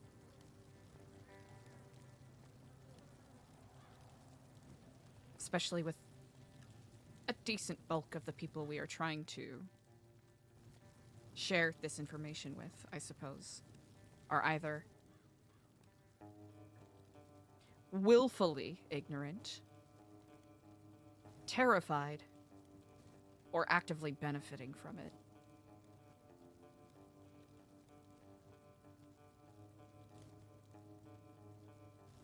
Do you believe we share the story, or I share with, or one of us, with Frank and Nora and allow them to amend the words and decide how to display it? Or do we get the photos together and we kind of give them the script to go off of?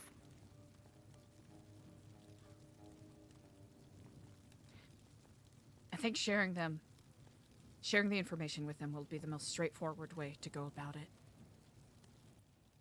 And allowing them to be the ones that write it however they please. They have an evocative way of writing that comes across as journalistically sound.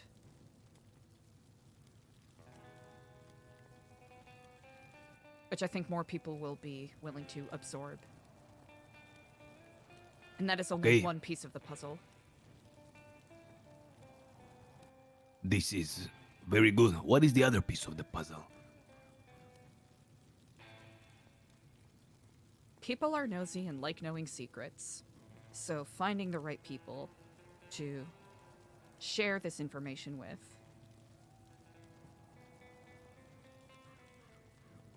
Fellow chismosas such as myself.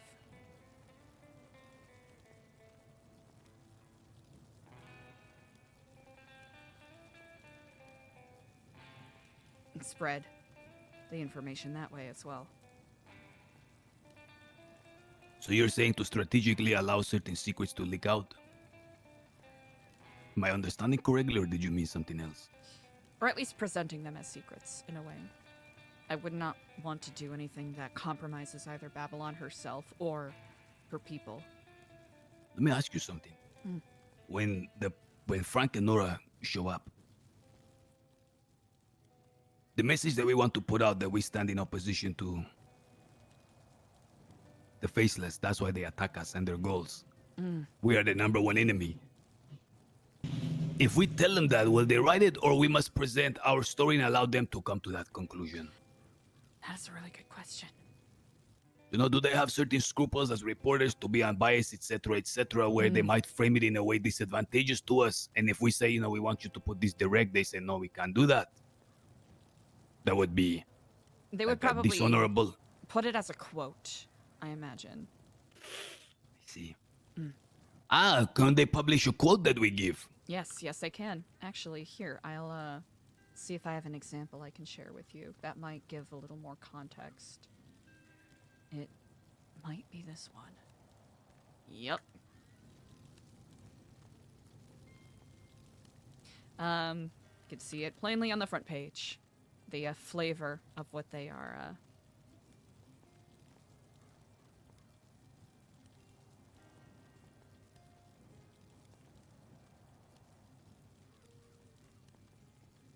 Hidden behind the mask, marked with what could be described as a white skull, this man has become a figure of rumor and speculation. They're such good writers, holy shit. they're really good. His presence, noted in different incidents and events across the city, rarely seem like coincidence. In this article, we focus on 2 incidents. Okay. What is this? Shipment of firearms destined for police sparked terrifying confrontation. Behind the mask. He has written all about Charlie.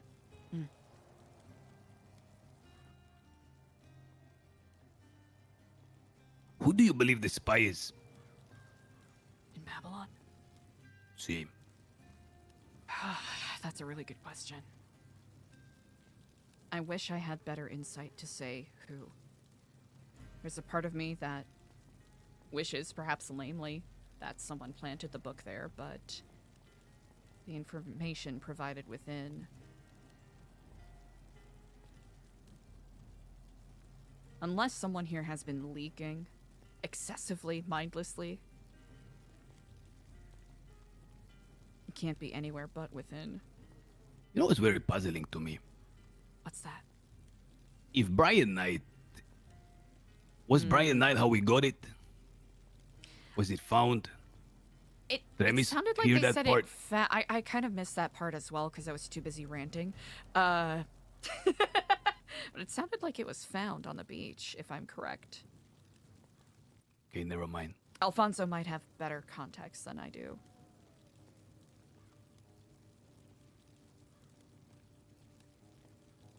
Okay, interesting. When can we set up the meeting with Frank and Nora? Very shortly. I have them almost on speed dial. As a note, Can we do it on the morrow? we can do it on the morrow, yes. I think that would be best. Easily enough.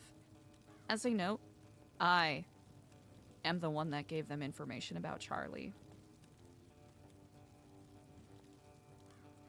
You are the one that gave all that information about Charlie. Yes, Why? because I wanted to test them.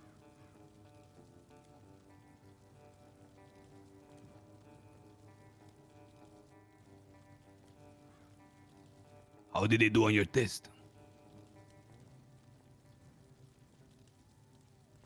In my opinion, flying colors. It was a bold and risky move that could cost us. Me coming here was a bold and risky move that could cost us. Did you tell him anything else? Because I have not read the entirety of the article. No. Other than Charlie. Just Charlie. And other unassociated with New Babylon bits of information that I knew about the Faceless. Only because they had been marked. And I was worried What about their about- safety. What about the weapons that we manufacture here? It's not my business to share. Okay, I'll be perfectly honest. I didn't even know we were manufacturing them here, so well, now you know. Tell Frank and Nora that someone wishes to speak, okay? I can easily do that. I think we do the, like, how do we put the narrative again out there? Do we tell them about it? Do we have them code us? The issue is anything that Edgar say, be it truth or not, is going to be met with suspicion. This is very true, unfortunately. And I don't think we want to. I imagine we don't want to, since we are not as prepared as I imagine everyone would like to be.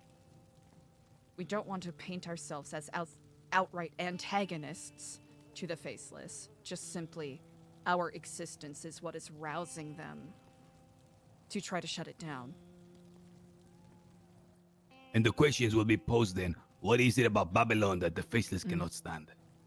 It's because we are not under their yoke. We're not under their control. We do not rent from them. We are not beholden to any of their investments. If we wish to take that angle.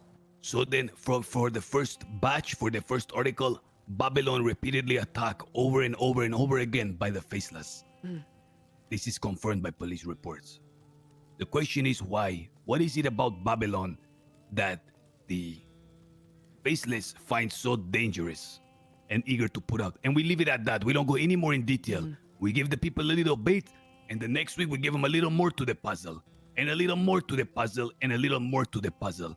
Because putting the article like that for the first one, it should not anger you know who so much so quickly. It's a tentative balance to find, but like you said, a slow drip. Then that will be what we discuss. We will share with them the pictures. We will be quoted.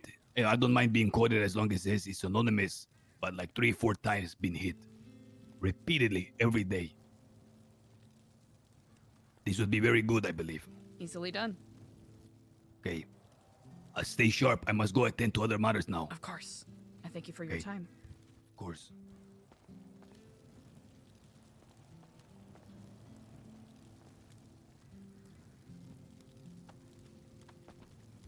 Scheming!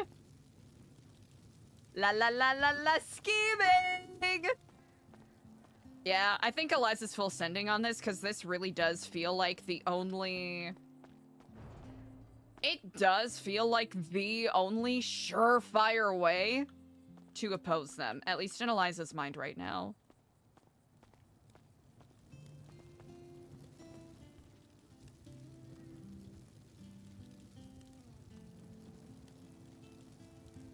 All right, chat, I gotta step away really quick. Hoo-wee! RP today's been kicking my ass. I'll be right back. Ooh, hold on.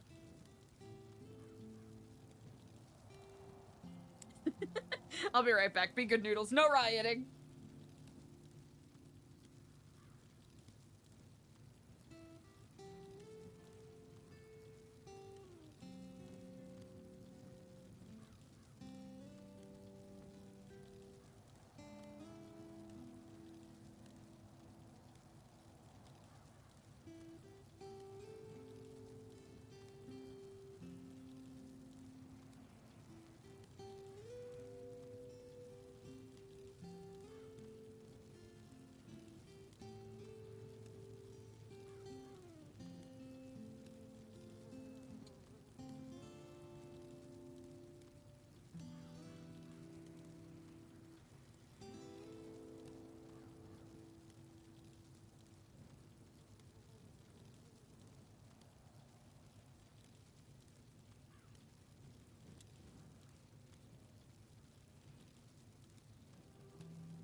night, chat.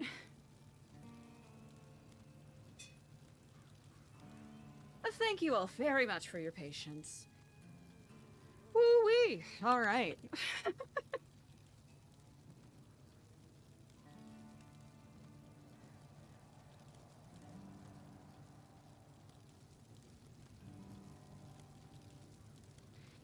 Oh, Chad, I hope this doesn't end New Babylon RP. Right? It's not gonna end it. I hope not. Damn. Joshua going through it. Whew. Sorry, chat, I'm getting my bearings. Well, how about all that, huh?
Alright, we'll set up a conversation with Frank and Nora a bit later.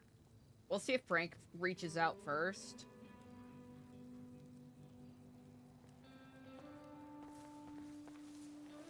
And then play around with it after that.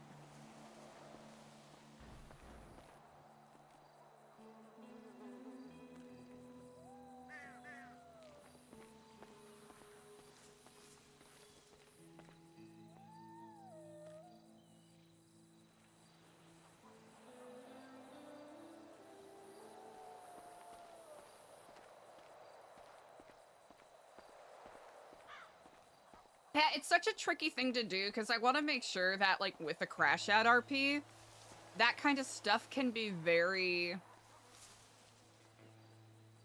like, demotivating for people to roleplay with. And the last thing I want to do is, like, fuck up the vibes too much, right?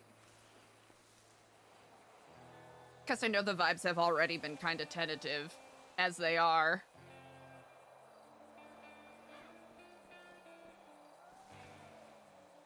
I want to make it very clear, not RP vibes, but, you know, I see vibes, you know what I mean?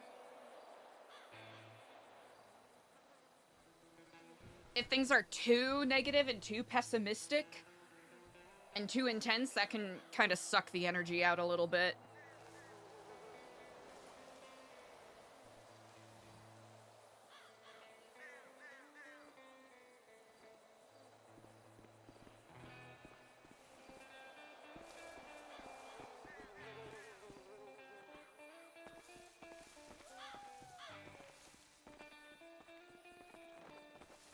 So let's hope the conflict doesn't demotivate people too much.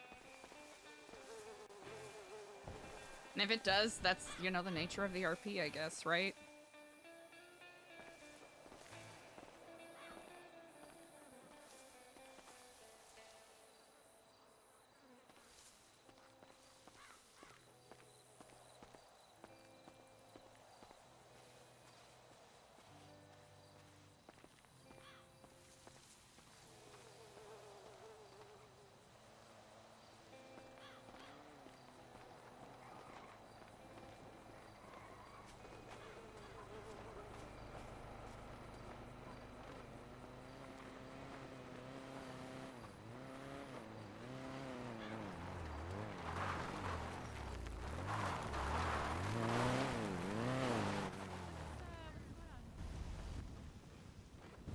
All this shots happening? I literally just came back into town. Oh, Jesus. Ah, Have you guys heard from Fawns? I have not, no. No. I just came out of the library, so... Okay. He said a while ago that he was going to sleep soon, but that he was gonna look for Queenie and then text me before he went to bed. Ah. And then he didn't text me. Still haven't found Queenie? Nope. I drove No. to Grapeseed and I drove through Sandy. No luck, and I just came back. Oh. Well, now I don't know where Fawns is either. I'm assuming he just went to bed and forgot. But if not, he might also be missing. Let's hope that's not the case. Yep, I just hope that he forgot to let me know. When I spoke with Queenie briefly earlier, it sounded like she really wanted alone time, so she could be... Yeah, but she was high on stuff, so I'm just still worried about her. I think she Makes sense. I think she recovered a little bit, and she made like an announcement. No, the announcement was definitely a high announcement. She's a apologetic drunk, but you know, on shrooms. Oh hey, it's Stanley.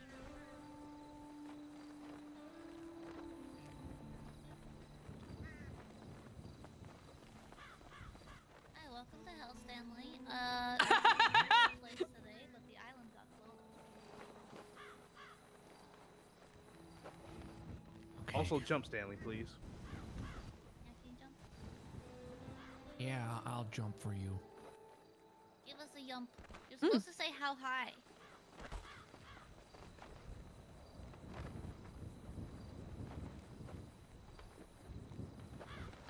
I imagine that you already checked, Just give me a the sec. hills I'm gonna go check out the damage. Yeah, okay. I did not. I just strictly checked both cities. Ah, good to know. I didn't want to go anywhere maybe potentially too dangerous since I was by myself. But, Good to know. Then would you like to go together? yeah. Let me I'll pull my boogie back up.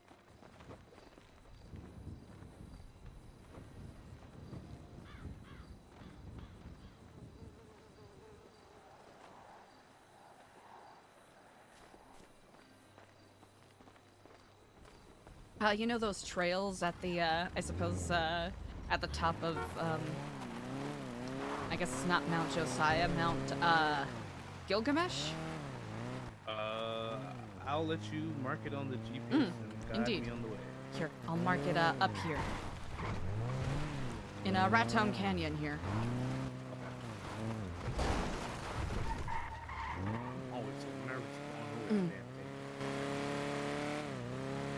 Could be by the silos, could be in this general area, but...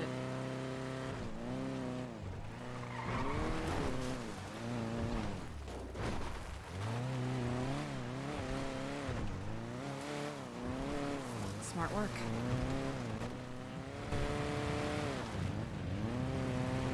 What are your thoughts?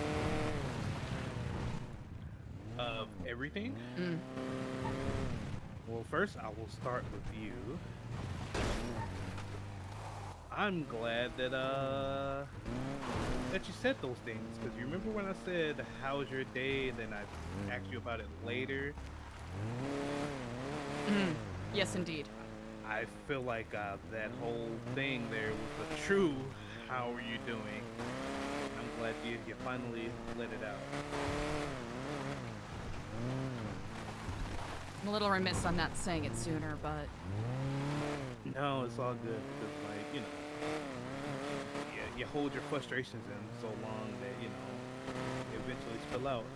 And in the grand scheme of things, what good with telling me, you know, how you feel, too, right? Yeah, there's a couple of different paths we can take.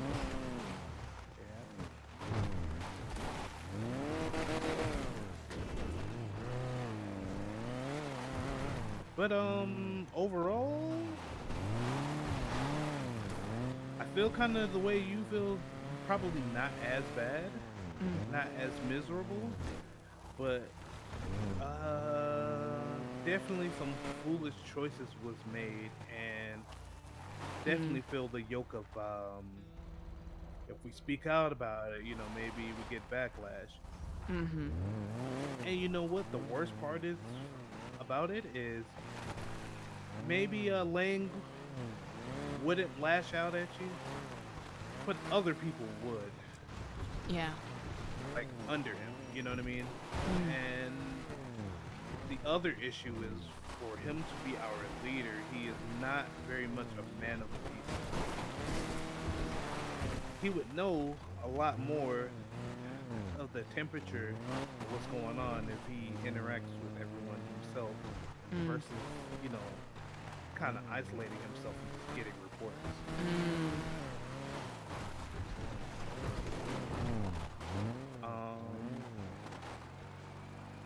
I think if he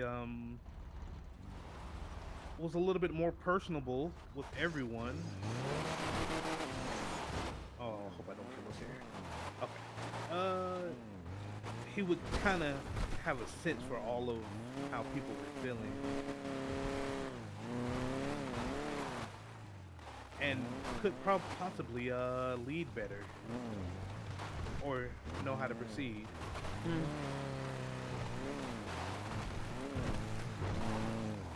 As I brought up the issue of like no one took charge when he was high out of his mind and people thought he kind of executed Skipper. And yeah, I felt like they just kind of babied him and his whims and whimsy instead of, you know, like, hey, this guy's out of his mind, we need to take control here, you know? They're just like, Wayne, no, I'm thinking of the past. It's not this year, you know? Somebody at the top should have put their foot down, especially when we started, like, hey, kill Skipper, hey, put him in the shame pit. They should have not listened to that and just kind of just like, alright, he's out of his mind.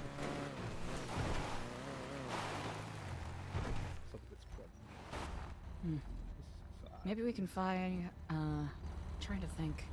Maybe alongside the creek? On Cassidy Trail?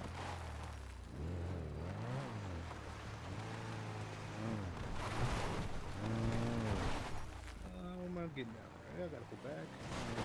Or not. Oh, solid strat. Yeah. I agree with what you're saying. I'm, in hindsight now, a little worried that the arguments today might be demotivating for people, but I hope that's not the case. Yeah. And one thing is like, I brought up the concern to Luciano and Sab that like, hey, if I was to attack New Babylon, I would come from the west, where the Red Keep is, because they could just swim here, hop inside of New Babylon, and they would be halfway in the city before anybody knows. Exactly. And the next day, Clark took the spice, had the same vision I had of like that area, and lo and behold, we have some creepy guy pulling up right over there where I said, and two people infiltrated us right over there. And you know, I guess I'm not important enough for my words to take true weight on my concerns.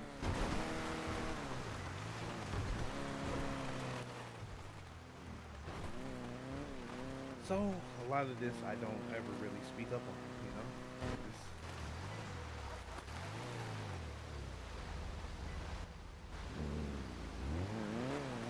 Also, I want your opinion on this. I value your opinion on this.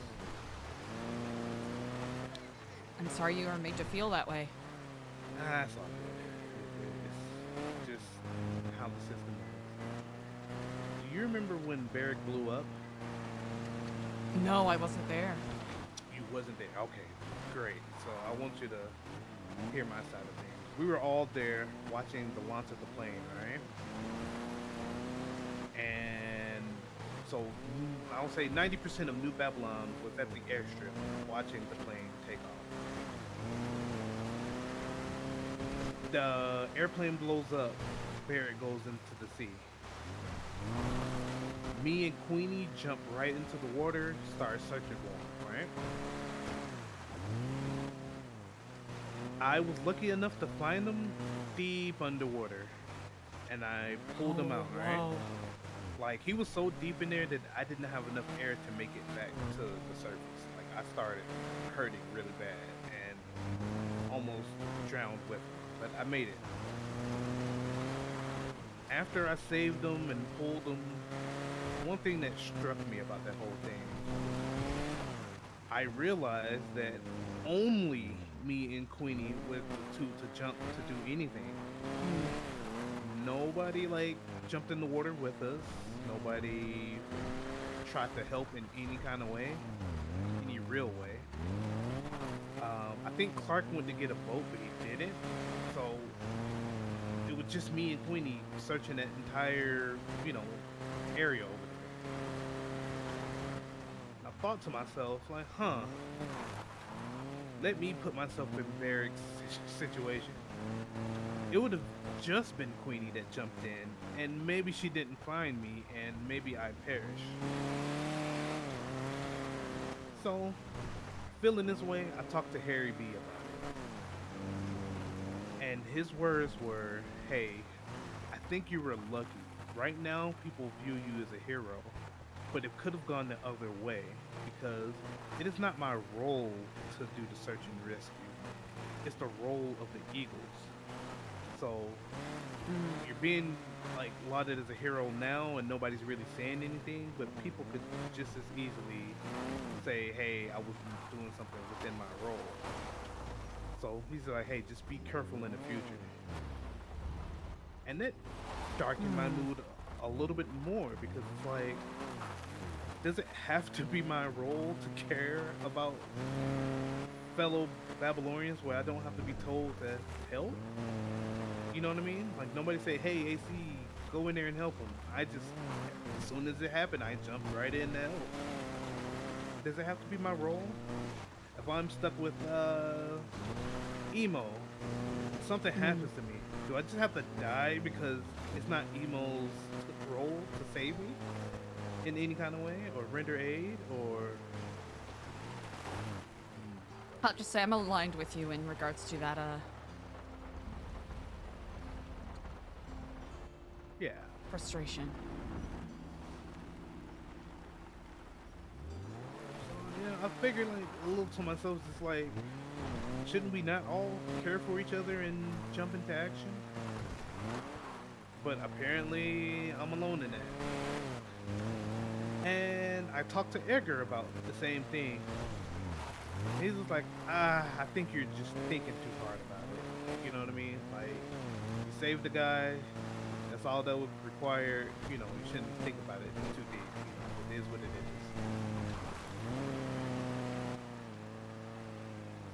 So, what's your opinion? I think, especially with a lot of the people who are here, New Babylon, they come from different backgrounds. Some with more, say perhaps violent leaning backgrounds. So their instincts on what to do is going to be different from some people. And you know what, even regardless of whether or not it's, whatever their connection to their past is, it sort of seems like unless it fits in a specific box, whether it is strictly outlined in the codex or whether it is strictly a role that one was given, people are hesitant to do the right thing, it seems. Yeah. For fear of, no good deed goes unpunished, that line of thinking. Or simply, they don't know what to do unless it is outlined for them. A little bit of that bystander effect, right? Yeah, I think that's another thing. If it's not written in the codex, word by word directions, sheesh. I think these are growing pains, of course. Yeah.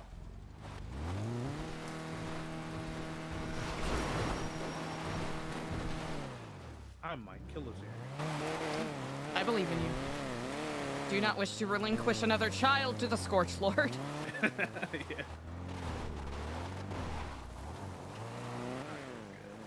Good.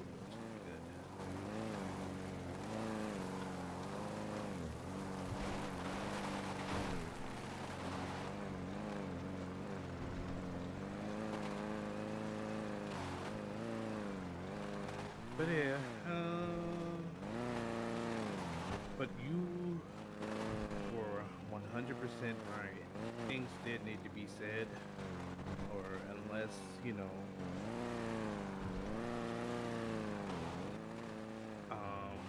things start lingering and resentment turns to hate, hate turns to anger, without it being addressed, you know what I mean? And I perhaps might be a little delusional with my thinking in this regard, but...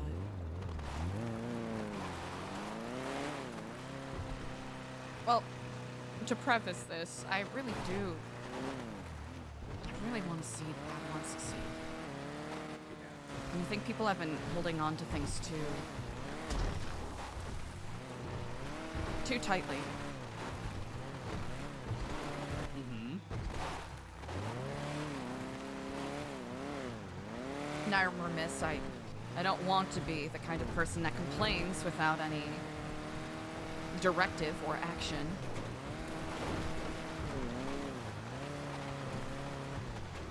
And I feel bad that I wasn't more vocal about the good things about New Babylon, because there is a lot of good.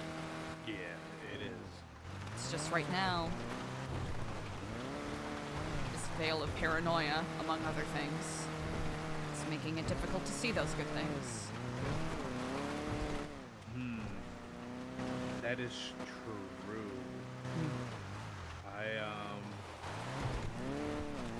Well, now that you read that book, I see they had a reason to be a little paranoid. Most certainly. I was asked earlier who I thought it was, and I couldn't tell you. It had to have been someone who had thrived here within the first 4 weeks. Because I believe week 4 was when the trial happened. Wee Wee trial? Yeah, the Wee Wee trial. If I had to think about it critically, maybe I could figure it out based on who was here, who wasn't. Because I would say the trial of Wee Wee happened in my first week after that. Oh. So I want to say my first or second day, that's when it came out that he was a cannibal. And then we had like the trial a few days later. So I wasn't here week 1, 2, or 3. Would you be willing to speak a little louder? Yes. Give me a second, I'm sorry. It's quite alright. The gravel is overcoming your tones. Yeah, and I know, and I naturally don't talk very loud, so I'm sorry. It's quite alright. Now move my voice box a little closer. So I would have to think it could be anybody before I got there. And you can find the answers to that in the history books of who was there.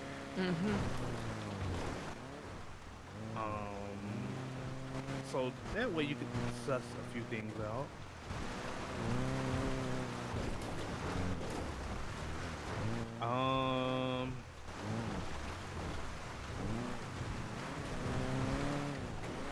If anyone was suspicious of me, what would be my defense?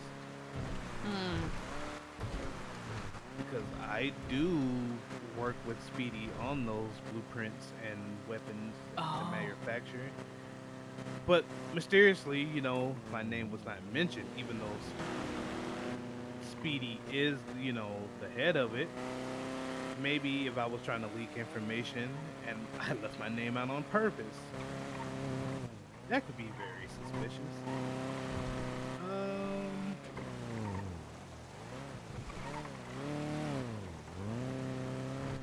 Also, you know, I worked with PD Toe. I worked with Fred's detective agency. So they're just like, maybe if somebody thought, hey, AC did these things, you know, that's kind of crazy. But it's not like I hid any of those things. I put those things on my application. I openly spoke to them about it during my interview, so it's not a surprise or something like, I didn't know that. Also, I looked at my oldest text message before we turned our phones over. My oldest text message was 4 months ago. I don't think that's enough time to get acquainted with the faceless in any way and start, you know, have any kind of relationship with them.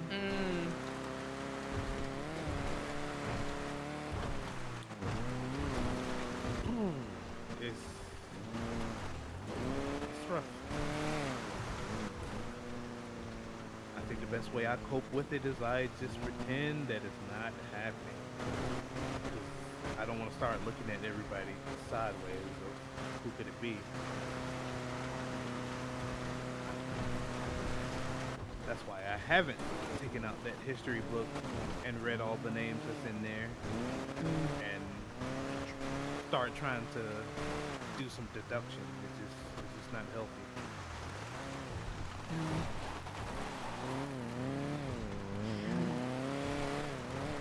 Whoever it is, I imagine, it is someone that might not be a huge fan of the rougher sides, I suppose, or the conflicts and struggles that seem to be unresolved. They mentioned people not reacting to the cannibalism? Was that a thing during...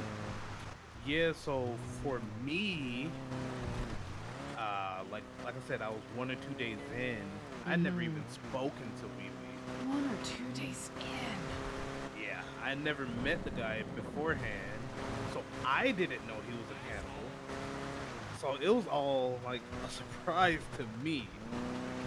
But when the trial and things were going, people were just like, yeah, we knew, and yeah, we see him do some crazy stuff, and you know, we thought, damn, you wasn't here for that. Okay, so I can better I don't know explain any it. of this. Okay, let me better explain. So apparently, Wee Wee has been a cannibal, right? And people knew that before him coming here. So, I guess in Lang's eyes, you know, you leave all that behind. We're not gonna hold that he was a cannibal against him. Fresh start. So, I guess at some point, human like remains was found around the camp. What? Yes, like hands and feet. And Lang was repulsed by this. So he called a town hall meeting. He was like, surprise, it's actually an inspection. So everyone got searched. They found stuff on Wee Wee and they found stuff on Stanley, the human remains. On Stanley? Oh God, Eliza, I forgot you weren't here. Yes. Okay, alright, so I can continue to explain everything. So yes, on Stanley as well. Now, because Stanley was on trial too. Same day, same trial. What? I guess it would be simpler to explain Stanley's whereabouts in. Apparently he had deep dark thoughts of wanting to try human meat his entire life. And he got high on Blue Chew and birth control and alcohol. Oh no, the BC2. Yeah, so he was like out of his mind, you know, had a little party and he dabbled in it and he tried it. That's why he had the stuff on him. And his punishment was to make sure that he never does that again, had to go to therapy. But to back up again, Lang found out he was repulsed. So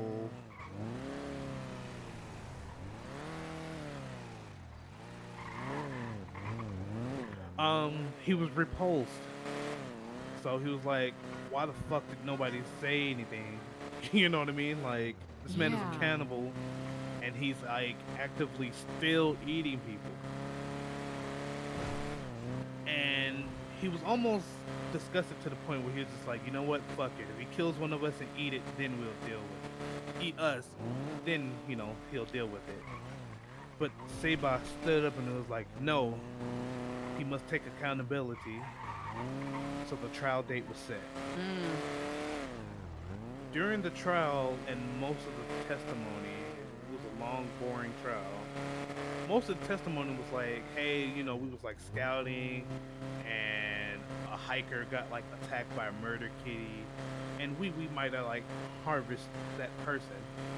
Because in Wee Wee's head, you know, hey, I'm not hurting a Babylonian. I didn't kill this person. I'm just, you know, they already dead. Gonna, you know, take a little piece of them for a meal. And other people observed it, but they just like, who else but Wee Wee, that knucklehead. Instead of saying something. So it was just a bunch of testimony of people saying like, well, I thought we all knew, so I didn't say anything. Versus, you know, also, this is what I saw when I saw it. So Wee Wee was temporarily exiled, and he was to undergo therapy until, you know, he was just not accountable anymore. I don't know how that went, but obviously he has never returned since. So that's the TLDR of that whole thing. So when that book mentioned cannibalism and nobody kind of flinched, that's why some people already knew. Some people even helped them cut up parts of the dead hitchhiker and helped them out, versus just being repulsed and disgusted, you know, reporting it. Do you recall if there was anyone else upset by the outcome of this, or Of that Wee Wee cannibal? I suppose having a similar reaction to Lang.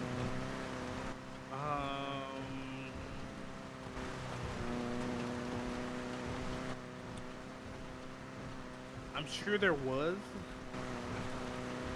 but off the top of my head, I couldn't tell you exactly. Okay. Edgar definitely knew. But it was a while ago, and I hadn't really even thought about it again until now, so I don't think. But I was bothered because I didn't know. I never, you know, 2 days in, haven't spoke to everyone in New Babylon yet. Still trying to find my way. Haven't spoke to Wee Wee, so I was like, yo, that is kind of crazy.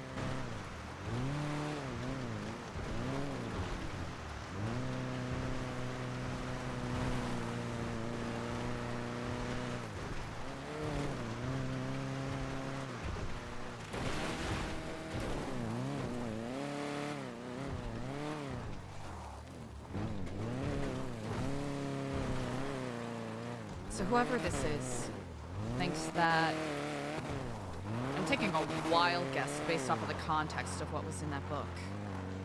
Okay. Whoever wrote it is worried about worse things potentially happening. I wonder if A, it is simply them being worried about a potential worse thing happening, or if there is something they know that we do not. I think so, because they, I'm trying to remember. They say we must be stopped from doing what? That's what I'm trying to figure out. Is New Babylon itself a cover for something else? And they're afraid that, like, hey, once we get established, the true motive of New Babylon is going to come to fruition, right? I think that's a flawed way of thinking. Because they really had sinister undertones to, like, some ulterior motive. One, they didn't have to make New Babylon to do it. They were already gang and made people to do whatever it is that, you know, New Babylon's supposedly doing. They didn't need to invite people like me who has no criminal record, or Stanley, or, you know. Donnie B, I feel How would they that. expect that as soon as the ulterior motives came out that we would just fall in line with something super sinister? I mean, could you imagine Lottie doing something sinister? Not at all. You know what I mean? So why invite someone like that in if, you know, they even rejected Tony to become a New Babylonian, and, you know, they're brothers. And if they had something going on, of course they would tell their brother. So I think I don't know. Somebody truly doesn't believe in what Lang is trying to do.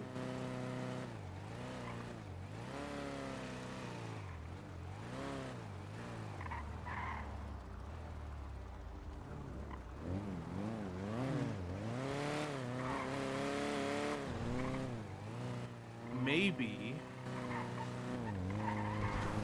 I have two theories. Either it's a member of the former Trepas. Oh! Trepas. Whatever. Because I believe at some point Lang and Edgar were like opposed to each other, and somehow they came together to form this.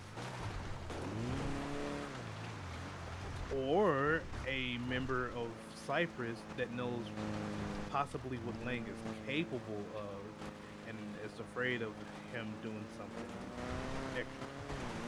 Sounds like he has quite a history, from what little I know.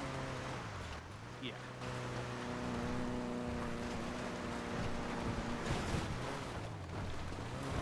But I try not to allow myself to go too deep into those thoughts, because I'm just giving everybody, you know, a fair shake and fair whatever they show me. And not off the any outside information or preconceived notions of what anyone is capable of.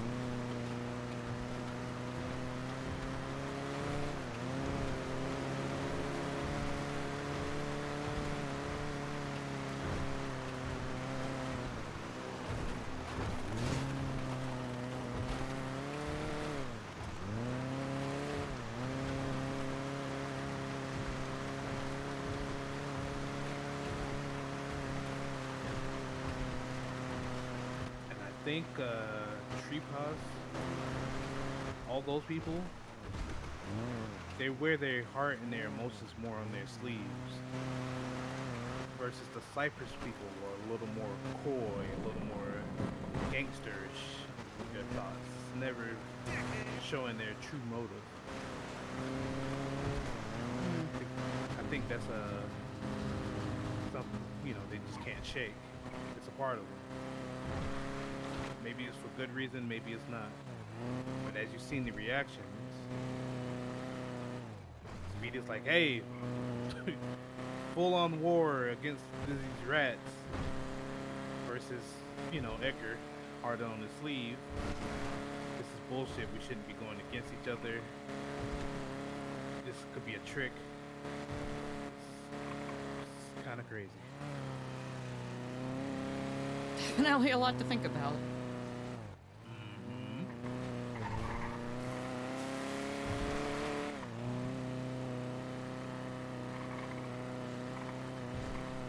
Let's do one more lap. Anything you want to ask or remind me before I take us back in?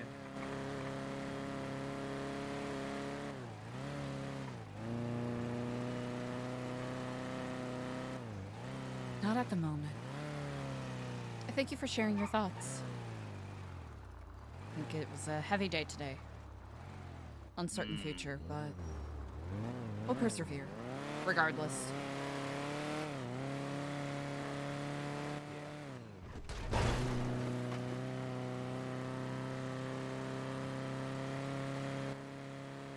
do have a completely unrelated question. Ask away, please. How's EJ in New Epsilon been?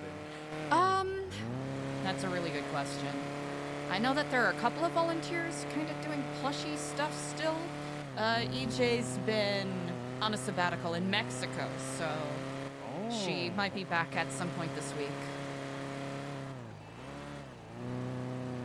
Oh, okay. Heavy asterisk on might. She's been out for a couple of weeks. Actually, all of our board members have been down for the count, but that's, you know. That is life. Summer into fall, always that transitional period.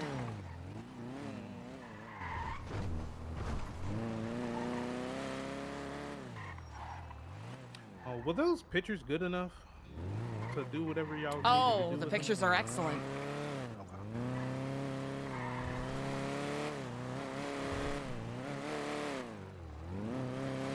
Quite excellent indeed, I would say.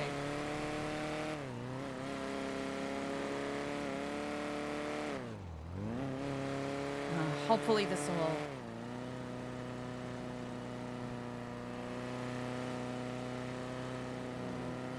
I'm not much of a direct action kind of guy. But, you know, people like me who aren't shooters, quotation marks, have other ways of protecting ourselves. Maybe this could be a step in the right direction. Maybe it could be a folly.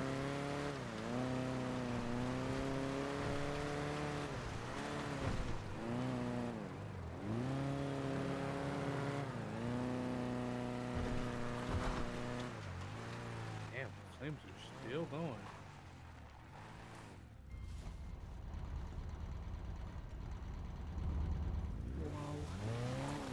It's intense. She took a picture from over here, but I was getting pulled in so many different directions.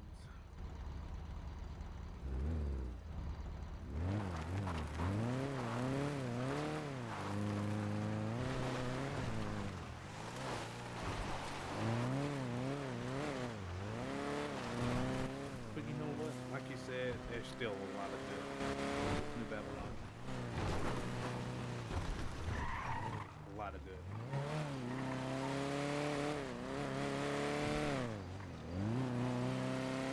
Here's hoping.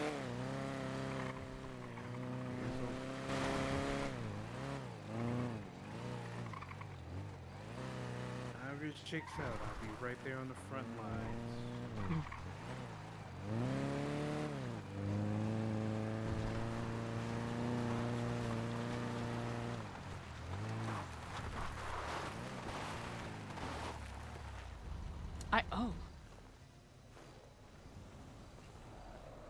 There's a truck on fire. I'm gonna get some water from the kitchen. Oh, okay.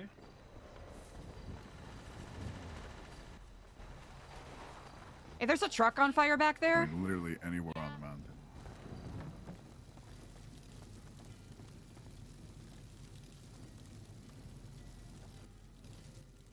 Eliza, you just mean the one by that trailer, right? Be anywhere on the mountain. Yes, is that, For all we know, right? Charlie just called me, Oh. and I did not. then he is around. He is very much around. He's to the west, I think. What number did he call you with?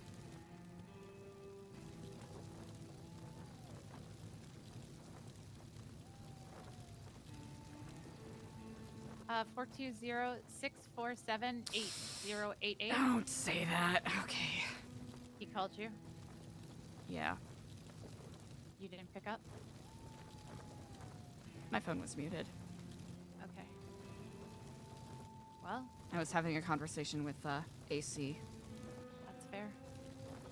Well, he is probably to the west now, since he could see Barrick and I, and he said he could pull the trigger right now and shoot Barrick, and I said, I don't think that's a good idea, and he said, is that a threat? And I said, no, that's not a threat, and he hung up the phone and blew up that truck. Which is worse, calling him back or ignoring him? Probably ignoring him, right? If you're gonna call him, I would... You know what? I would not do it within sight of a window. Good call. Do you want to call him alone, or? If you want to listen in, that would actually be ideal, all things considered. Especially with the concerns people have been having as of late. I kind of came in at the ass end of all of that, and I... Well, you didn't miss much. You actually missed a lot. Oh, Jesus, I heard. Yeah, AC filled me in. Oh. Did he not answer your phone call? Oh, no, I just put it down. Oh, okay. No, that's okay. Don't feel rushed into anything.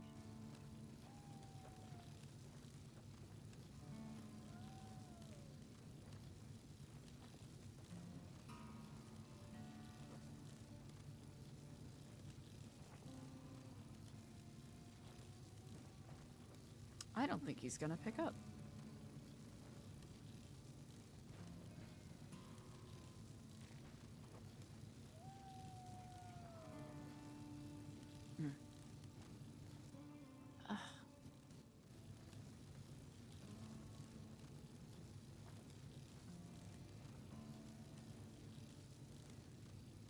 I don't...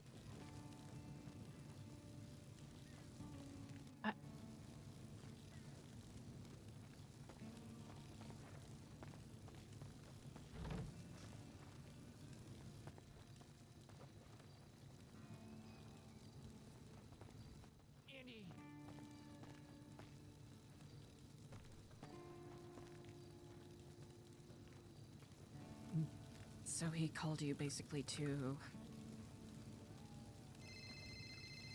Oh. Hi.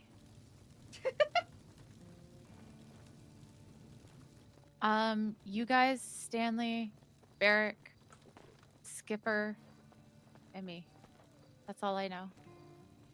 I tried calling Clark. Nothing. Luciano went to bed. Did you guys ever find Queenie? No. You never found Queenie? Oh my god.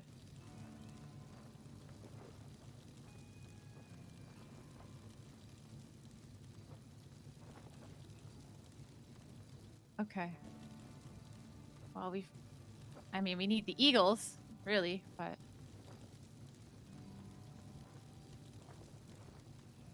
Yeah. We've had the Eagles, we're all high on mushrooms, so...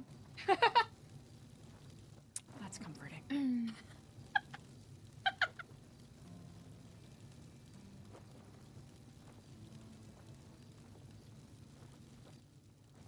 Oh. Okay, I could say some really bad shit to you, and you have no idea because you can't hear a thing I'm saying. You dummy, you fucking piece of shit. Fuck you. Fuck you. Brutal. I'm kidding. Oh. Sorry, he said his ears popped and he couldn't hear anything I was saying. I was just testing that. Was that him? Okay. No, that was AC. That was AC.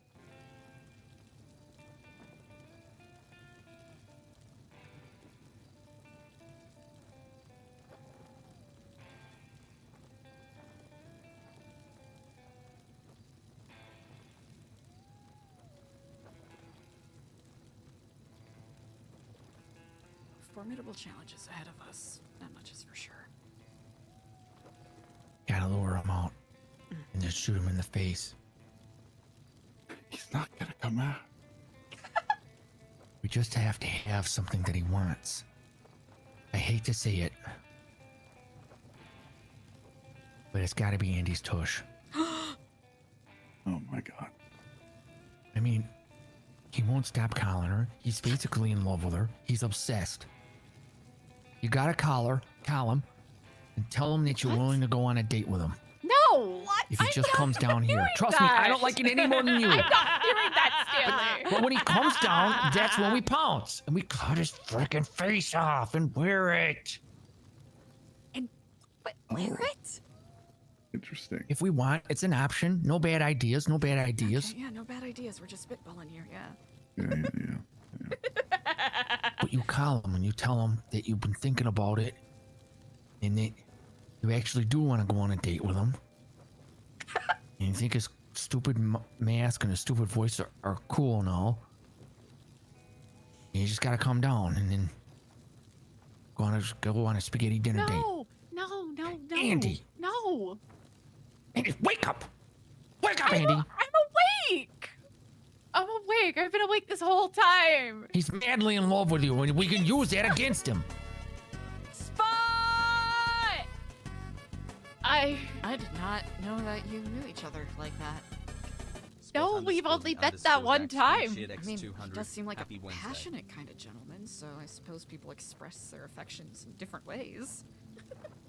Spot, thank you for the 200 bits! No, it's just that one time on the beach that he came up. And on the you know, out of that's like number 2 on the top 3 most romantic spots. Yeah, I know. Listen to Eliza for once in your damn life, Andy. Why are you yelling at me? Because it's a matter of life or death, and you're choosing to be kind of a doo-doo head. Not Shandy. Did you just call me a doo-doo head? Are you sorry. serious? I'm sorry. I'm sorry. Stanley, I know I'll you're calm upset, down. but that's fucked up. Yeah. I'm sorry. You know what? Fuck your mom, Stanley. Fuck your mom. Hey, just don't say that too loud. What are you doing? Fuck your mom. Andy, you don't know what you're saying. What? Go. I do know what I'm saying. This guy is tearing us all apart. No, I'm not. I heard a helicopter. Trust me, I'm very in tune with these kind of things. I'm right here. Oh, by the way, AC is still around. He's fixing his hearing. Hearing aid or something? I don't know.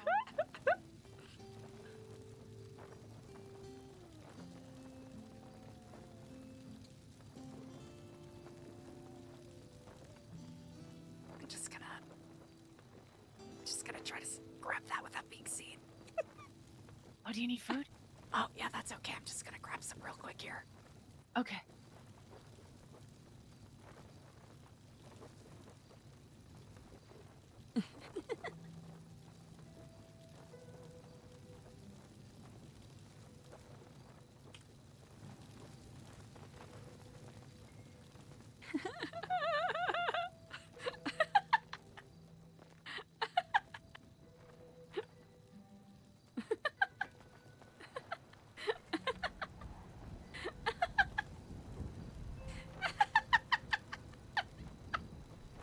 Stupid. I gotta grab food, or I'm gonna pass out. Could have given you some. Oh, you know what? Honestly, I'm not really doing my best when it comes to logical thinking today. What do you mean? I'm always a team player, Stanley. Now she's a team player. I'm always a team. What do you want? What do you want? You want me to call him? You seriously want me to call him? What am I gonna say? Say that you've been giving it a lot of thought and you'd like to go on a date with him. No, I don't think that's what he wants. I think he wanted to shoot people. I think he wanted to shoot Barrick. Because when Well, I said... Turn when on he your said I charms, your could shoot feminine him charms. right now. And you know, just turn on your charms and see if that's what he's really. Andy. Spot, thank you so much for the Andy 200 goodies. I Coots. really appreciate it. Andy Suzanne Coots.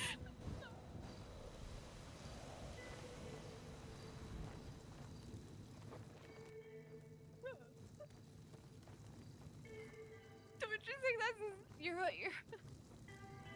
Stanley, what you're asking is insane. Like, Baby, does it I make- don't want Baby! You think it's not gonna kill me to see him with you? You guys enjoying a nice spaghetti and meatball dinner? You think that's not gonna tear me up inside? You're my girl.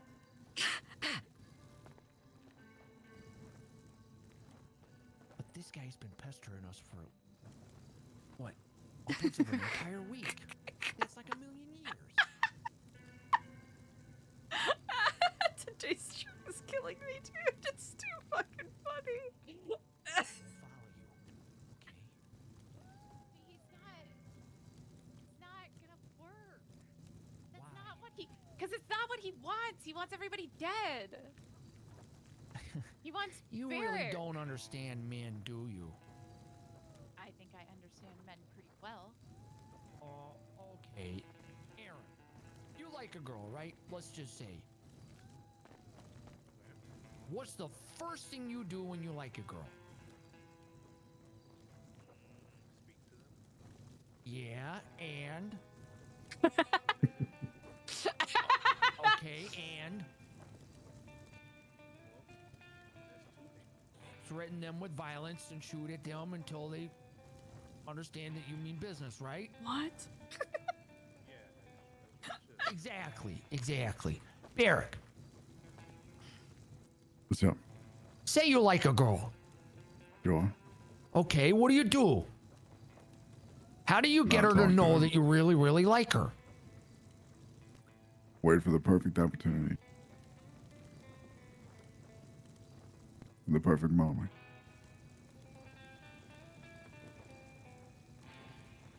Maybe not perfect, but something like that. And? And what do you mean? Listen, I think you and I probably have very different approaches. And threaten her with violence and make her think that you're going to kill all her friends unless she goes on a date with you. Guys, Listen, that's a very classic Harry Met Sally stuff. it's a very Joe Goldberg approach, Stanley, and I respect it. And you know, I think there's a lot of women that would be into that kind of thing. But This you guy's need- freaking in love with Andy and we're all just going to sit here and let it happen? Listen, man, that's your ballpark, you know. It's your ballpark. What? Okay. If it's my ballpark, I say play ball. I I say don't know if let's Charlie plays baseball. boot up US National Anthem.mp3 on Winamp, play that bastard, and then throw the frickin' first pitch.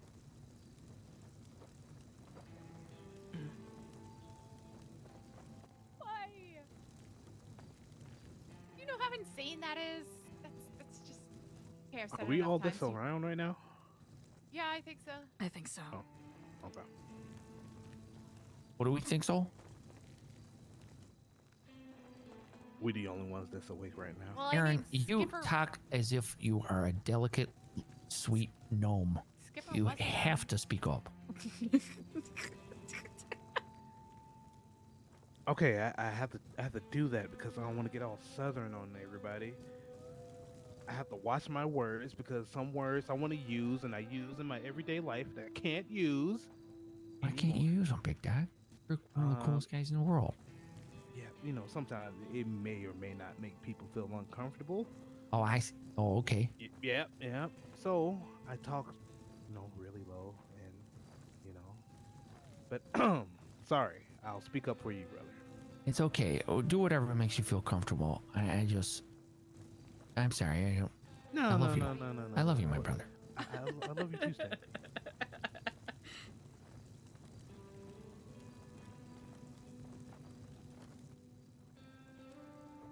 And you know what? We haven't What? did our handshake today. Like, what's up with that? Sorry. It's just I this know. freaking Charlie guys really got my panties in a bunch.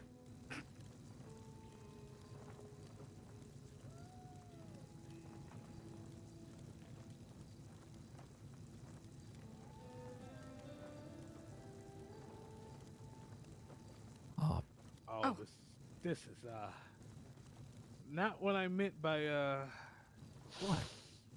You know, a cool handshake. Aaron. Hello. We're all at You seem Ratatouille. stressed. Just Yeah. cray All right. into me. Do you know if anyone else Okay, is I got around? you. Nah, I don't think so. I was going around looking at people. Did they find Queenie? Come on, it's just us No, guys. not yet. And two women. Oh, what are Aaron you and gonna I do? did a lot of driving around. Barrick is You might come back after the old mushrooms. feel like he's judging us right Probably have to walk it off. No, not really. Well, They he was were, a judge in a all in here sort of liberal state like San Andreas. debriefing, for lack of a better phrase. Yeah, fuck that shit. Right. Yeah. Debriefing. Frick, judging or Kind of. you did a liberal That's state. what you do. And then Andy's like staring a hole Being in a the judge. back of Am my I head annoying right you? Oh no, that's what Well, you do. It's because Andy doesn't. I could stop. You do that. I'm not selfish. Okay, and why are you bringing it up? Well, I don't if know. we're just gonna Making me stand self-conscious? here, holding hands, Yes. letting this The guy whole plan. run Then I'll stop. Oh, stop. all over us, then I say have we to just I just go want to ahead and let do you know I noticed contracts. it. My crash out counter is too high today. Oh, too many crash outs? I've crashed out 3 times so far today. I just Well, do not that's- believe that's you what know. he wants. Standard crash out? It shouldn't be though. I gotta stop crashing out. Yeah, Oh, stop crashing this is out. awkward. Oh wow. Right, I'll pop. You know what? That never happened. Fine, let's run away then, Andy. Let's just Run run away. away. Run away. Am I in? Am I the one not thinking clearly? Back at it again with the brown shoes. You know it. That was kind of a reference to an old, Like, somewhat recent viral am I? I just don't. Yeah. Well, if I you just live don't think over it's here, smart to call him back. He Why's called that? you? Charlie, yeah.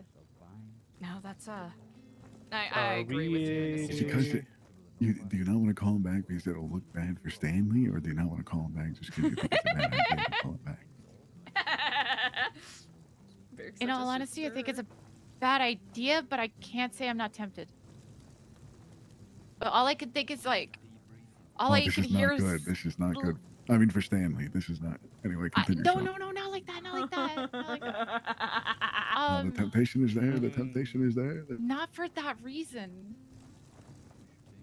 Oh, maybe Stanley's right. I want to know, like, but there's no point in asking. That's the problem. I want to know what does he want? What's the end goal here other than hunting and making us all scared? That's what he wants. I mean, that is what he said. I mean, yeah. Sometimes it's at face value. Sometimes it's gonna be subtext, but I mean, what they want is literally happening. So And honestly, Barrick, I'm not surprised you were number 2. You were the second person he asked about. So. Barrick, what you do? exist. You exist. Work as the judge. I should have stayed as a cop. Okay. Basically, yeah, they are. Okay. You must have That's a did very, something to very piss short-term somebody off. version of. Yeah. Yeah. Mm-hmm.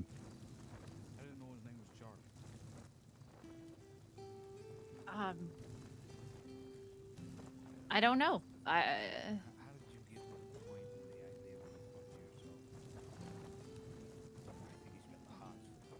I mean, oh God.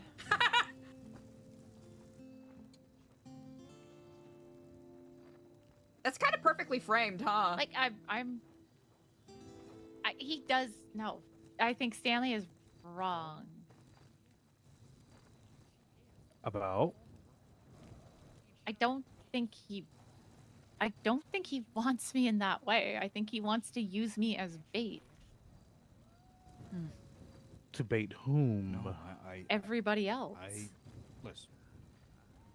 Let me set you I at mean, ease a little bit. can I also say it doesn't look great that he's Relax, calling me? There's no need to panic. Because as far as everybody I knows, think I I can knew nothing safely about the assume Faceless, which is that she's not 100% true. I knew nothing about them until all of this started happening. Okay. Especially with the seeds of doubt that have been planted, that doesn't make Yeah. things any easier.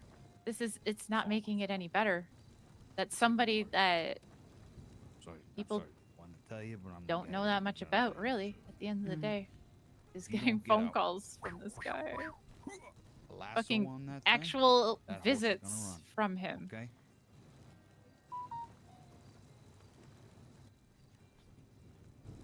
You know who that guy is out there? Doesn't. He's like, no, you know who he is? But- John Dutt. That's why I feel like he's using me as And bait. he owns a big ranch. Okay? Sorry about right that, now, Andy. your girl took a couple of steps onto his property. Okay? Wait, what? Now he thinks he's got old-fashioned cowboy rights. And he'll fight you in the middle of a stream. What? I think my husband's giving him. Oh, God. God. Advice. Wait a minute, a real Korean woman? Wait, what? What the hell is going on? Did he just say a real Korean as opposed to what? Fake Koreans? What? Okay, that's not how I thought that conversation. That was kind gonna of go that there. answered your question. Yeah, it really did. Yeah. No, how could you tell? Yeah. All right. Well. If you want my honest opinion on things, No, it makes perfect sense. I think no matter what we do, he's gonna watch us and try to stir up issues. Well, it's And I the think fact we that just she's go old. about what we were doing. This guy is not So a sneaky. young Korean woman? He likes being seen, I think. Young or old Korean woman? Skipper? Do you see him through that window? Wait, no. Oh. No. Oh, I he's, thought you were talking about. I thought you were talking about Ralph. Nope. He this time I didn't see him, but he saw us. Ah.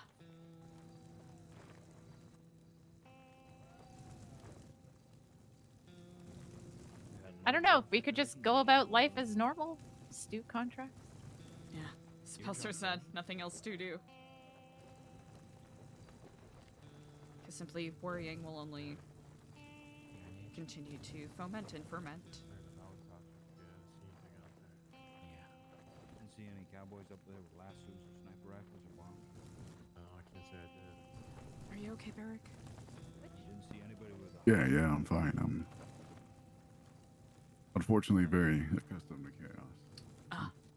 I imagine such. Korean? Yeah. I'm sorry for that.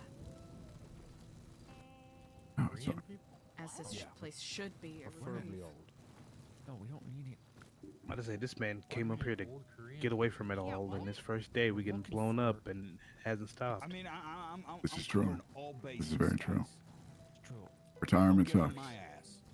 You saw the bombs. It appears so. How dare you, Andy? Yeah. Onwards and upwards. Let's shift it over to you. Always. How dare you? What the hell? You think? Don't you think it's dangerous what you're doing? What am I doing? Who your phone calling? I didn't call him. He called me. I didn't know his phone number. You You seriously expect think me I... to believe that? Yeah, I do expect you to believe that. Because Yeah, it's yeah. the truth. Yeah. He's doing it. Expect me to believe that? Why I would I guess lie kinda do. about that? 25, 26. Cover up your obvious, affair. You're horny for him. Oh my god. Listen, I don't. I'm like the judge. I just, Look at you. I present the charges. It's not me who's got the evidence, okay? It's There written all is, over you. there is no evidence. It's written all over you. I just had a person call me, telling me from the fucking mountain that he's pointing a gun at me and Barrick, and somehow I'm at fault. Barrick, what's the meaning of this? You understand the insanity of it? And then this guy, What are you talking this about? guy What's right the here meaning is of it? telling me to call him and ask him out on a date. Fucking literally- get their ass. She's Get getting their called straight ass. out by somebody Oh my that. god. True. Yes. Wow. Did you accept the date? I didn't. It's not a. Oh Jesus Christ. Well, you know what they say? Guilty people walk away or something. Guilty people walk away. Guilty people stand there. Any fucking way I'm guilty. Guilty people do stand there as well. I'm drawing blanks here, guys. I think she works for him. Who, for Charlie? Oregano. Because everybody thinks that All right. she's trying to fuck Charlie or vice versa. When. You know. Well, who's Charlie? Is Charlie the same guy who's bombing us? Or is this a different guy? I mean, by proxy. Yeah. Same people, not same person necessarily.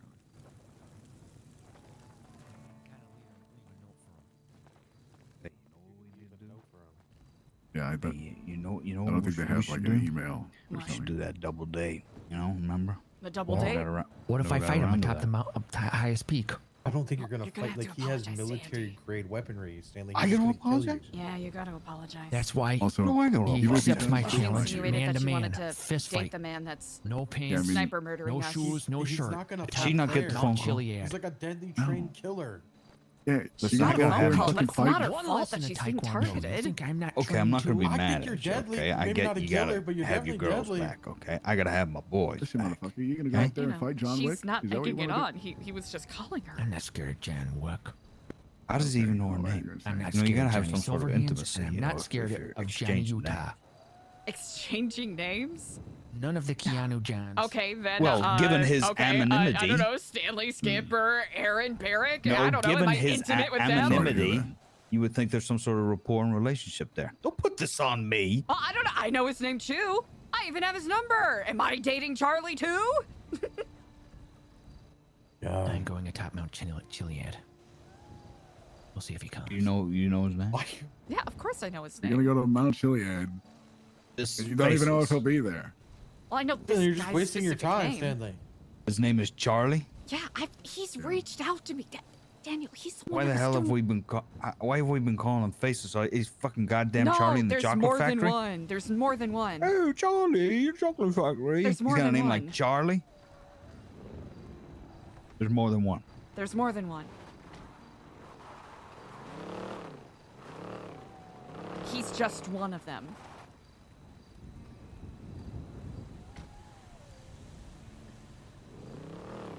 How are you doing, Skipper? What a day it's been, huh? You could say that again. Easy. I don't know what to think anymore, if I'm being honest. Yeah. Neither do I. What are your, if you don't mind me asking, what thoughts do you have? I hope you feel comfortable speaking freely in this regard. Yeah, absolutely. I mean, personally, I think a sword of division was driven into Babylon today. Mm. I think some people think one way about this organization, others think another. I don't really know what solutions we have, but I fear that in one sense, we're kind of falling apart very rapidly.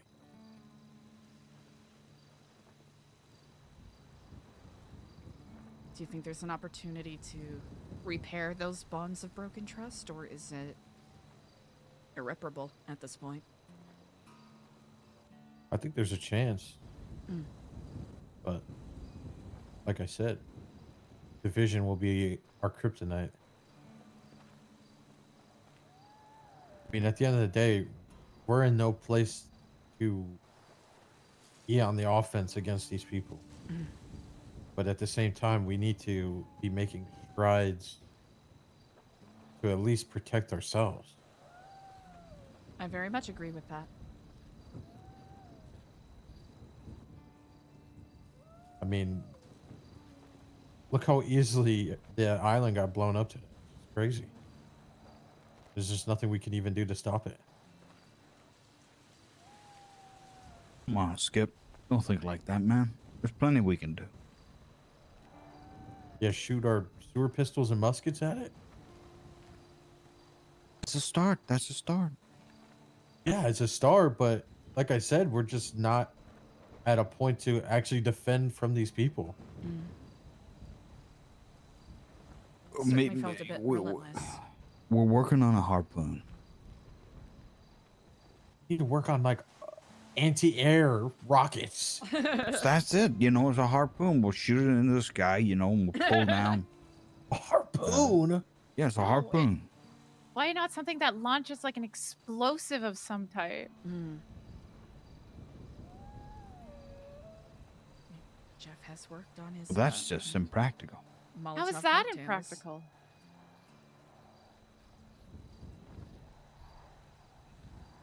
What is Well, the that's just- practicality of a harpoon?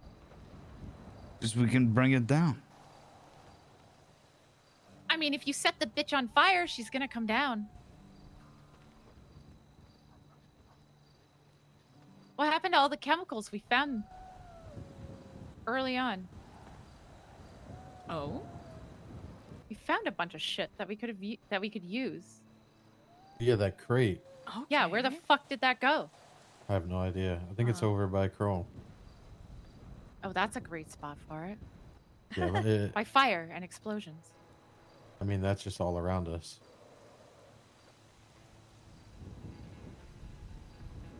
What are there chances there's more of those chemicals back down in the same place? I mean, there's always a chance. Then I Just, think the problem is we need the people who are equipped to build such Well, like who are an the people? explosive rocket. You know, I've never built anything like that before.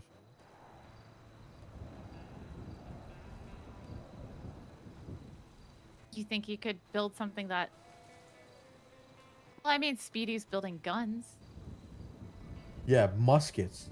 Yeah. I know it's a start, but we... This is when we start Mad Maxing shit. Like right You're now out is of when we need control. to start fucking building some weird ass shit.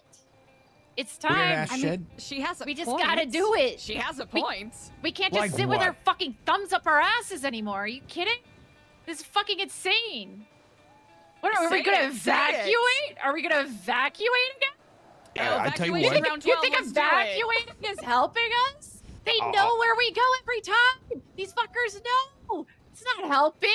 Let's get this. They're gonna just blow us up and we're Hell okay. Talk your Okay. shit. Jesus. Yeah, talk your shit, talk your shit. I'll paint myself Fucking white. tired of this shit. I'll get some polecats, and I'll just fucking dive bomb the next thing, shall I? That's not what she's saying. No. That is ludicrous. No, I'm saying we need to build. Max? Let's just Mad Max build some weird ass shit. Who fucking cares? Stuff that they're not expecting. We have to get fucking weird. We have to do something unexpected. They're expecting the status quo from everybody that they've ever worked with. We need to be fucked. I mean, the fact that we Excuse even me? exist is enough to just rile them to this kind of anger because we are not under their umbrella of real estate, so to speak. I agree with Andy, 100%. Not that a harpoon isn't a good idea, but let's expand on it. What about a harpoon attached to, like, I don't know, a fucking vehicle, and then if you shoot down the helicopter and it's like, nah, I'm gonna veer this way, you take the vehicle with you and then you slide up that fucker and you get in there and you slit their goddamn throat. Oh, wow. Paint your face with their blood. Huh? Oh. That's fucking crazy. And they wouldn't be expecting it, would they? Very unlikely. I wasn't even expecting you to say that. I'm getting weird. We gotta get weird. That's it. Fucking weird. You know, instead of rebuilding the glider all like pretty and it looks nice, let's attach, I don't know, fucking spikes to it and you press a button and the fucking spikes launch. That's pretty sick. Skipper, you are the verifiable expert in these matters. Do you think this can be done? Unfortunately, it's only at the hands of Marduk to give me the teachings. Ah, of course. I can try, but the likelihoods of explosions and things going terribly wrong are increased times 10. Mm-hmm, they are. You guys should not be the only ones to test it then. I'd I be agree. willing to test anything. I'm tired of sitting around. Is there anything we can research or You know what? maybe gather to help make this more fruitful? Get Marduk to take a whole bunch of mushrooms. Get him Actually, this is gonna sound treasonous, isn't it? I don't mean in a bad way, but he does like his mushrooms. You should get at him one day when he's a little bit high. Maybe he'd be into making some weird designs or some shit. You never know. I don't mean get the guy all fucked up and like, no, don't take advantage of anybody. Not Marduk. Like hallucinogenic inspiration. Yes, yes. I'm not saying in a bad way. Oh my god, I know how that came off. I'm so sorry. But you know what I'm saying. Daniel, you seem a little hesitant about this plan. What thoughts do you have?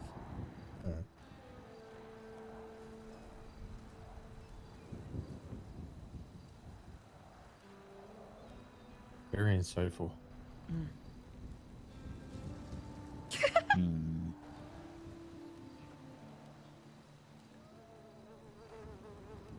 Are you okay?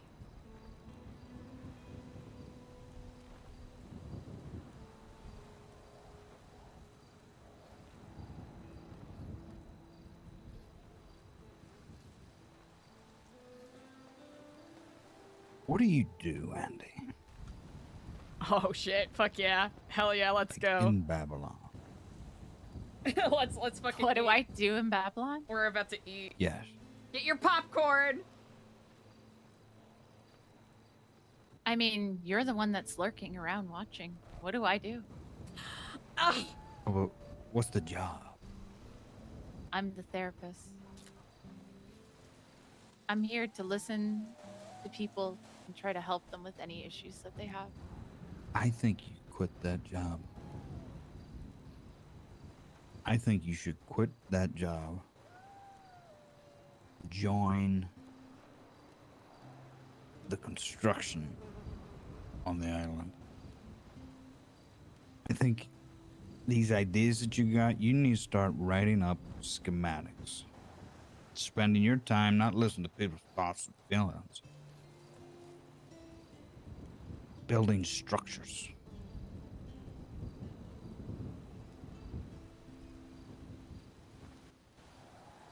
You can't let these ideas float away or hand them into the hands of somebody else, you know, to do.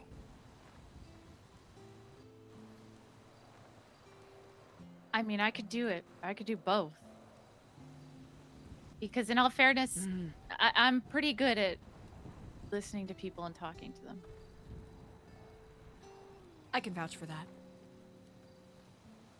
I'm actually very sad and slightly mad that there was some sort of circle today where people aired things out and I actually was not there.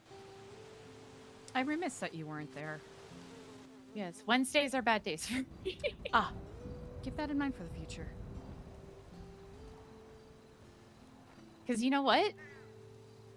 If me helping out on the island or drawing up fucking anything means taking these dumb fucks down, then I'm there for it. Because I'm really tired of watching them just get what they want, which is us fucking scrambling every time.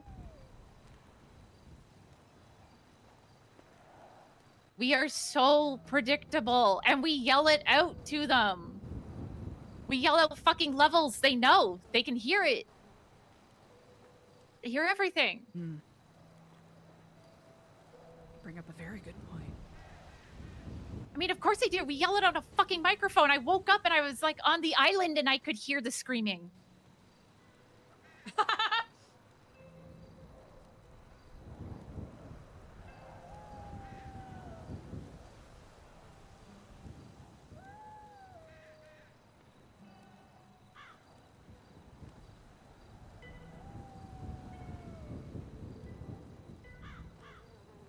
Okay, so then what's next?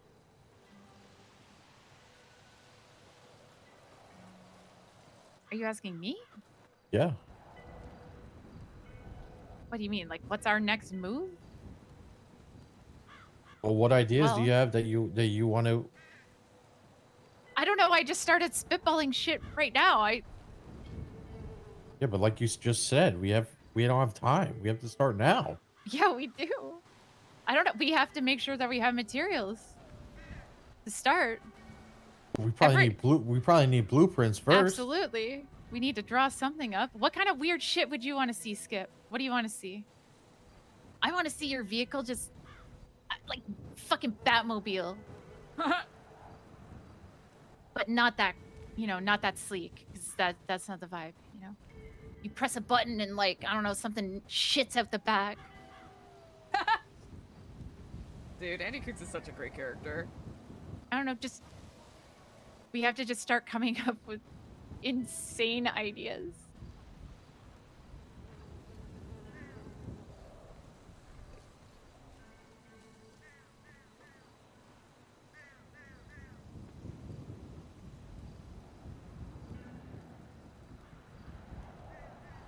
Something I've been discussing with several people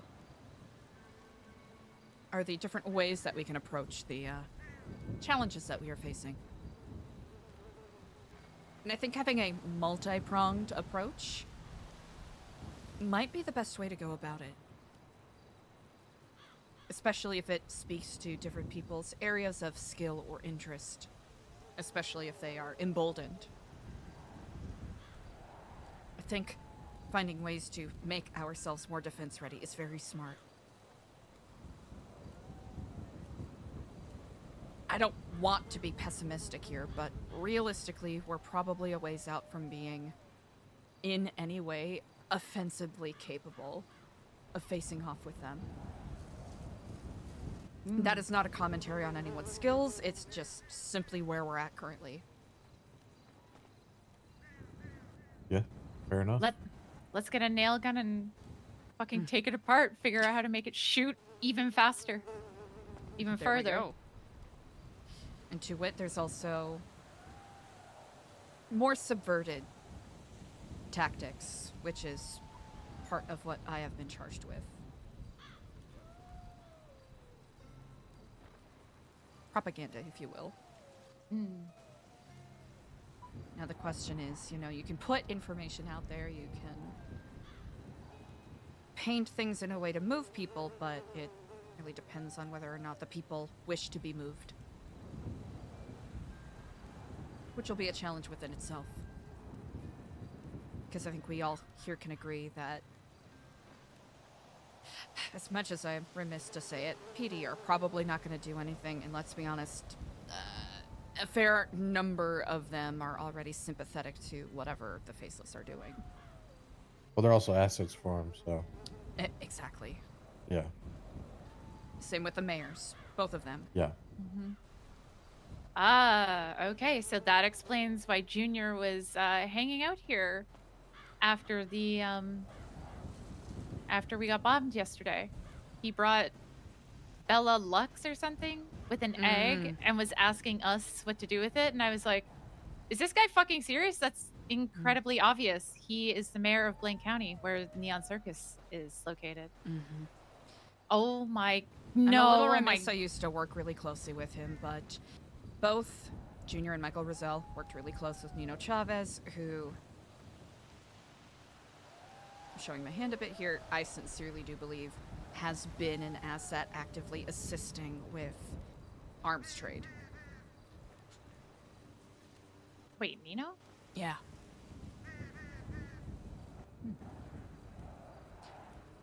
Michael Rozelle worked with Wyatt Jones, who was an arms distributor. And they had a warehouse in the barrio that they would trade out of.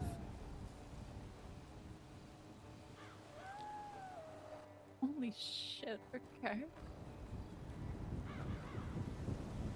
How do I know this? It's because I'm a nosy fuck, that's why. That's amazing, and we need that.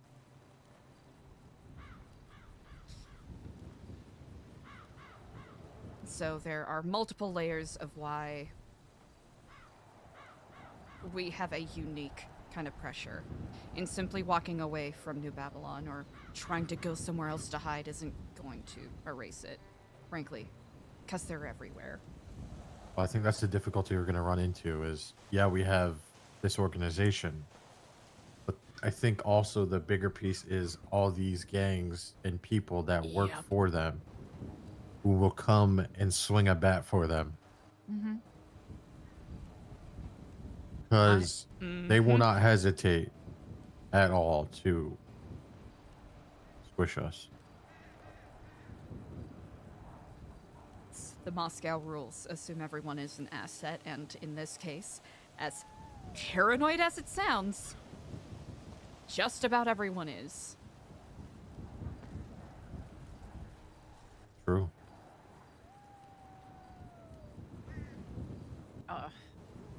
Stanley messaged me and told me to tell your boyfriend I am waiting atop the highest mountain. He wants me to call Charlie and tell him to go fight him.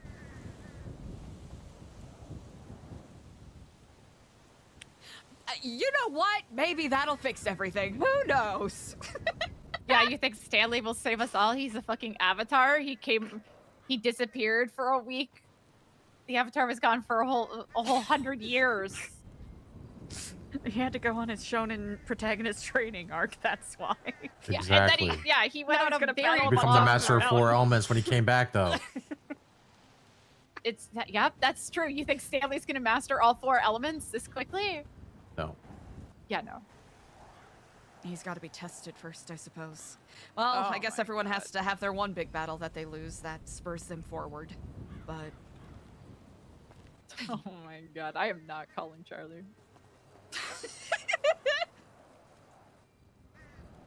No, he's not.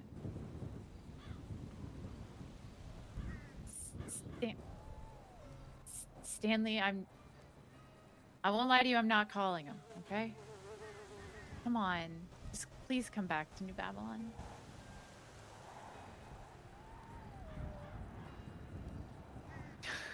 Come on.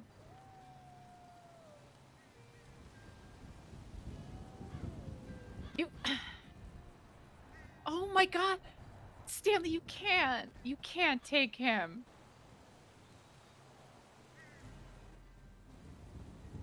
Okay, you know what you can take? You can take a 50 caliber round to the head from afar. That's what he's gonna do. And I don't want that, so please come down.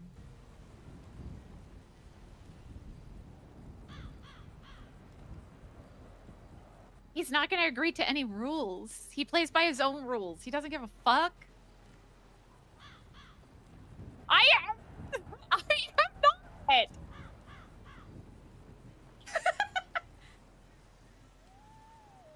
Pardon? That isn't...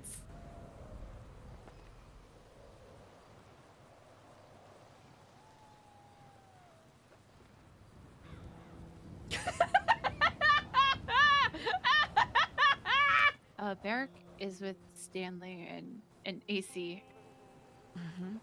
And they're gassing him up, telling him that he should fight Charlie. And I thought I was crazy for what I was saying earlier about getting all fucking weird, but yeah,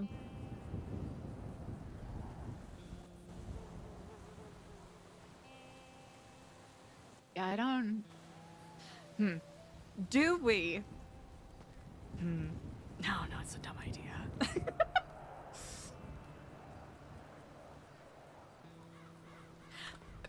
Do we give him a placebo to fight against? Hey, that actually could be a good idea. You know, I mean, just get What's someone up, to dress Daniel? up like a mercenary with a white mask. You want me to? Okay, Here's the thing, it's not a good idea. I'm not great at lying to people that I actually care about. Everyone else You're a is therapist. free game. Hmm. I mean, yeah, the rest of the city is easy. That's just fun and games. But people I actually care about, I'm not great at lying to.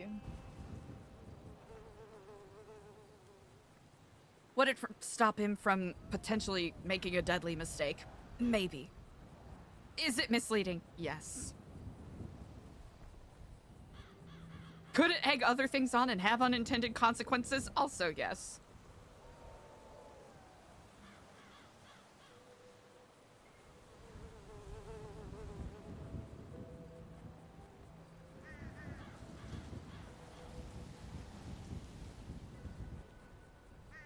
I mean, the other thing is I just... Like... Why? You did this. Why do I feel... She did not. Yeah, she did this. She did not. Now you gotta She fix did it. not. I forswear. Now you gotta fix it. How did I do didn't do this? anything. You gotta fix it. You sent that man out there on a crusade. I did not send that man out there. I did not tell him to go out there You knew at what all. it would do to him. How did You I knew know it what it would would fuel do? him. What And you know a are guy you like that, he's talking gonna go about? full Batman on him. You know, he's Cypher. I for Christ's know sake. he will. I know he would, but come on. And he didn't do anything wrong. Why- It's not that she reached out to Charlie in the first place. Charlie called me and told me to tell Barrick things and that he's pointing a gun at both of us and he wants us to fucking run.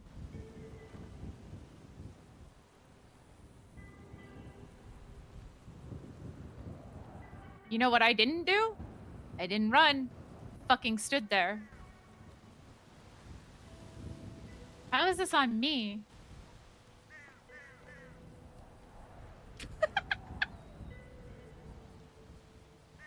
Maybe Yes, this you is gotta on ask you, them then, you know? actually. This is on you. How's it on me? How's it on Because me? I didn't even know about this bullshit until I came here Bullshit? and blueprints were burnt.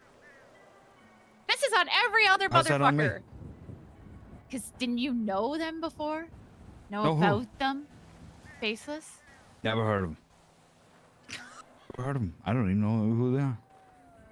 Better who do what? Interesting.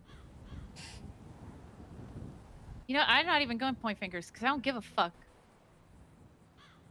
All I care is these motherfuckers keep trying to kill everybody here.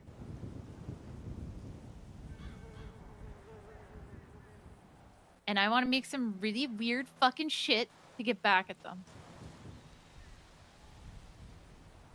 I want to make like maybe like a harpoon kind of thing, Daniel, but like but it's smaller and it's for people, and when it hits, it like hits them.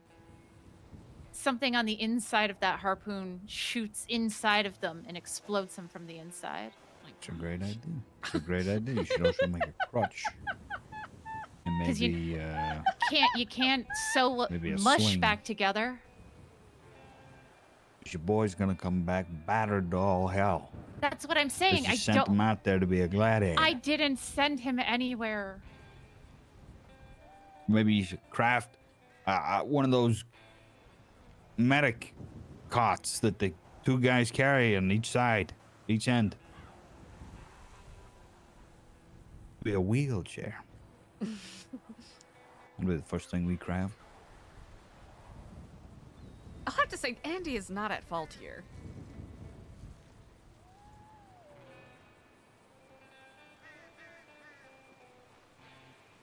I'm very much not at fault.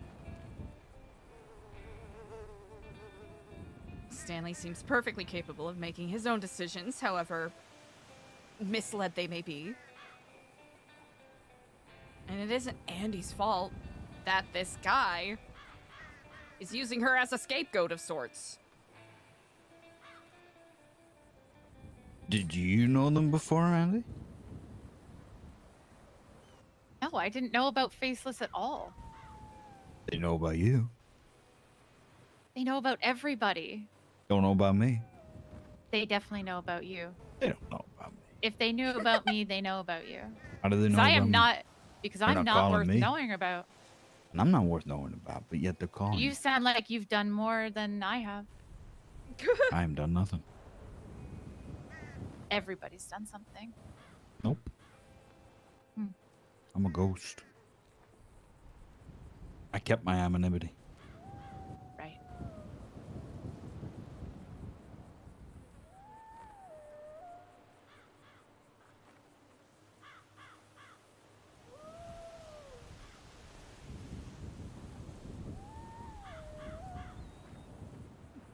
Seems as though we are perhaps at an impasse currently.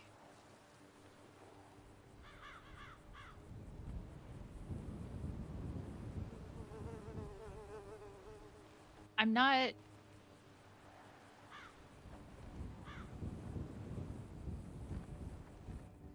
I am not calling Charlie to try to have a fist fight on top of a mountain. And you know what? Now that I've said that, he's probably trying to have a gentleman's fight with him to the death on top of the mountain in his underwear. Maybe that's exactly what you gotta do. I don't think At this Charlie's point, the kind of guy to do what's that. left? Yeah, exactly. What's left? I think you listen to Stanley and you goad him. Oh, so I should listen to the man? Because I can't make my own good decisions as a woman? It was his idea. Oh, yeah, okay. Man's idea. I should go to the man because he gets it. Only If men you came up with get the it. idea, I would say go with the idea. There's nothing to do with gender. Don't put easy that to on say. me. Easy to say now. Easy to say now? Mm. Okay, well, I'm going down that alley and I'm going down fast like Tom Cruise. Tom Listen Cruise to is the man. terrible. The man made a decision. He wanted to fight. Why don't I go fight him then? So goad him.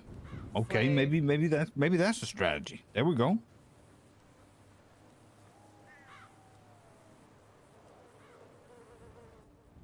Why don't you goad him and you fight him? You set him up. Well, for what? He probably wants to fight to the death, and I don't think I should kill Stanley. I think that might be, like, frowned upon. You really have disbelief in Stan the man? No, I just have belief in myself. It'd probably be a good fight, though. Oh, I'm sorry. I thought I was dealing with Mad Max here.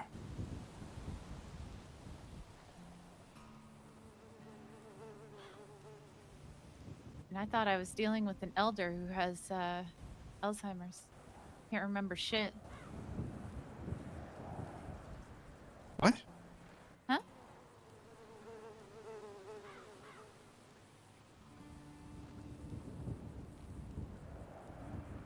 Exactly.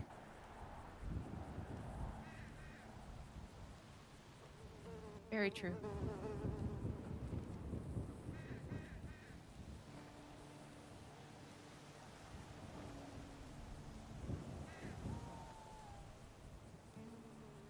All right, I want to make some weird shit. I apparently have to go figure out what the fuck is happening with Stanley. Why don't you fight him in the Thunderdome? He's on the Shave okay. your head. Uh, Go fight him. Best thing possible is that you could take one of them out. You would have done more than anybody would have done in this fight than what you're talking about.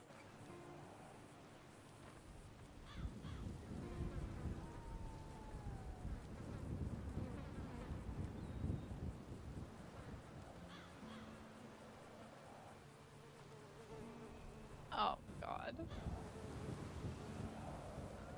What? You freezing up? No, don't want to fight Stanley. That's it. It's not out Not of disrespect. Stanley. I just don't want to.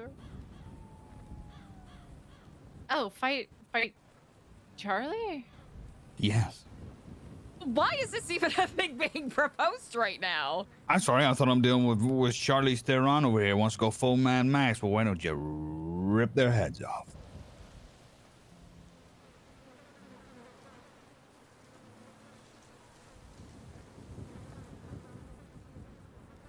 I don't think Andy intends to charge in full bore. You know, blindfolded.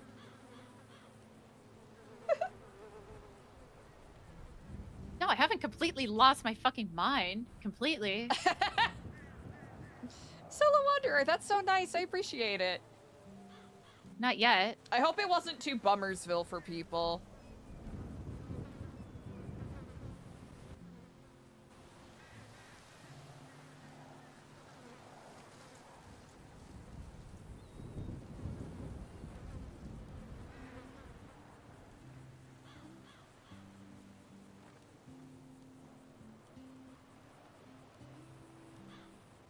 What?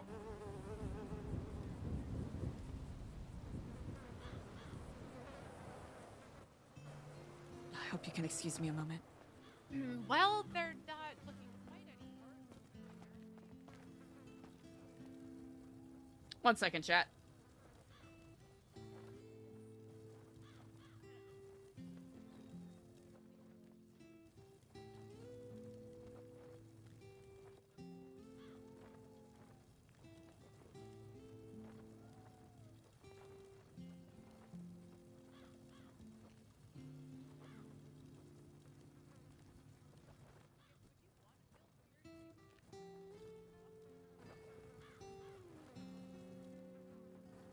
Hey, keep me out of it.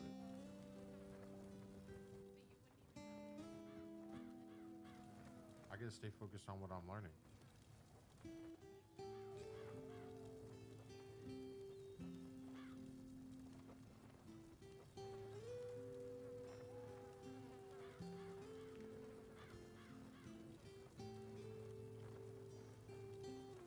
Just building cars and stuff.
Sorry, chat. 1 second.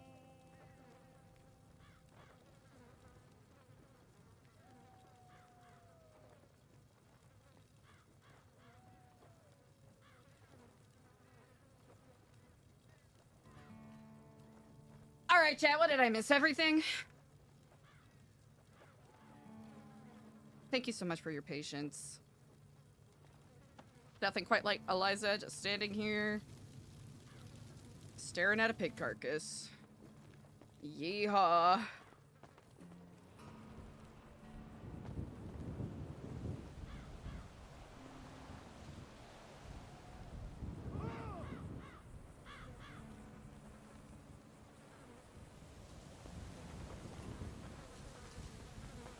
Hey. You okay? Yeah, I'm good. Okay. I'll try to talk to Daniel. Oh, it's okay. I mean, Stanley's all worked up. I can understand. If I'm being honest, I would be surprised if he actually thought this was all my fault. I don't think he actually thinks that. He likes to press people's buttons sometimes. I think he's trying to see how far I'll go. You know what I mean? Astute as always. How far will I go to protect the things that I'm saying?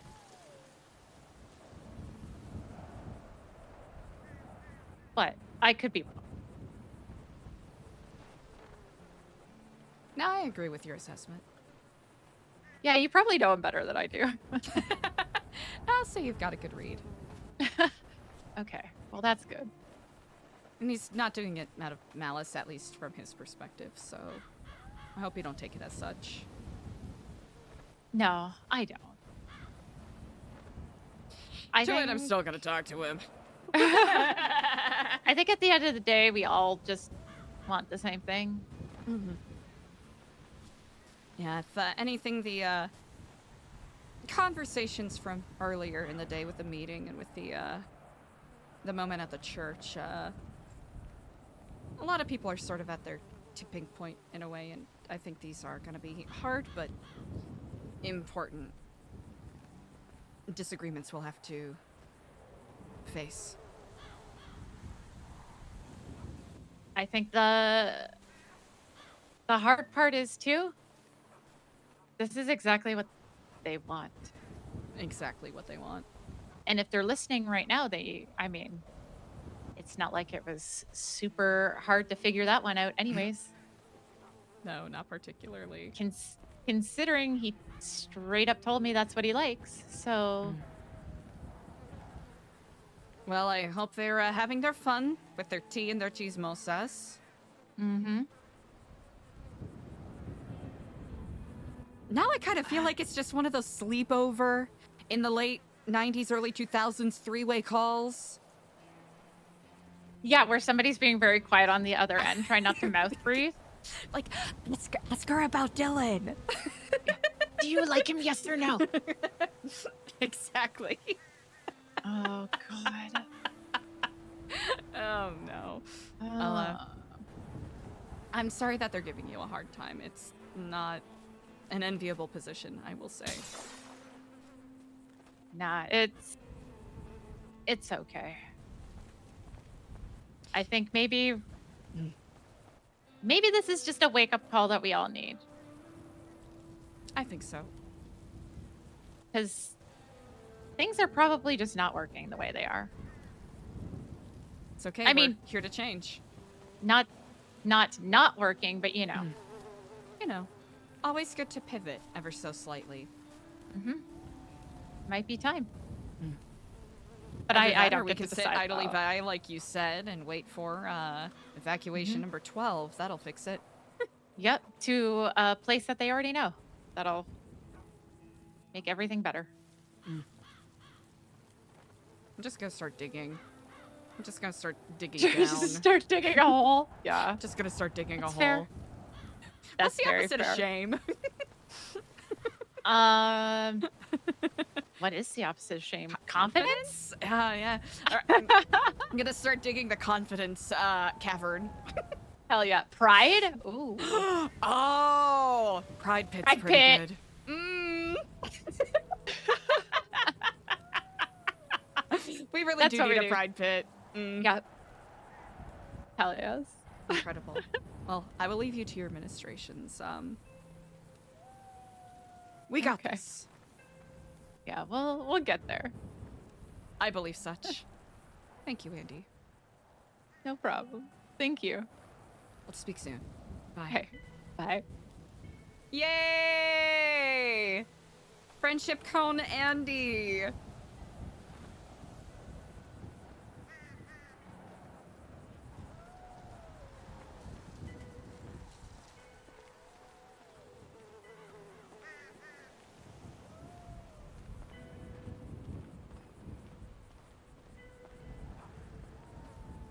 Oh no, did Eliza piss him off?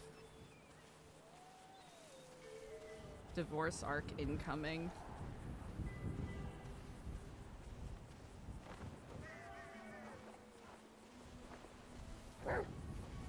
Aw, someone let the dog in! Just let the dog in!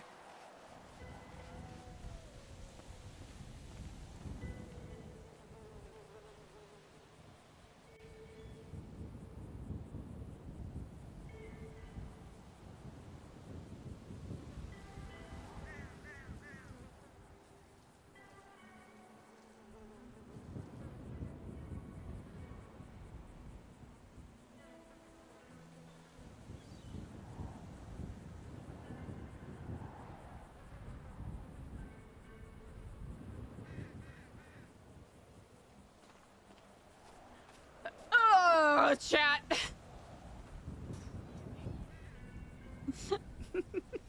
It's just insane. Oh, man.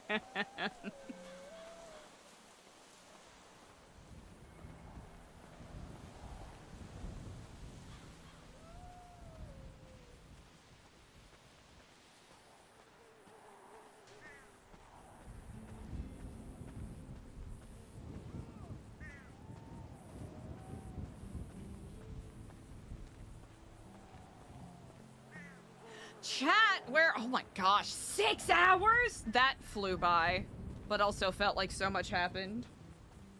Chat, we are currently a little bit over 6 hours into stream. I really appreciate you all for vibing with me today. It's been a bombastic day of RP. It's only Wednesday. With that said, I really appreciate you all. I hope you're enjoying the RP as much as I am. I'm having so much fun with it. Just to reiterate, Kaylee, the role player, having so much fucking fun. Eliza, the character, struggling. But that's what we love to see, right? We love a little bit of Eliza struggling.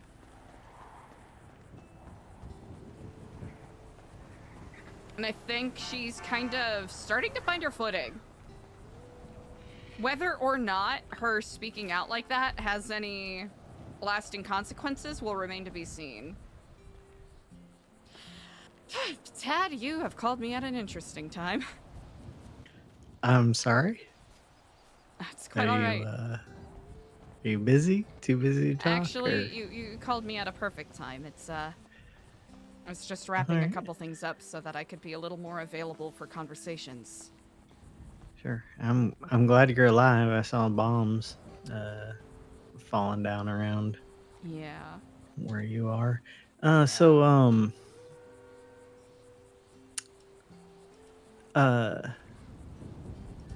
Lullaby.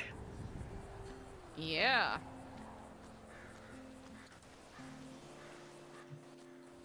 Huh.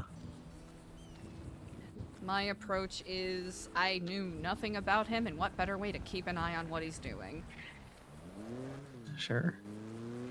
Just don't use him for therapy, I guess. Oh, I 100% do not intend to. Alright. I'm not dead. That makes me very happy to hear. I have my punishment. I think I'd almost rather be dead. Oh? He's forcing me to socialize with people I don't know. That's your punishment? Yeah. Why is he doing that? I have to meet a new person and get to know them and take a picture with them every day for a week. If I miss a day, I have to make up the day. Until I do that task for the day, none of them will get to talk to me. He won't talk to me. So, and he's doing that because he knows I have social anxiety and I don't currently have a therapist, and I hate small talk, which is how you get to know people you're not introduced to. And so now I got to do that. And also, I think he's sort of getting me to recruit for him, even though I told him I didn't want to recruit for him. But you know, there's got to be a secondary condition here. You know, there's got to be. He probably won't like all 7 people I bring to him, but and the whole picture thing. Why not just give him, you know, the name and what the person does? Like I met Brett Baker. He likes to tow for PD, and I saved his life once because he was down on the side of the road and nobody was stopping for him. You know, that kind of. No, that's not what he wants. He told me if I didn't want to talk to them, find them and stalk them. So he gave me an out that he knew I would like even less. So how are you doing? Oh no. Military helicopters dropping bombs. Another beautiful day in San Andreas. Is it still happening? Not at the moment, but you know. Yeah, we were on my Raindrops hill. are falling on my head, you know. I was very close to that when it happened. It made us move locations. Sorry about that. No, it's not your fault. I knew it was going to happen. He apparently didn't.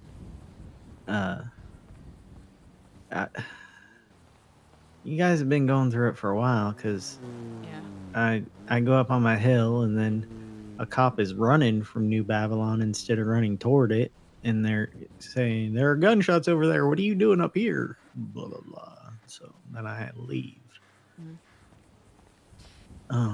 Let's just say, long story short, there are terroristic entities that are not happy that we are. Do you want to talk somewhere off the phone? I think I might need to talk to you somewhere off the phone. I've got to be careful about where I go because. Well, you can choose, or maybe where I ran into you the other day. Is that too far away? Is that too far out? Sorry, there's a bit there. Oh no.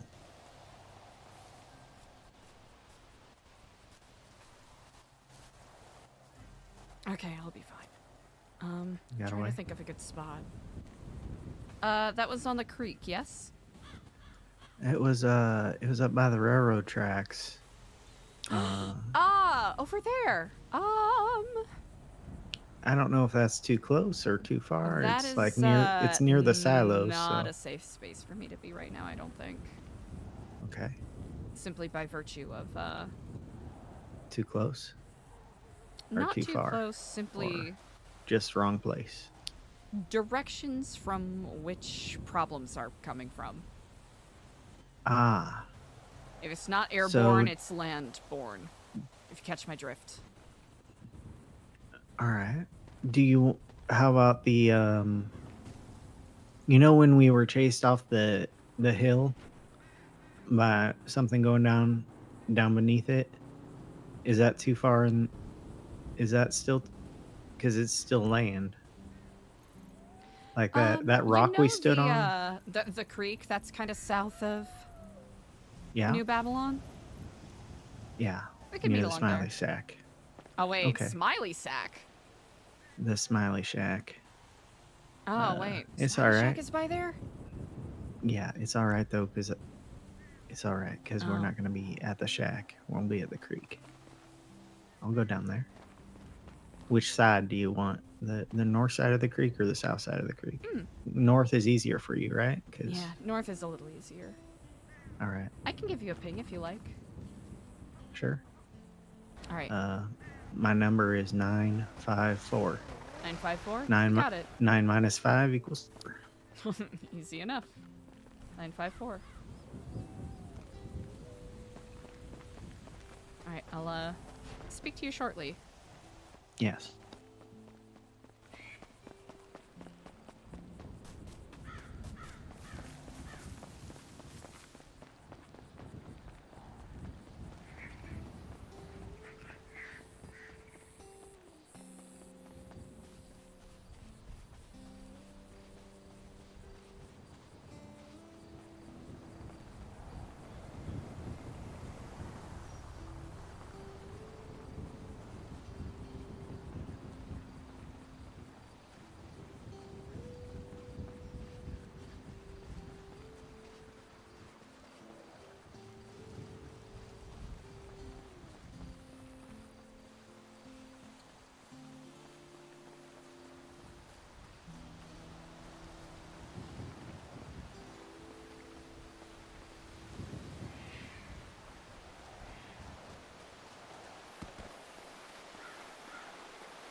Completely forgot the Smiley Shack was over in this general area.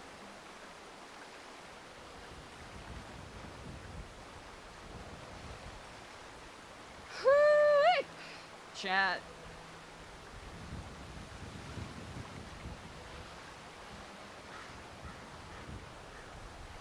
Okay.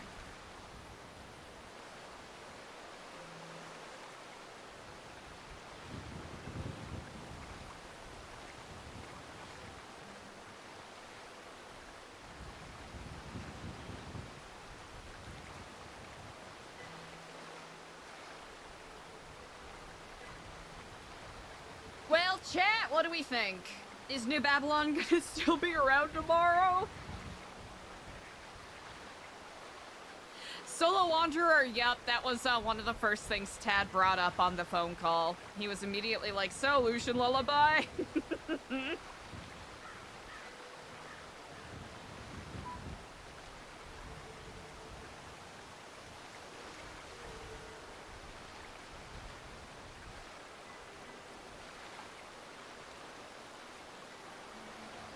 Okay, heck yeah.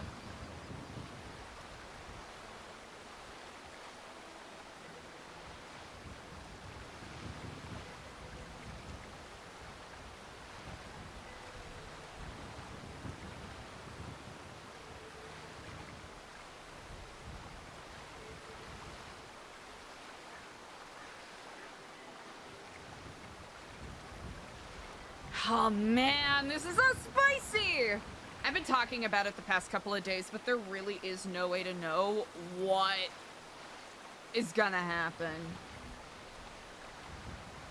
There's a part of me that hopes that, you know, New Babylon is able to push through it, push past it, you know, find solutions.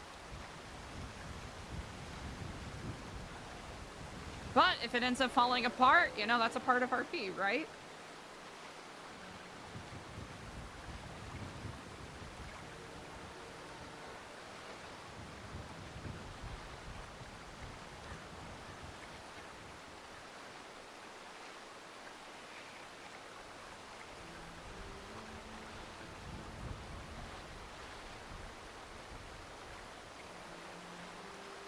Yeah.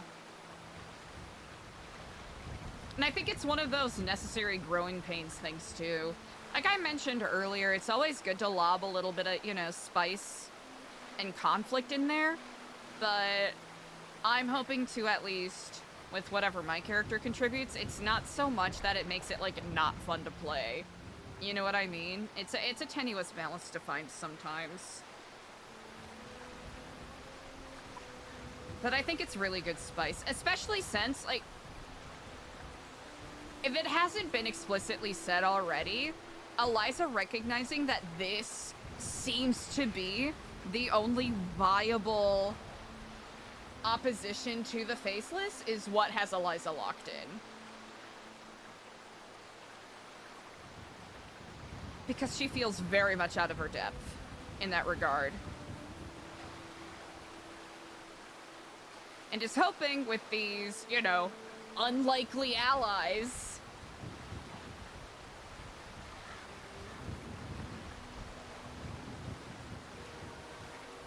that something productive can be done, right? She's putting a lot of faith in these people that she still, or in a couple of people that she has some concerns about, right?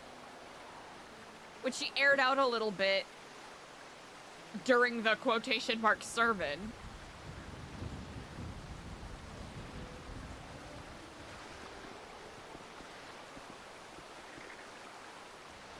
I'm really happy to see you. Yeah. Let me know if the water is too distracting. Nah, I'm used to talking to you in places where there's Plenty of distractions. lots of noises going on. Well, if it's too obnoxious, we can certainly move a little more upstream. The shack is right over there. I should have clocked that. Do you want to stand somewhere Right else there. where it's not immediately an eye shot? No, because no one's there. Ah. Joshua and the cops have been watching that place, I think. So, Really? you know, I've been there a couple times in the past week, but just out of compulsion.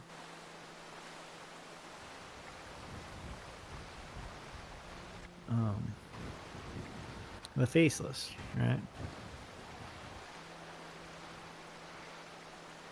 Exactly. Yeah, Monday I stumbled into a situation I shouldn't have. That's all I'll say about that, because I'm not supposed to say anything, and I think it'd put both of our lives in danger if I did. And then I had to pay them back for sparing my life.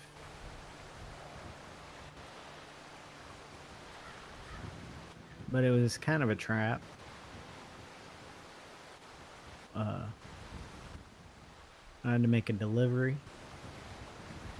and I wasn't supposed to say a word and be completely blacked out so nobody could tell who I was and not say a word and make this delivery of things that I didn't know what they were in the back of a van. Oh, you didn't realize that I'm really good at following orders. And he also put me in front of somebody who I'm used to hearing their bullshit and standing there and saying nothing. Although, had he known it was me, he may have tried to scare me using something else other than, you know, existential dread and lack of sleep. Like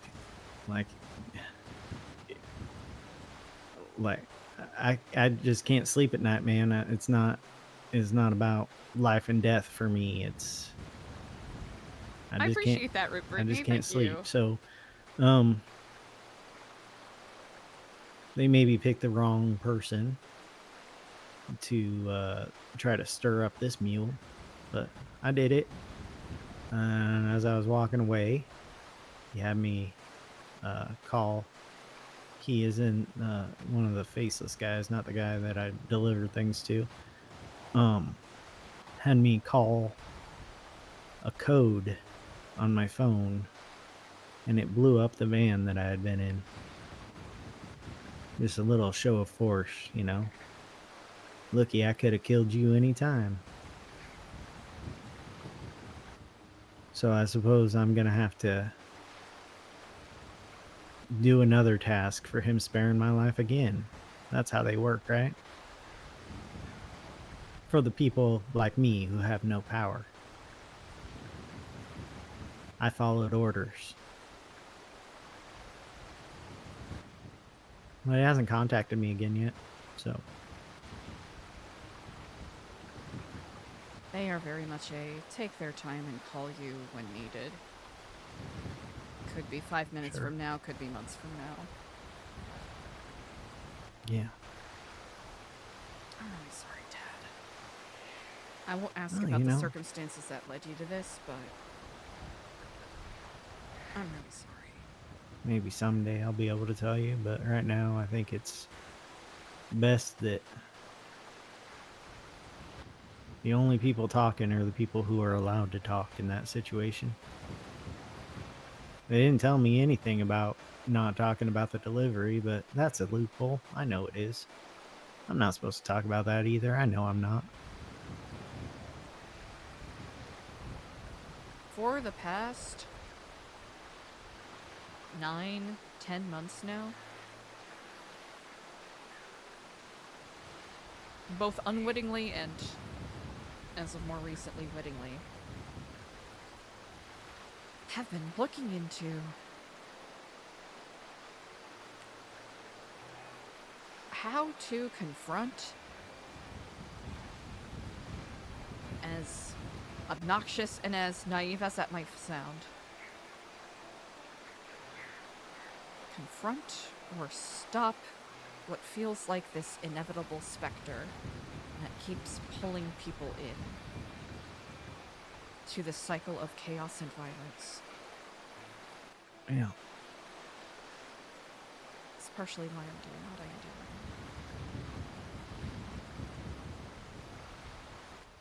Is why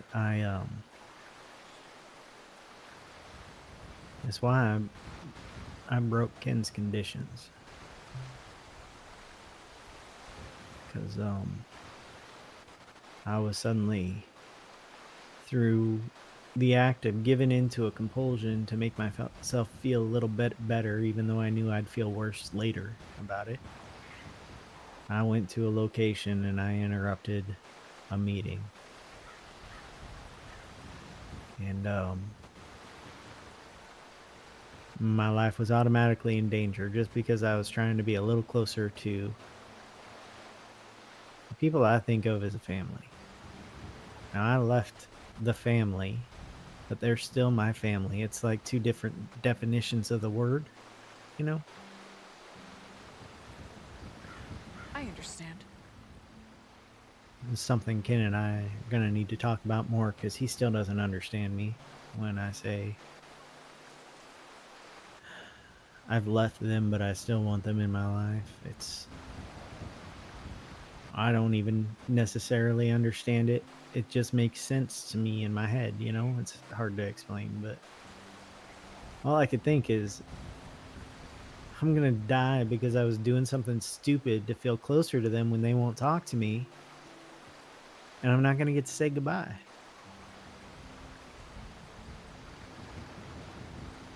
So I broke the rules and I asked what my consequences were.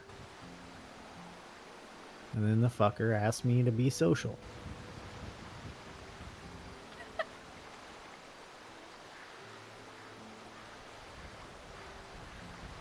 I guess that's a punishment for someone who can't feel pain and may not be able to be brainwashed and just, you know, remember what all of his mental illnesses are and make him act contrary to one of them without medical help. I don't have a therapist. I don't have medicine that'll work. I just gotta fucking walk up to people, I guess. How do you be social? I don't like small talk, so it's hard for me to be social. With new people. It's a good question. Sometimes if I'm ever feeling anxious about it, because I do at times feel such, I approach it as an opportunity to get a new perspective. Or So I just go asking up to someone them for a and say, favor. hey, is this Does this hoodie look good on me? It's my moping hoodie. Does it look good on me? Honestly, getting advice like that is good. There is a sociological phenomenon that has been labeled as the Benjamin Franklin effect. It is the way that some communities find, or some communities start being built with people basically initiating friendships by being vulnerable. Yeah, that's what we talked about. And Mhm, usually my yes. vulnerability is a lot deeper than just I guess tell me what I look like. Think like preschool level vulnerability. You know. Yeah. Well, Surface here's level the things. You know, my best friend that I made a best friend because he was crying because his sick mom forgot to put a pudding cup in his lunch. Like, that's how I made my first best friend, and everyone else knew me in town, so I never had to make friends. It's new to me. It's new to me. So I'll figure it out, but is it the face? It's a faceless bombing you guys? Because, I don't know. With the people I know of who are at New Babylon, I kind of would have expected some of them to be working with the faceless. People seem to gravitate towards New Babylon because they are explicitly trying to escape that cycle. Ah. So Sometimes when people no longer have control or influence over you, people react in different ways. They make you socialize. Exactly. So, I thought New Babylon was supposed to be free of all the leave outside conflict outside, right? Yeah. Leave outside food outside, leave outside pleasures outside. The like- outside conflict is finding its way to us, in spite of our, I suppose, Then best what's the efforts. point? Then what's the point of having that rule? It's just a new gang. It's just a new gang with harder earned resources. Could you explain that thought process for me? I don't know. I've been thinking about it a lot because the Smileys feel like a gang to me now. Just the way Ken is running it, and I feel like New Babylon feels like a gang, as in, like, they each have maybe gang is the wrong word. Maybe like city state, like politics is gangs. Everything is gangs. We're not It's- initiating anything. If we're trying to avoid it. No, but that doesn't matter. Because there always has to be someone initiating and someone not initiating. It doesn't matter if you're not initiating, someone is initiating with you. And maybe they're initiating with you because they have hurt feelings. Because I keep saying hurt feelings as if these kind of people have feelings. As if... Apparently, I didn't hurt Ken's feelings, but I think I hurt Ken's feelings. But, whatever. I don't think you'll admit it. I was told... Okay, so the faceless guy called me to give me my mission. And he asked me what I desire. And I said I desire family. And he asked what that meant. He thought I meant like a group or something. And I said, no, just affection, man. And I told him he caught me on a bad day. It was a bad day. And when he hung up the phone, he said, there's no place for emotion here. And they want to believe that. Like, these men all want to believe that there's no place for emotion. When I say men, I'm using it in a gender neutral way because it's not just men in this city. It's the people with power who just think that they can't be vulnerable. They can't show their vulnerability. They have to bomb and shoot everything, kill it if it doesn't suit you if it hurts your feelings. Just kill it if it hurts your feelings. That is, you have thoroughly captured the. You have so thoroughly captured the exact mindset that has been. I'll That's admit, politics, quite frustrating. and that's gangs. Yeah. And it doesn't matter. It doesn't matter if New Babylon right now isn't initiating. They're getting bigger, and right now they're getting bombed. But you got all those people in there with all those big personalities, and a lot of those people don't. I don't want to say they don't know how to be vulnerable. They haven't shown it in the past, you know? It's always been, I will be vulnerable with you until you hurt my feelings, and I'm going to shoot you. I'm going to kill you.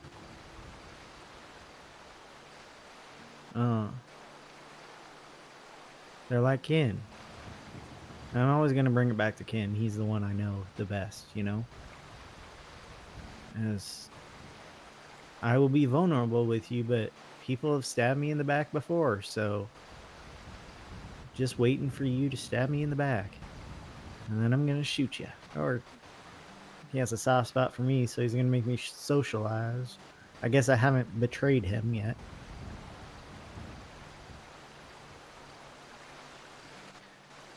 I don't think I will.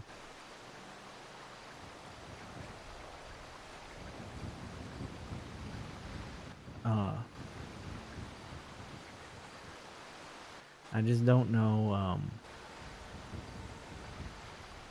I don't know that it's gonna stop just because these same men who have killed people for looking at them wrong in the past decide they're gonna turn over a new leaf. Maybe if it were like one or two, but there's no way a community of, I don't even know how many people you got now. You're not going to keep them all under control. They're not all going to be under control.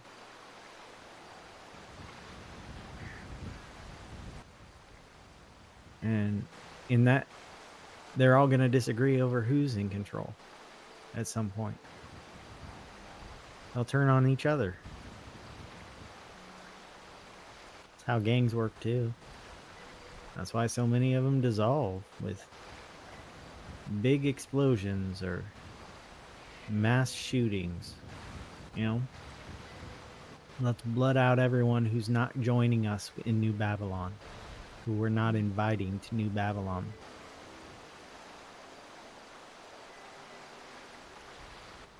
Let's destroy our kingdom so we can build a new one.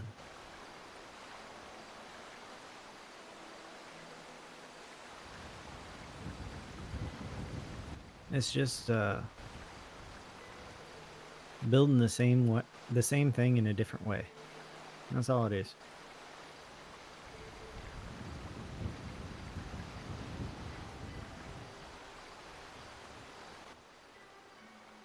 Lucian Lullaby?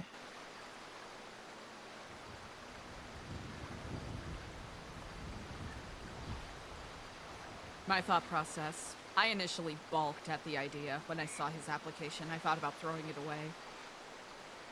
Then I thought he would be under more scrutiny in there. Second he fucks up, like you said, some of those people, even though they claim they've turned a new leaf, someone tries to brainwash one of their compas. That's not gonna go well. Also, if he's in there, hopefully, he can't continue to fuck with people out here.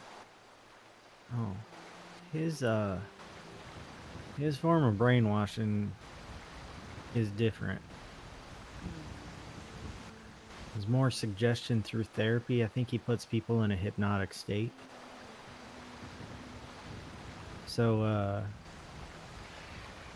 they may not know they're getting brainwashed until they're already brainwashed. I will say one thing for Ken. He's not hiding what he's doing. Maybe it's less elegant.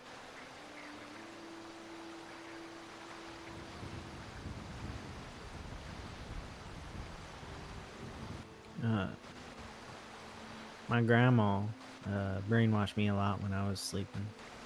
Or not really sleeping. She'd wait until I was in REM and then she'd kind of wake me a little bit so I couldn't tell if I was asleep or awake. I was definitely awake, just I would have had sleep issues anyway, but she magnified those. Oh. Sooty said when Lullaby would activate her, she'd get kind of, or maybe just talk to her, I'm not sure. She'd get really foggy. Like she couldn't tell if she was awake or asleep. You know, everything would be foggy. And Lily sometimes can't tell if she's awake or asleep. And I don't know if it's foggy, but the only way she can tell is when she starts getting tired, because you don't get tired when you're asleep. Man. Ursula, just a different alter of hers, woke up and came out and did something that I don't think Ursula would have done when she stabbed Ken. And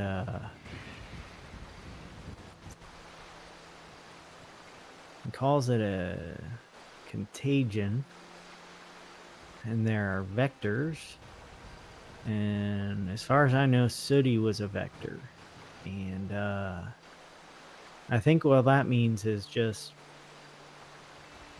she has a very contagious personality, you know? So it's easy to find new people through her. She's very social. I don't know why I'm scared of Lucian Lullaby, because it seems like it'd be even harder for him to brainwash me than it would be for Ken to.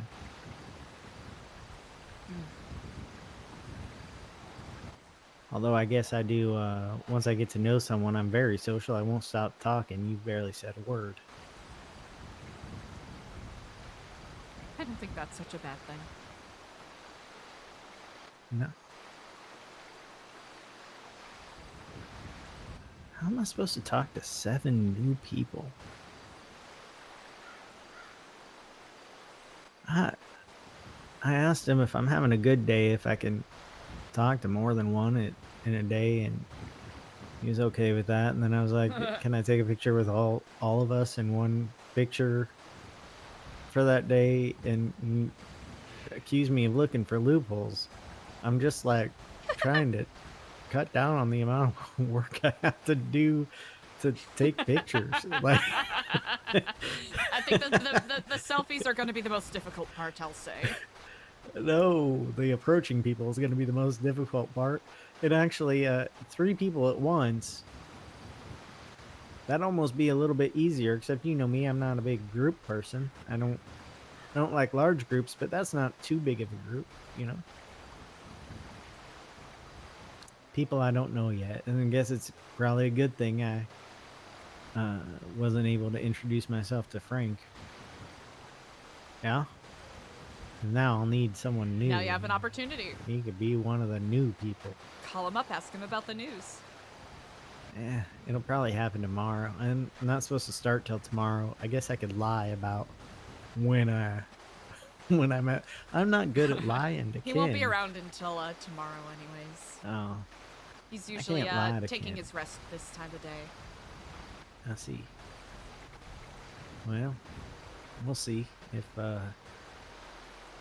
his time and my time match up at all.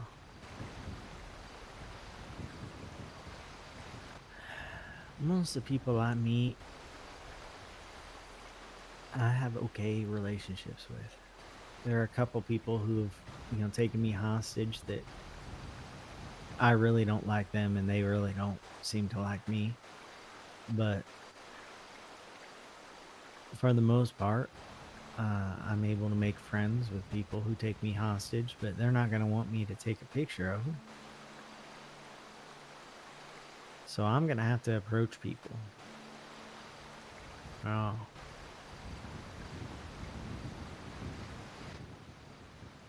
I hate it, and he knows it. He asked me if I'd prefer to be stabbed or brainwashed, and I said yes and no in that order.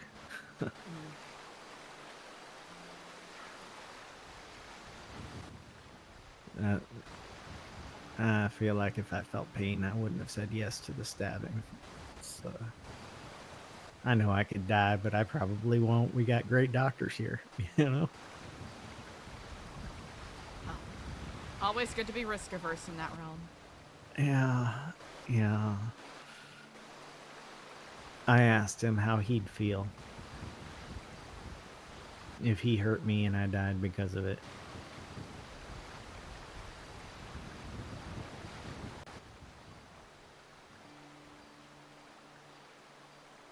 I asked him if he's a monster, a man, a scared kid, all three. Who is he actually? What is he? He doesn't have an answer to that question. I don't think anyone does.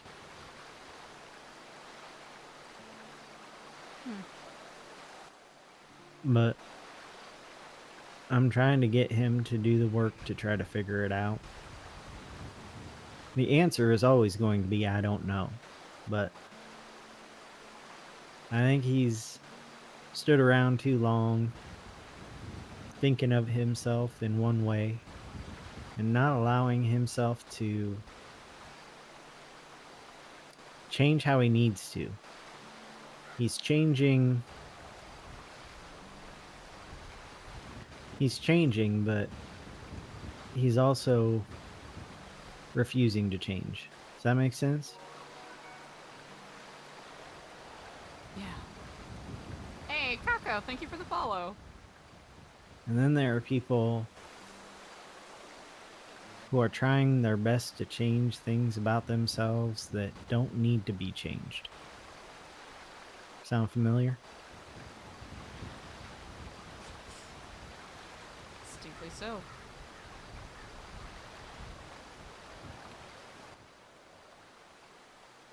Those two kind of people, they can be the same person.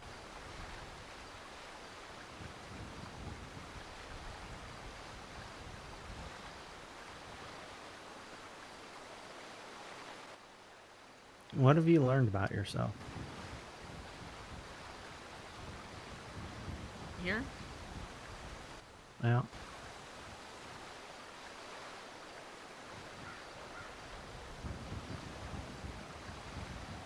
I'm understanding better what my limits are.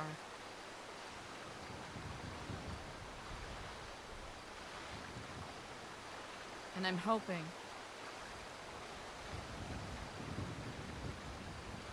to be a little more brave.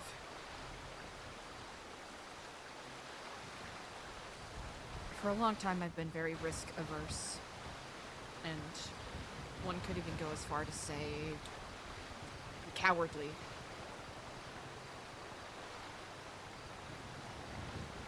have you? Yes. I'm not panicking as much as I used to, strangely enough. Eliza, there was a man who stood by your side for a long time that you had to have received warning after warning about, who ended up knocking you over the head. You also casually talked to a serial killer who people have probably also warned you about. And his protege, who people have probably also warned you about.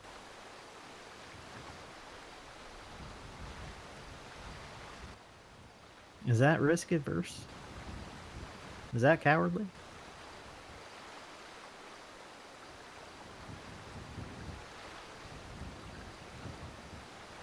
You joined a group recently that people warned you about. Granted, they were people who maybe didn't know what was going on in that group, but still, they warned you. You joined a group that you knew someone you hated was a part of. And you hated him because he killed one of your friends. Right? How is that cowardly? You saw a new experience, or you saw people that you wanted to give a chance, and you gave them a chance, despite the warnings. Now, that's not saying you're not cowardly about some things, but you are not cowardly. I've not seen anything about you that screams coward.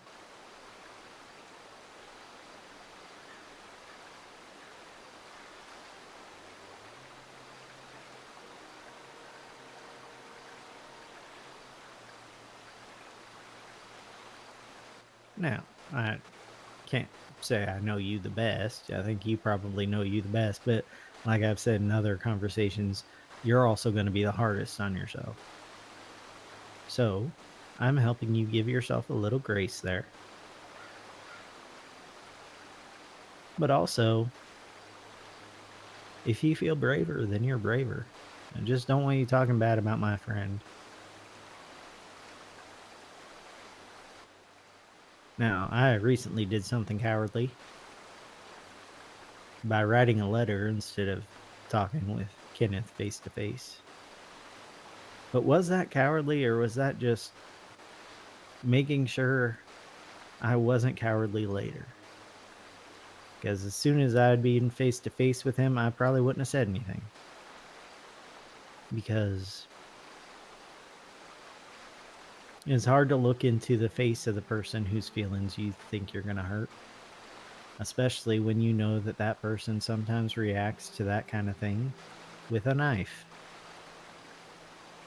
Or with brainwashing. Or with murder. So, was it cowardly or was it self-preservation? I weighed the risks. Today, for the first time when he pulled out a knife on me, I flinched. I ran. Well, I didn't run. I walked. I walked away from him. I walked. Trying to get far enough away from him that one lunge wouldn't get me, you know? But in the past, he pulls a knife out, I just stand. I had to weigh the risk. I didn't know what was going to happen. I knew before it was a show of force, but today it could have been emotional. So, it's not cowardly to be risk adverse. It's, you know, it's a little bit of self-preservation there. But you choose what you're not cowardly about. What else have you learned about yourself? Let me break down more things about yourself that you're thinking Please about do. wrong. Yeah. You know, I think I phrased it wrong. Because it's... All right. I'm proud of my caution.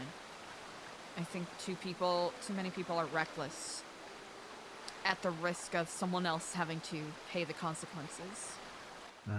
That I stand by. I think more bold in regards to taking calculated risks and speaking my mind, even if there's a part of me that is worried that it might cause backlash. I should have been more vocal, and it's something I've been kicking myself about for a while. I should have been more vocal during the mayoral campaign's this most recent round. Yeah. You know, I That was a barely knew helicopter. anything about the people I voted for. I voted for Party Hardy Hmm. because he had been trying for so long, apparently. I think it's worth it to give him a shot. I've interacted with him a couple times. It's never been a bad interaction. And then I voted for Junior. And I don't know that I like that much because I voted for him because Signy works for him. But I get a lot of like little insider knowledge there because every once in a while I'll hang out with her after they've had a meeting or something, you know. And she says they just talk about the same things over and over and over again. And she's part of the cabinet. But I somehow don't feel like she's involved in all the meetings.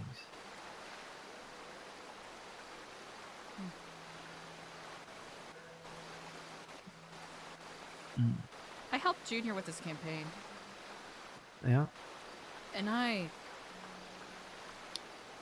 at one time, thought that we were friends.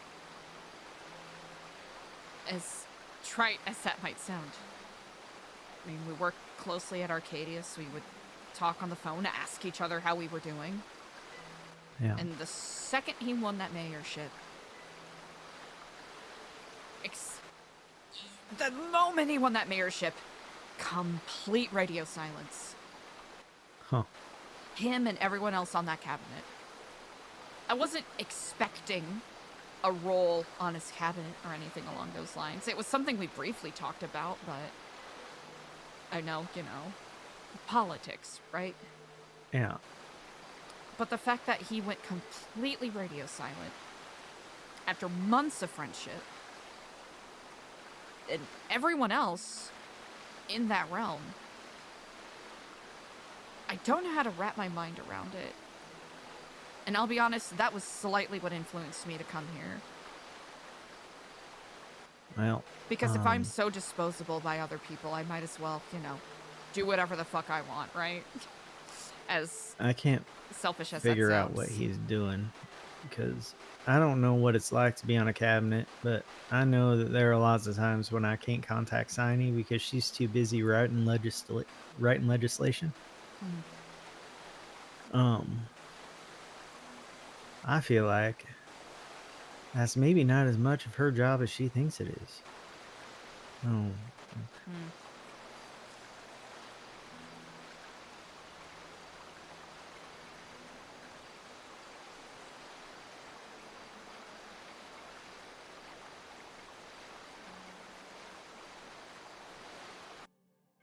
Oh?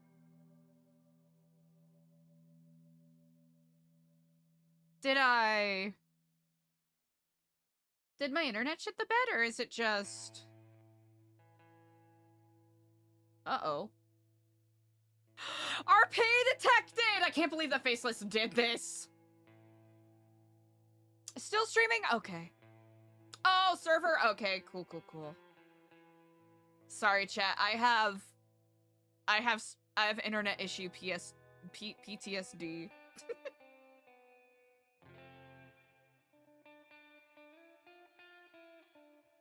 Chat, I was so into that conversation. That's okay. We'll load back in.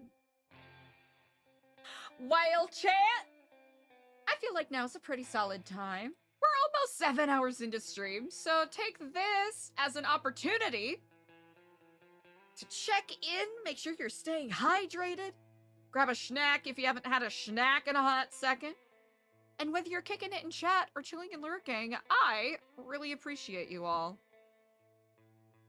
Thank you. I cannot say this enough. I appreciate you all so much.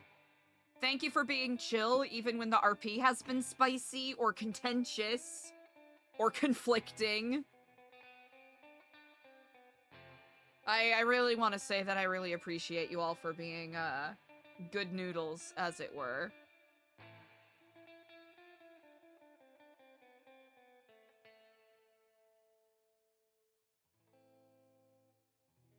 Especially, I know how passionate people are about this RP and certain characters. And I know people may not 100% agree with the RP choices I am making, and that is okay. With that said, I really want to express my appreciation for y'all, you know, vibing with me, regardless.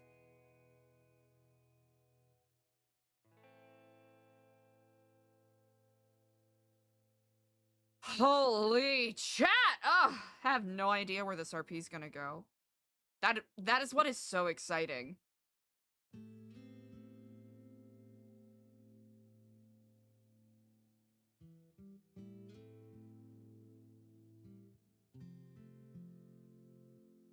I'm very intrigued to see where the because Eliza's being kind of reckless today. One could argue, and it'll be interesting to see what / if / when any consequences will pop up from that.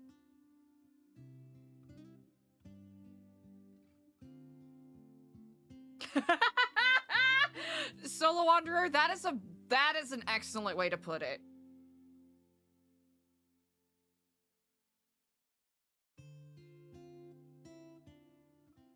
Yeah, because people are always gonna have different perspectives on things, right?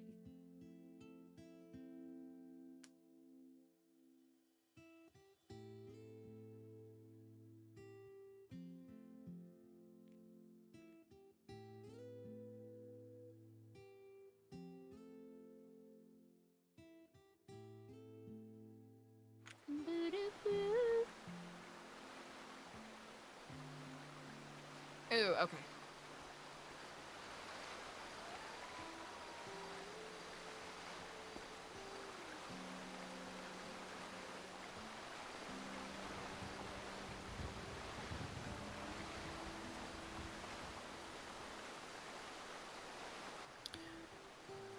But yeah, before he won, every time I would hang out with her, it would be interrupted by 2 or 3 calls from him because he couldn't do anything for himself. It was like a little baby boss. Oh, thank you.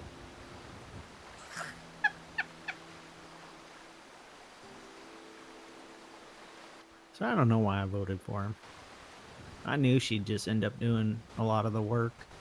Well, at least a lot of the legitimate work he's doing.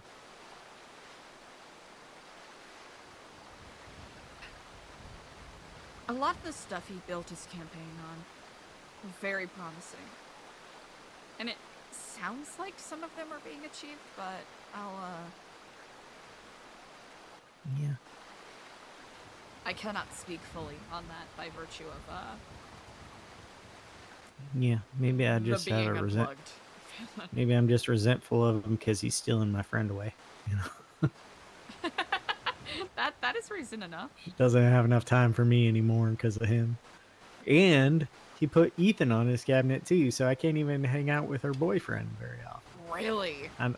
Yeah, I don't know if he's still on it or not because he went to one meeting with Siney, and then apparently Junior asked him to go to another meeting, and he said yes, but he didn't want to. And so Siney had to convince him that it is okay to not go to the meeting if he wants to, go to sleep or hang out in his apartment or something. So I don't know if Ethan lasted on that, but I think it was Junior's way of getting Siney back because she stopped working when Ethan was in ICU. And also, her mother died recently, so she had to go back and handle all that. So, Junior was without the person who did all of his work. And he didn't like it very much.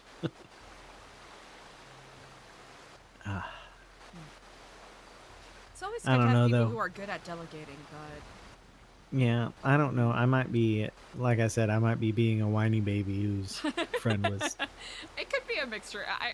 Yeah. I agree with your point of view, though. I understand. I don't think that makes you a whiny baby at all. Oh, that's good to know.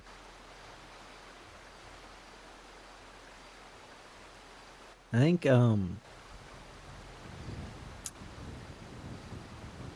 politicians and gang leaders, they're the same thing. Yep. So I wouldn't worry about it when they stop contacting you, even if you think you've made strides with them, because maybe they just don't have a use for you, because that's all they care about, having use for people.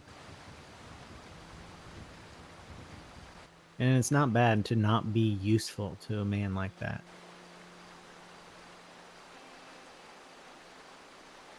In fact, that's probably a better thing.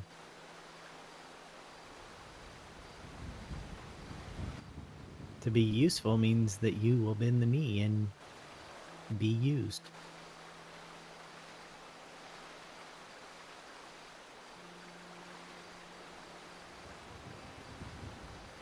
Anyway, I understand though that relationships that you had fostered suddenly falling apart. Eliza, it's okay to be upset. Hey, it's okay to be upset. It's a pattern. You don't have to hide it from me, all right? I'm upset around you all the time. It's okay to be upset. It's Trying frustrating. to let that resentment go. Why? So long as you're not acting on the resentment, it's fine to be there. It's a warning to you. Also, it's tiring. If that's the only thing Yeah. you're thinking about, is how soon is this person going to abandon me or toss me to the side or use me as cannon fodder for whatever their plans are.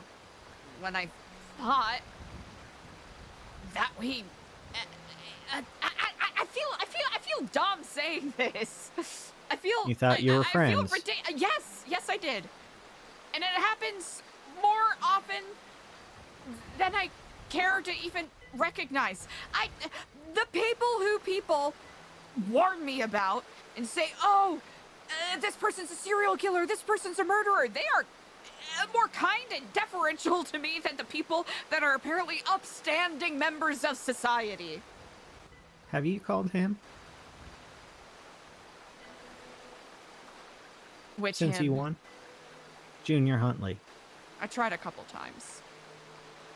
And he didn't answer? Nope. I think I even texted him a couple of times. So this isn't for lack of trying. I think I'm simply... They're just not useful.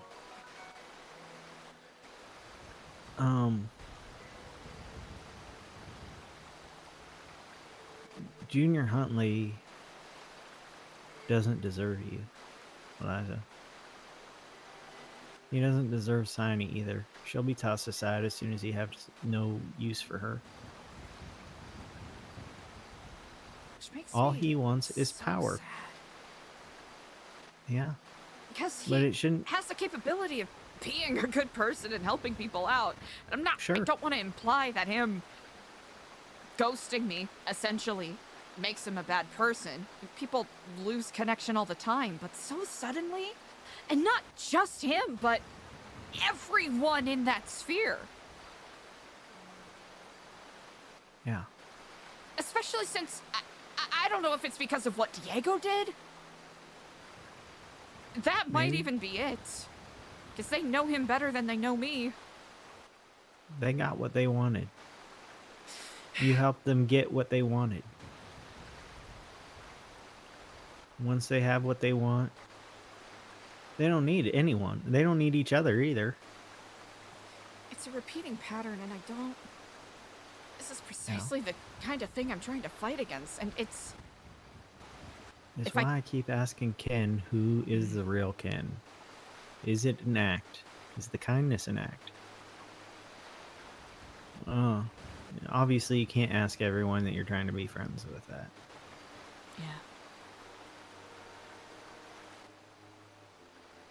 Maybe take a page out of Faceless's book.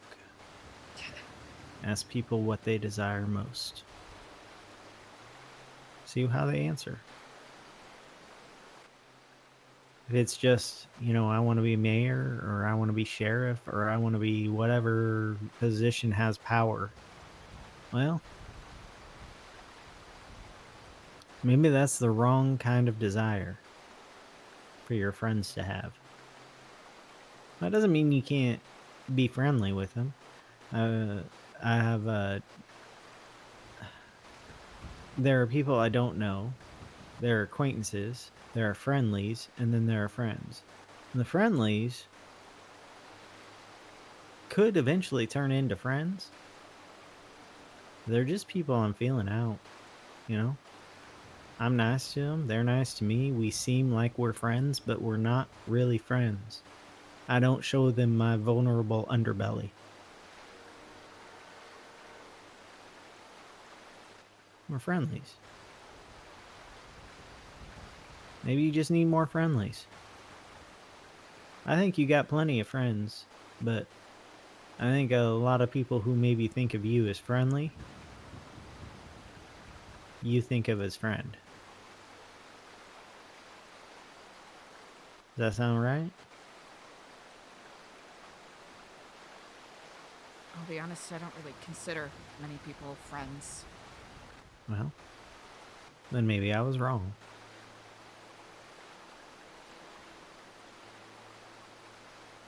But you're still right.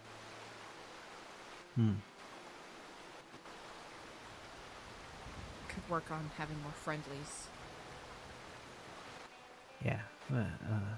Just, I still want to be the friend, alright?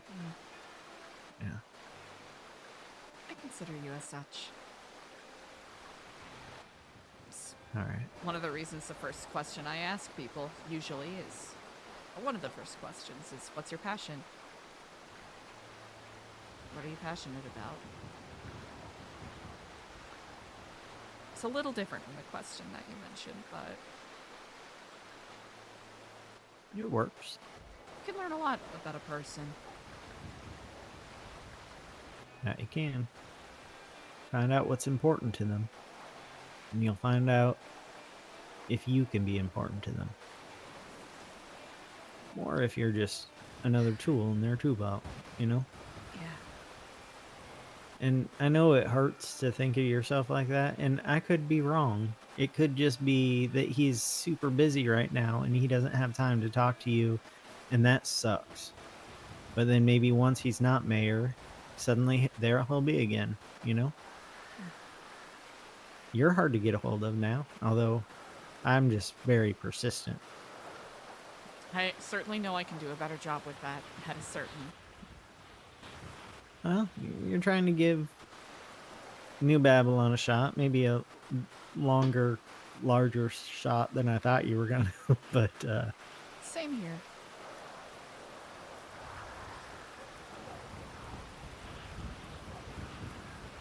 A lot of my joy has been sucked out of doing the thing that I really cared about. And I'm trying to find motivation for that again. yeah. You were Which having is that not problem easy to before New admit. Babylon. So New Babylon isn't helping. Is it making it worse? It's presenting different challenges. If it was the same challenges, I would have left by now. Yeah. Well, you're better than me then. You're not leaving one house to build the same house in a different place.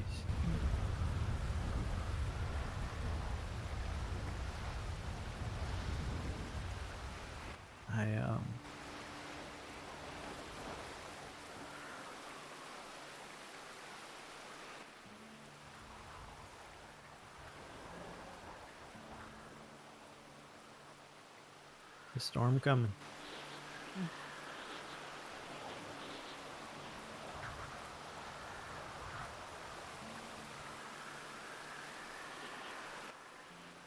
If you ever need to kick something other than a rock, I can't feel pain for a while. I'm just saying. I'm just saying, Eliza. I appreciate the intention behind it, but No, I get it. I wouldn't do it either. Pacifism is pacifism, you know? I simply get no pleasure or relief from that. If No. anything, it'll just make me more angry. Mm. It's always been like that. Maybe I simply haven't found a way to satiate how angry I get sometimes. Tell me how it feels when you're angry. It's like there's pressure building on the roof of my mouth.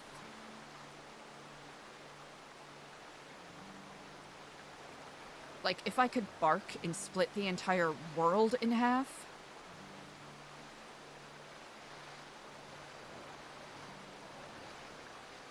Just charging up in my whole body like a laser beam.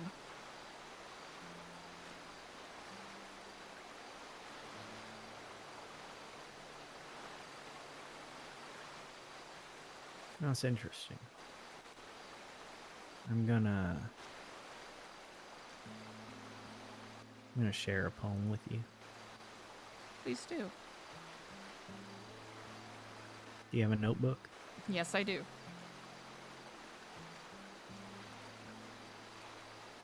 That's a poem about my rage. And how it feels to me.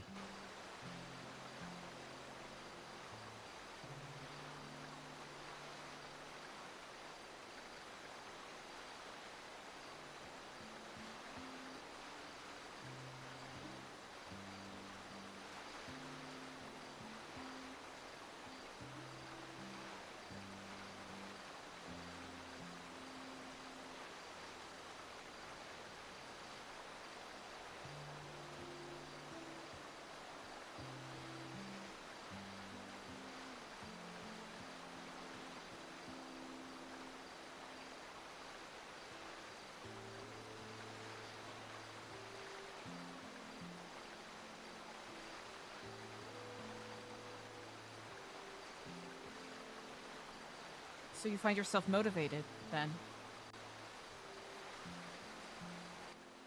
Yeah. I don't think I want to be motivated by rage. Mm. That's what caused my recent problems.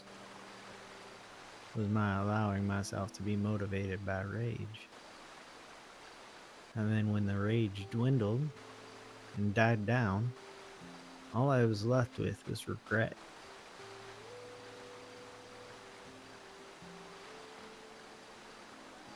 Because fires die. Eventually. They run out of fuel. I didn't realize when I was writing it that it was necessarily about my rage. I was writing a poem about fire because Ember asked me to write a poem about fire.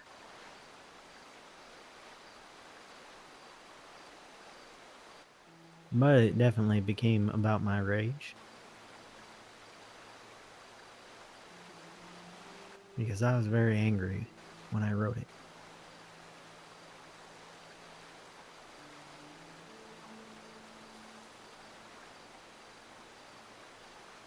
I've been angry for a while.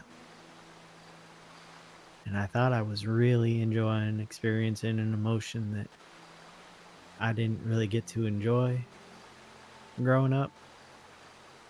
Only I did. I got all those memories back. Every time I have acted on rage, I have regretted what I've done. Just most of the time, My grandma erased it from my brain.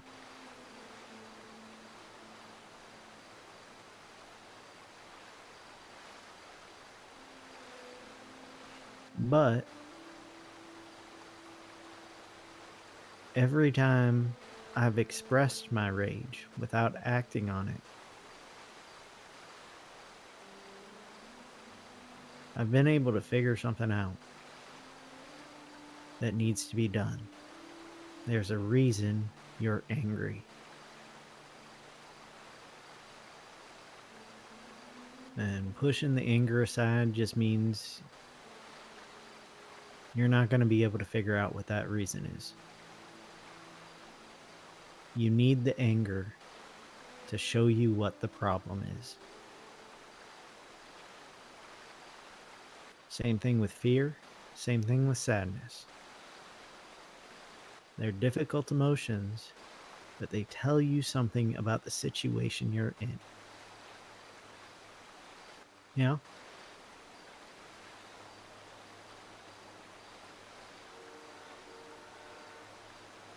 So, when you feel that rage building up in the roof of your mouth, and you feel like you could bark and split the world, maybe just bark a little softer and talk to someone about it. You don't even have to talk to the person who's making you angry. Just talk to someone. Figure out what exactly is making you angry. And maybe they can help you figure out what to do about it. That's not, punching a rock. Go into a rage room. I still want to go to a rage room. I just think it'd be fun. It certainly would indeed.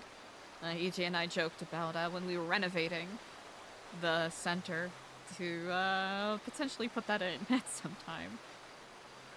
I mean, it's definitely a good way to relieve the tension, but you and I are a different breed than a lot of people in this city. Neither of us wants to hurt other people, even in our rage. Now, I will say my rage made me want to hurt people. And I kind of gave in to that because I'm trying to figure out which impulses are mine and which impulses are left there by my grandmother.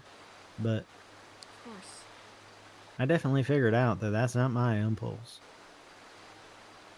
I may want to see people hurt, but I don't want to be the one to hurt them. And I don't want to be the reason they're hurt. So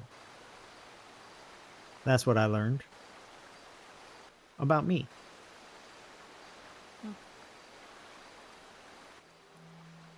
What's funny is I knew that before I learned it.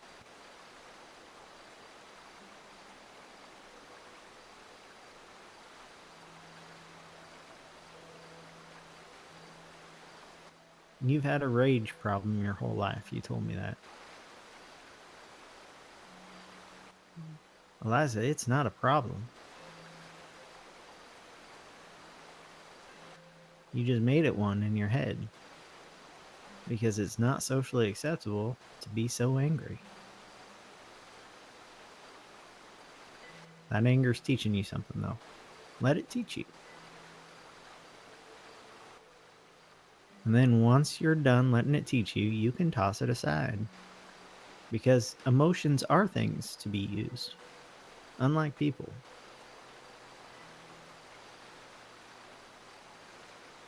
I don't want it to dictate my actions. Don't let it.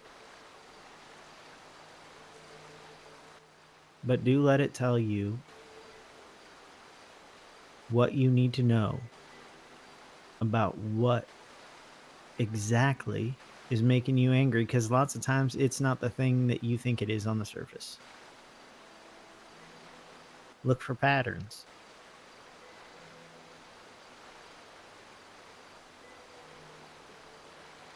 But it's fine to express. I just saw you get upset with what I was saying about how Junior Huntley used you and tossed you aside, and then realize that you were showing that on your face and try to cover it up. I saw it.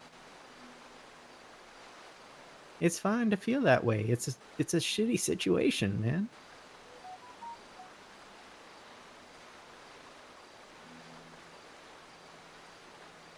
You're supposed to just smile and let people use you. Smile when you find out that you didn't mean to them what they meant to you. It's shitty. And also, that's an assumption. We don't know that. We don't know that about Junior. Maybe it's just always been bad timing. We don't know. You forget to text me back all the time. I don't think you hate me. Or that you don't have a use for me anymore. Or that you're not my friend. You know?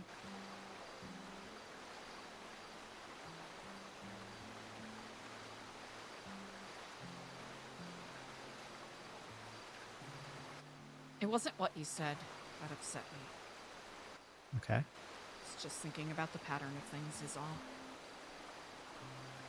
Yeah. So you're starting to see a pattern. There's been a pattern. Now, has that pattern been external or internal? Or both? A bit of both. Well, you can't do a lot about the external. People are going to be how people are. But you can problem solve that internal.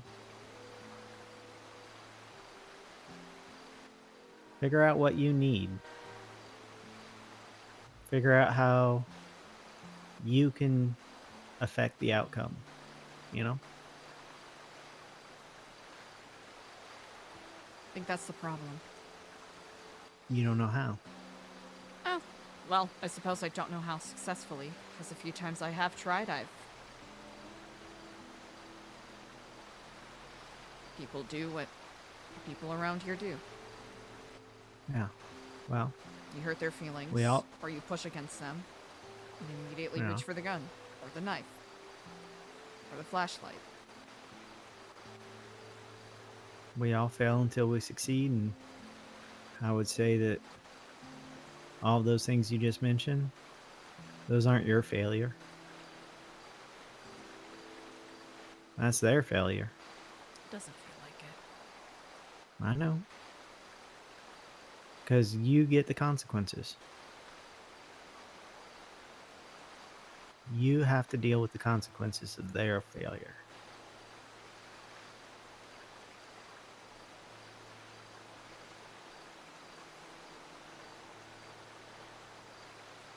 Everyone here needs a therapist, and there aren't therapists. Or the therapists are crazy. Crazy or vindictive. Or they'll brainwash you, or I had to go talk to a serial killer for my therapy. And someone who other people warned me about because they said that she was a cult leader. Ah. Is that so?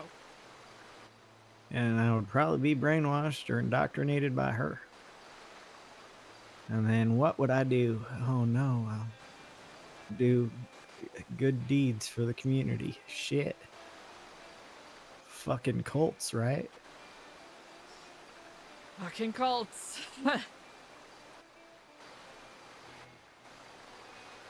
Twatter has anything to say about it, I'll be having a lot of sex, I guess. Are they still doing that? No, that was old. That was one of the first things I learned about New Epsilon that I knew not to trust. Because, you know, I grew up in a cult. Even if New Epsilon was like Epsilon, I didn't trust it. Of course. Now, that's not saying that sex cults don't exist, but they're usually not quite so public facing.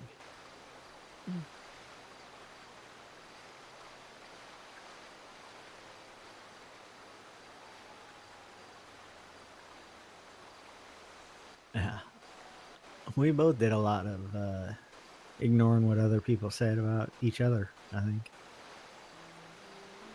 I think people think that I am very malleable and that I will obey them when they tell me how to think or feel. And I think that's probably what disappoints people sometimes. Because Yeah. I'm more than capable of making up my own mind about things. Well, they gotta put if they want to brainwash you, they gotta put some work into that shit. You know, one of the people who took me hostage recently said that people who get brainwashed have a weak mind. And that's a common misconception It is indeed. because it's usually people with stronger minds who are more malleable to brainwashing. I think it's really interesting because what could one even argue constitutes a weak or strong mind? Willpower, I guess. Oh. You know, the only reason it's harder to brainwash me is because I'm a lucid dreamer. And because I'm aware of what's happening in my dreams, I'm aware of what's coming into my dreams from the outside. I'm aware it's a suggestion. That's the only advantage I have. I am aware I'm being brainwashed as I'm being brainwashed. It has nothing to do with my willpower.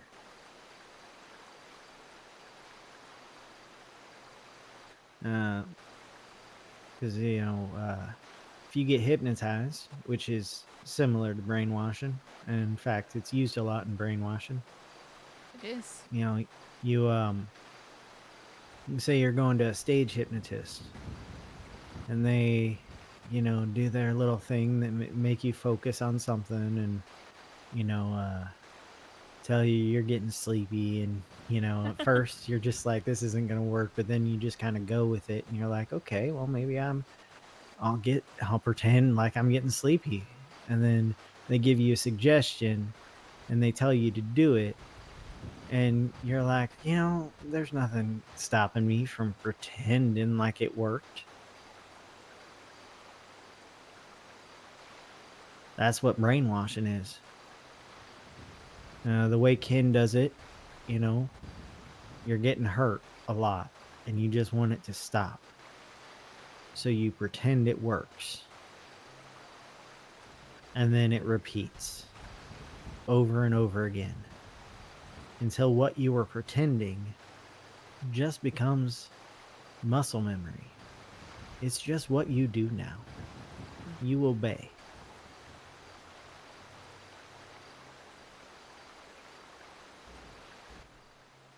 Hypnotism and brainwashing, they're the same thing. Who knew?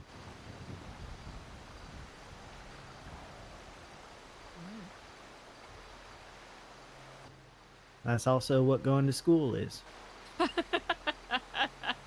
That's also what learning a new job is. It's what learning to socialize with strangers is. You pretend until it just becomes muscle memory.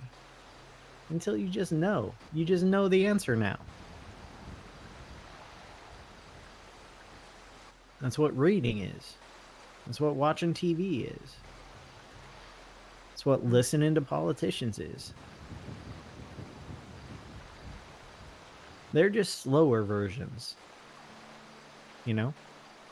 Brainwashing and hypnotism, that's a fast and dirty version of getting people to do and say what you want and feel what you want.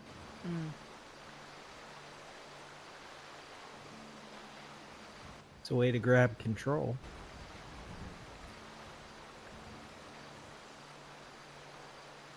But everyone's susceptible to it eventually, even if they've got a neat little trick like I got.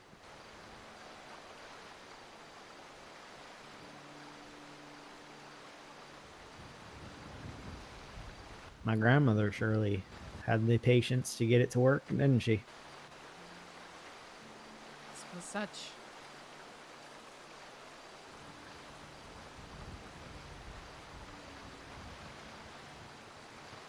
So,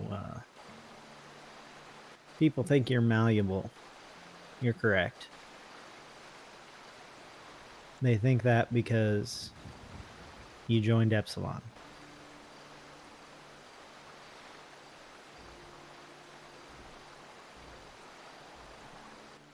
They think you're weak because you were indoctrinated. But what they don't realize is under the right circumstances, they're going to be indoctrinated as well. It's a circumstantial thing. You're down on your luck. You're lonely. You're struggling with addiction.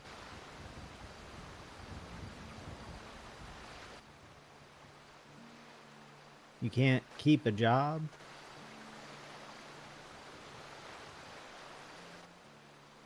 You have no family left.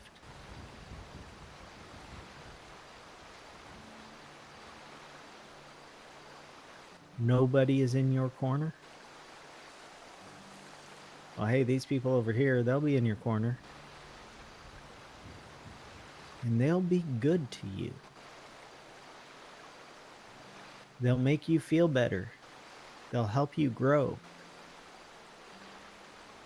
And maybe you won't notice that they're also taking advantage of you.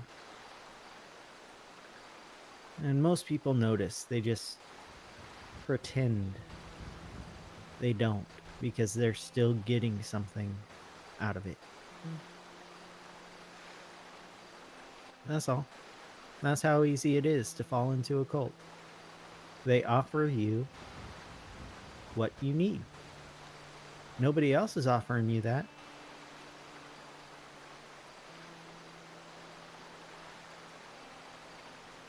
Trying to get the house in frame. Only There we you go. tried. With New Epsilon, you tried to offer people that. You tried to offer them what they needed. With no intention of taking advantage of them.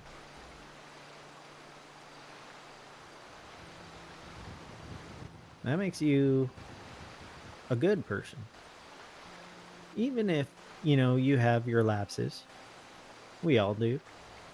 I was telling Ian the other day that no one person is completely good or completely bad. We've all got a little bit of both in us, you know.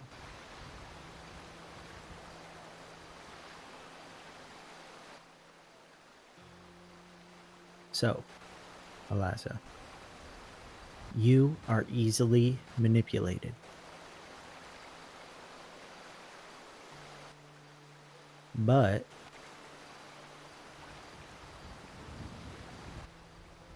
you kind of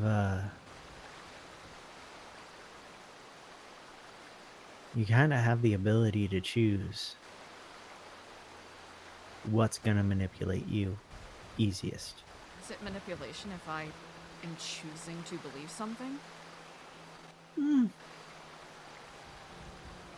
Are you pretending to believe it? Or do you really believe it? I suppose it depends on the situation.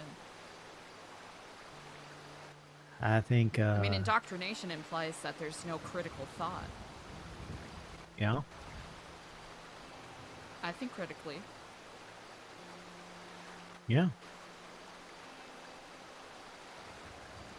I don't think you were actually indoctrinated very well. And I'm telling you the truth.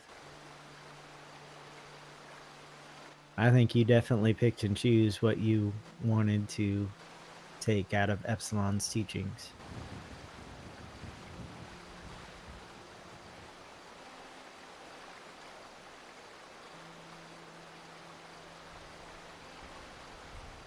But then, maybe they weren't trying very hard either, you know? at your branch?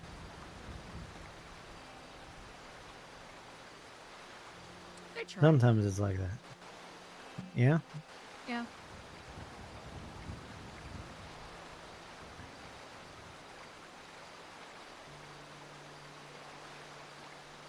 Well, I figured I would do a better job of making change somewhere where the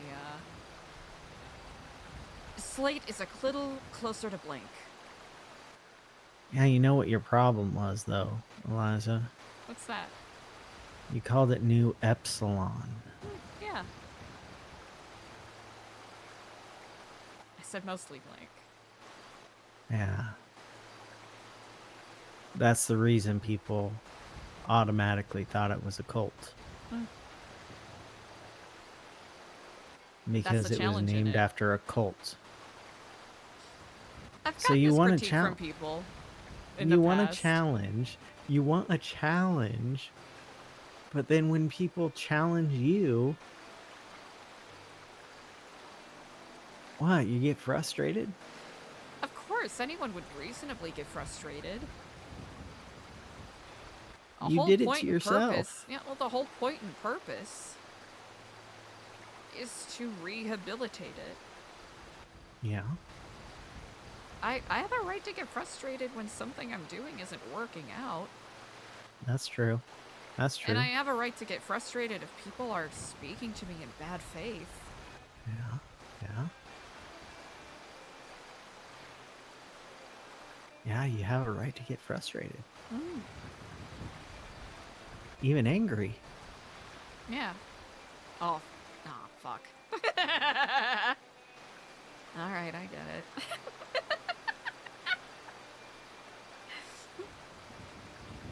Sorry, had to. No, no, I actually appreciate it. Touche, I had to get I you think is, to stand up for yourself a little bit there.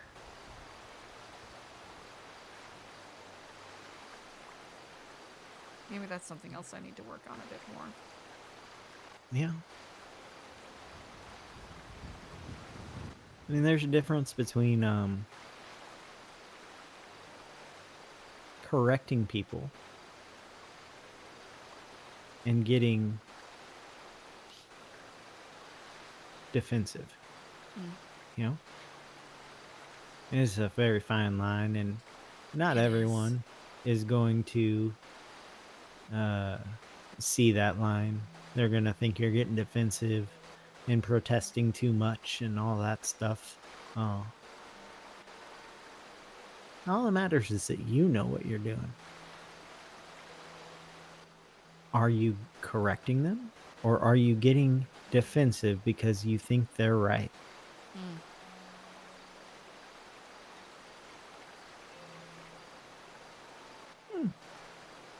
But definitely get frustrated.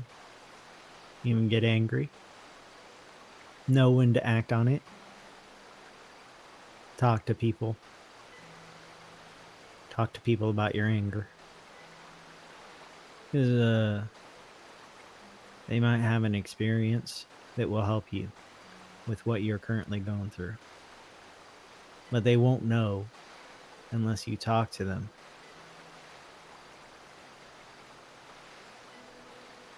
And that's how you make friends, not friendlies.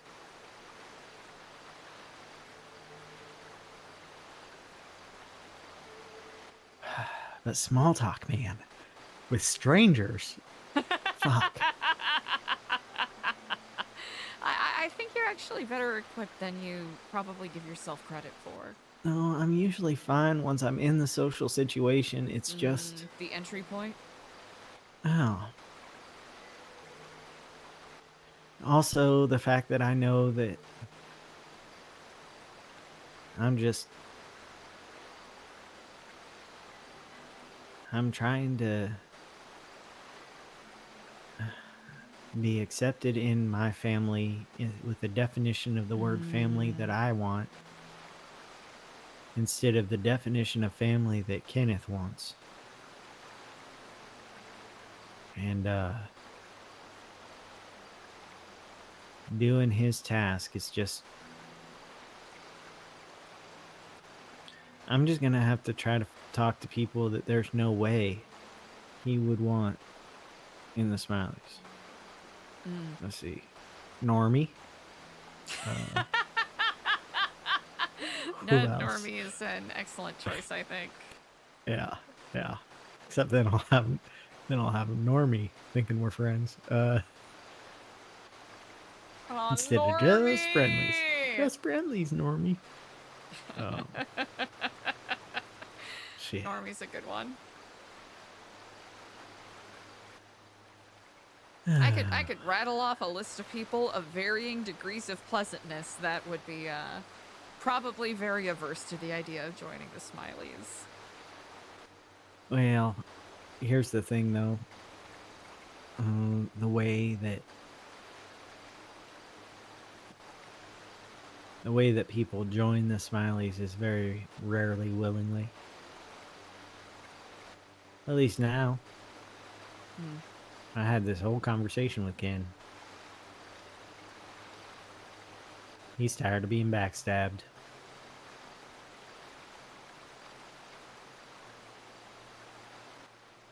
I don't know why he's left me untouched. I don't think he thinks I backstabbed him right now. No.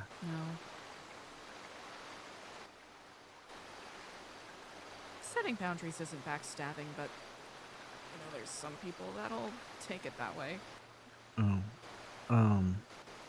I don't think he thinks I'm backstabbing him right now. I think he thinks if he lets me leave the group and just be his brother, that I'll backstab him and he won't have any recourse because I'm not a part of his group. And he'll have to drag me into a shack. I think he's scared that I'm gonna make him hurt me.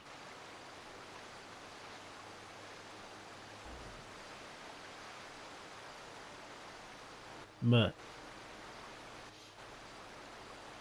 what can you do?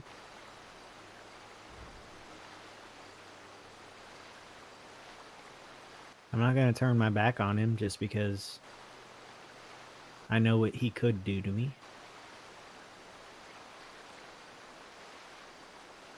I think that's what he's had done a little too much in this town.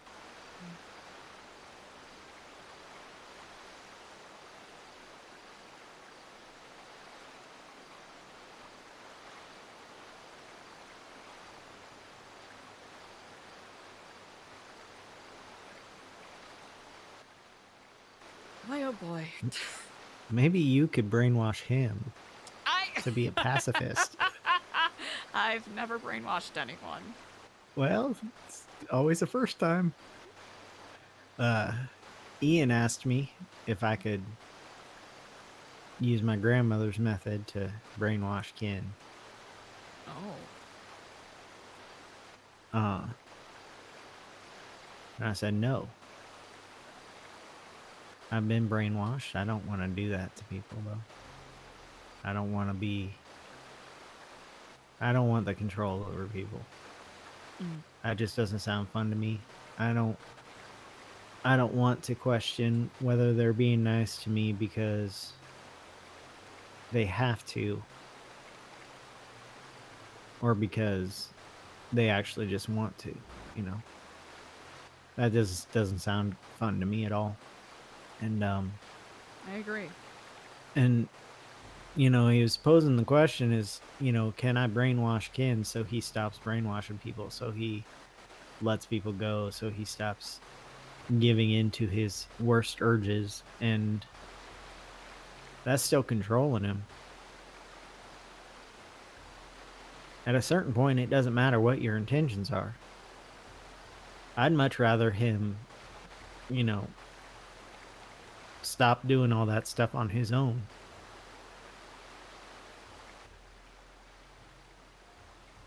The monster is also a part of who I love. Taking it away forcefully is changing the person I love. So. Exactly. I tried a little with Ember. I tried to Yeah? add the suggestion when Ken wasn't there that she could be released in a different way. But I don't know that it would have worked. I didn't get much repetition in. I felt bad doing it. And even the method, I don't know if I could do it. I mean, it'd be releasing her from something, but it'd still be me controlling her in some way. So I told other people who care about her well-being how to do it. And I told them that it might not work. And in the end, it's probably still going to have to be Ken that does it. That releases her.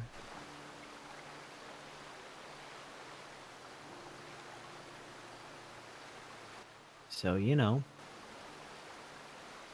that was my one foray into brainwashing, and it was to help someone, and I didn't even like that.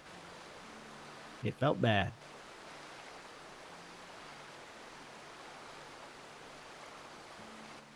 Both because I felt like I was betraying Ken and because I felt like I was trying to control Ember. So, shit, right? Rock in a hard place. I don't think he understands that, and maybe I need to talk to him about this, but I couldn't do it today because Ember was standing right there and then Charlie was standing right there and fucking... If he keeps involving me in that, I am more likely to betray him. Because I'll be trying to help people. I'll put aside my feelings of controlling them in order to help them. Makes sense. But I would just prefer if he would just fucking stop already, you know?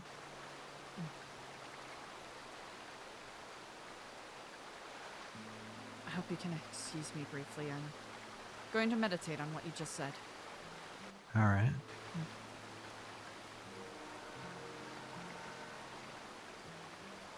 One second, Chad. I'll be right back.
Alright, thanks for your patience, everybody.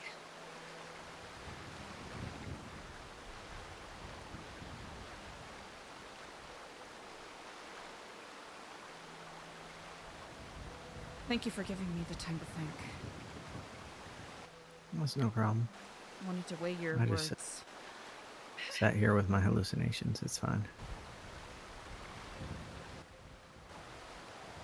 Have they been strong as of late? Yeah.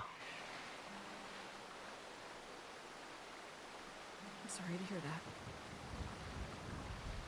Well,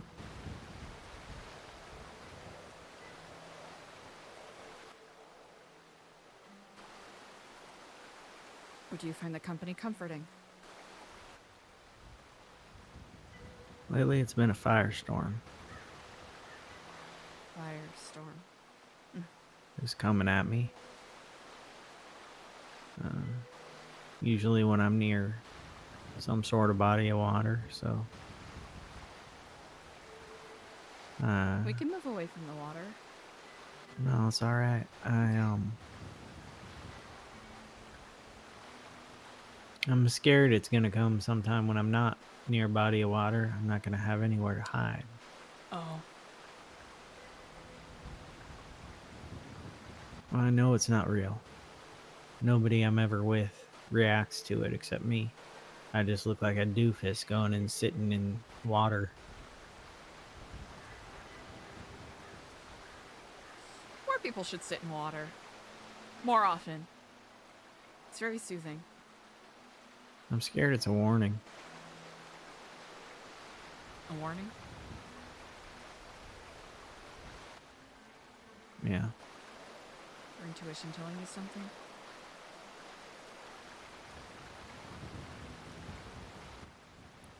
I thought it was about Ken. It's not about Ken. Maybe it's Ember? There's a plane.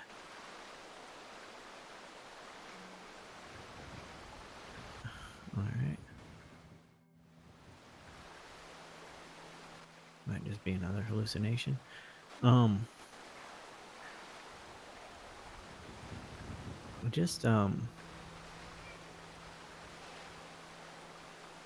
know I haven't been sleeping. I've been having a lot of trouble telling when I'm asleep and when I'm not again. But my sleep meds won't work on me right now, so. Just something I'm dealing with. It's fine. I mean, I've dealt with hallucinations most of my life, you know? Sometimes they're comforting like dreams. Sometimes they're nightmares.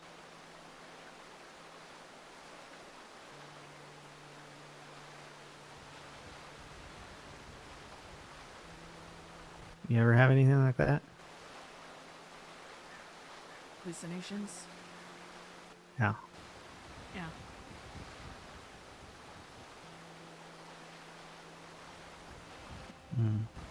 Kind of feel more like acid flashbacks. Yeah, I think you mentioned it once. Yeah. I was talking about ayahuasca or something. It's usually not people. Sometimes there are voices, but I truly cannot make out what they're saying. Oh, did you hear that? A dog? I couldn't tell if I that was a heard- dog or a panther. I hear a dog barking. Okay, you heard a dog? Yeah. Okay. There are a lot of panthers on this side of the river. Usually not on this side. I've never seen one over there, but maybe I just wasn't looking for one. There's one a little bit further down. See where that deer is? Yeah. A little That's, bit further past. There's seems like there's a panther tribe. I do not know what groups of panthers are called. A conglomerate. Huh. A conglomerate of panthers. I used to park over by where that deer is. It's a good spot. And like right over here is like a tow spot. So it's right in front of us right here. Have you ever seen I have indeed. People break down over here. Just Yeah. the other day, I saw a tow driver that got a little stuck. Yeah, it's not a great spot for people to break down. They always break down here. It's tricky. Yeah, I think they're just coming to look at the river. And their It's a great tire spot. gives out or their engine gives up.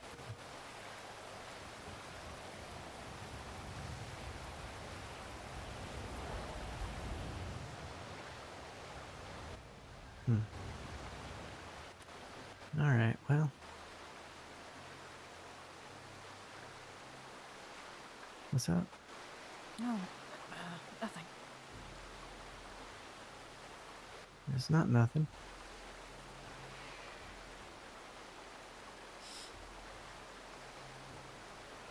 It's not nothing. I don't know how to explain it. It's That's fine. Just don't call it nothing, all right? weather whiplash. Ah.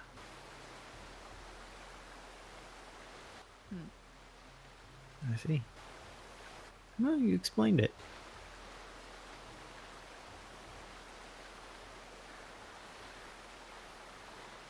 I'm sorry that things are so.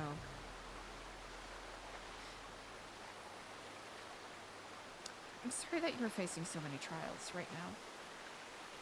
Yeah. Yeah, I think I'm probably facing just as many trials as the next person. I just talk about them a lot. Suppose such. I think it's better to face trials than nothing. When I was in Iowa, most of the times I could remember before I had that memory flood, I was just content. There was always the drive for survival, but I was a hard worker. I was made to be a hard worker. The only thing I ever felt was content. And in retrospect, that's so fucking boring. And it didn't give me any excuse to grow. Yeah. So that's what you need to be aware of. That's the bad.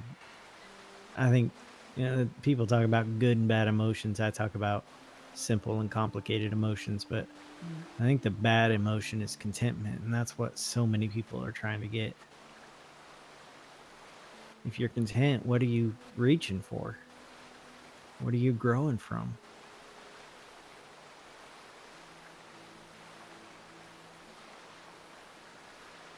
We'll figure it out. It's very true. Yeah, it's nice to be content, like, for short periods of time, without expectations that it'll stay that way. I think That's a good way to phrase lit- it. little bits of contentment,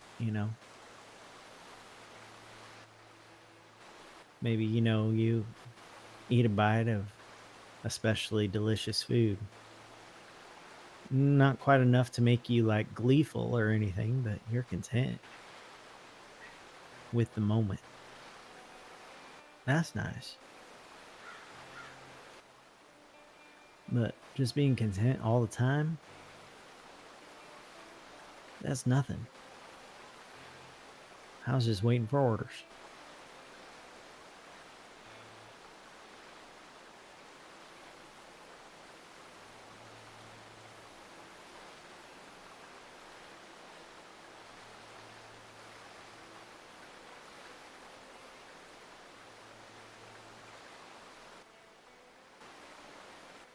How's Daniel doing?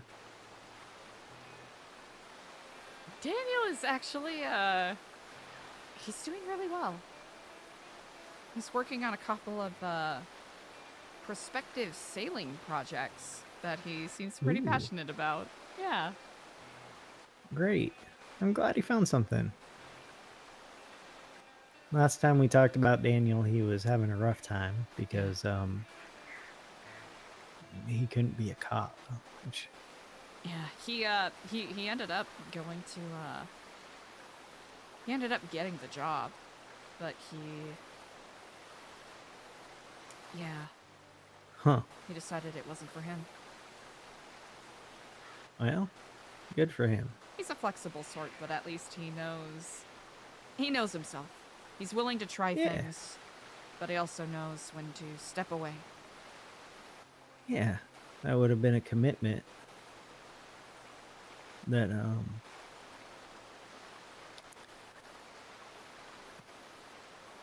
maybe I could learn something from Daniel there.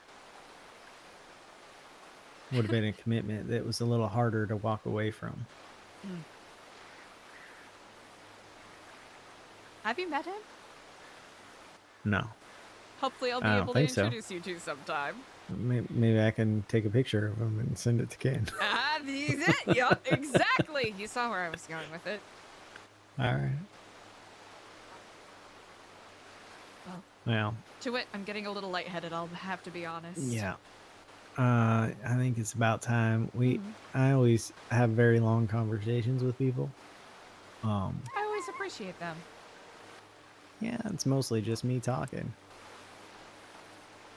I appreciate your talk. You gotta learn to be like Ken and interrupt me more. I don't interrupt. mind. You interrupt. Don't let me interrupt you. I interrupt more than enough. All right.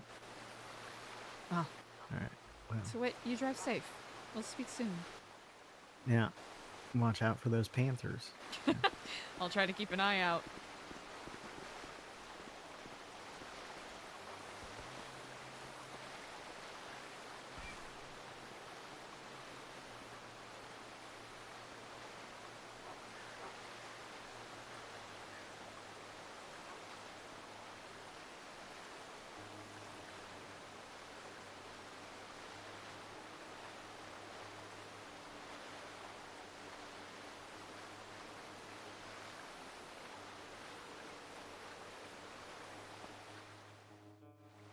Well.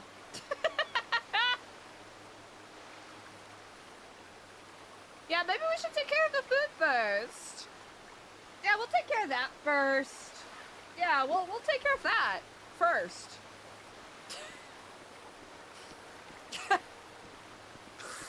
Please tell me. Please don't. No. You can't say anything. Okay, you can say one. No, don't. I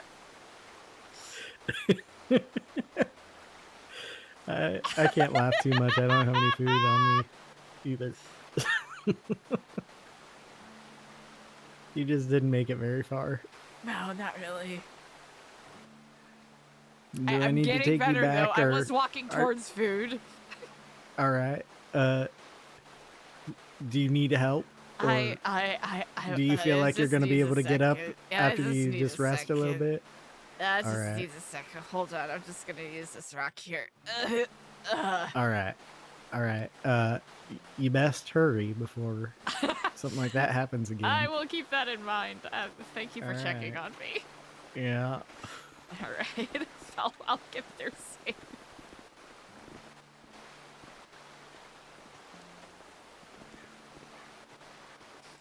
Drive well.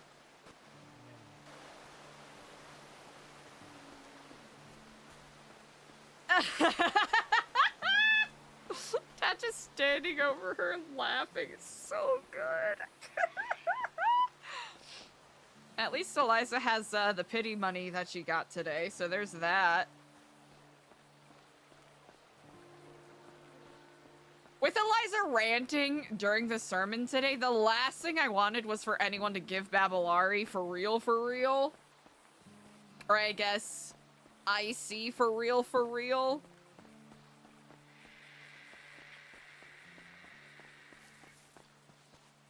Also, technically, Eliza still has to go get oregano.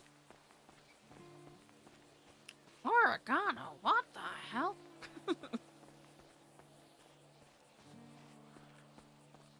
Oregano? What the... What the hell is this?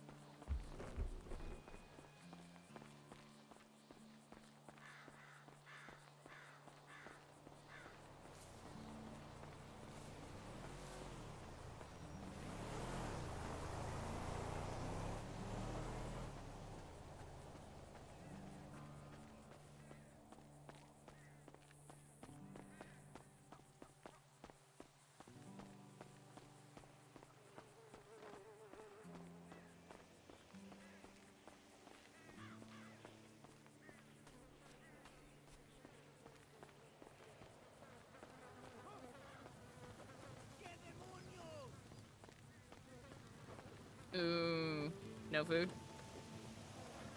Yes, food.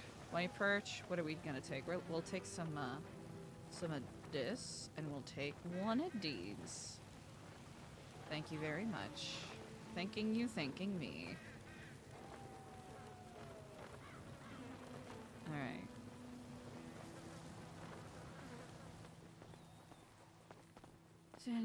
Call me on my... Is Eliza the only one awake right now? Honestly, makes sense, because everyone is in Crashout Central. To varying degrees.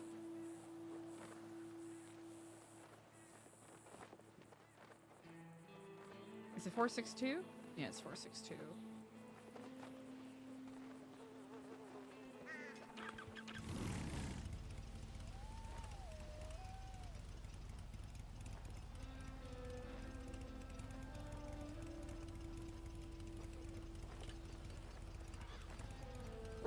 Let's try this again, shall we?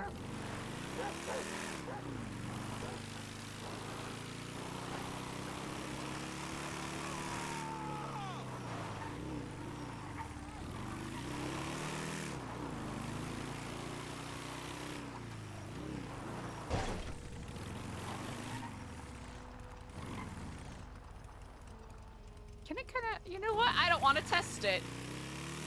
I simply just don't want to test it. Hey, me? I don't want to test it. No, thank you.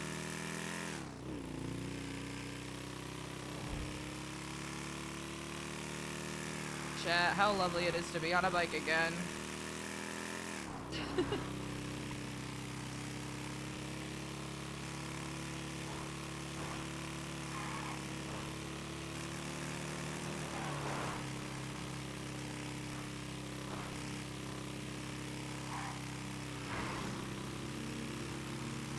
Elias has got to get Daniel a nice car.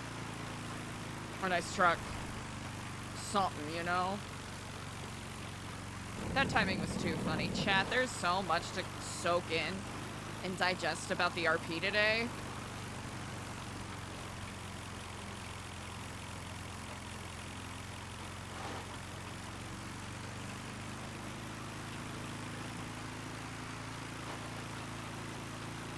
Wait, why did that... Hello?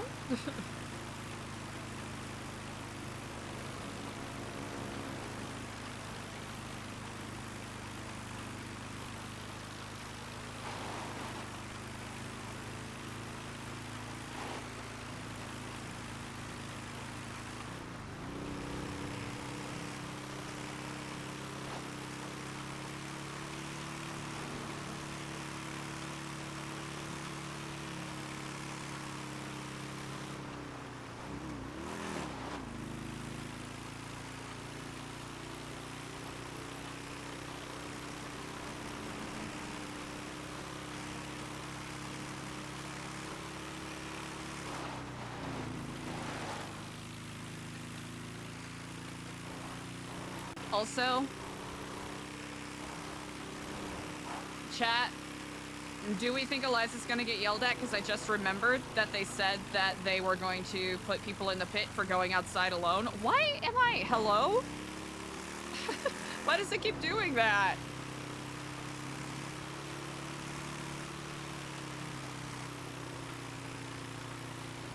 Hello? Stop doing that, please.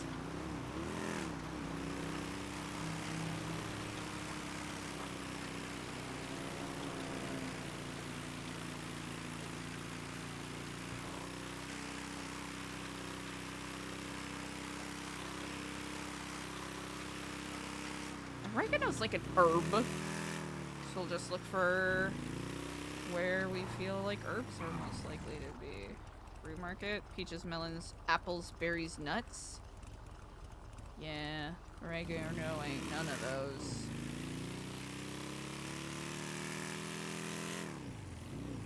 Why's my shit being glitchy? Hello? Can you calm down? Alright, let's see. Trying to think if there's like a greenhouse, maybe?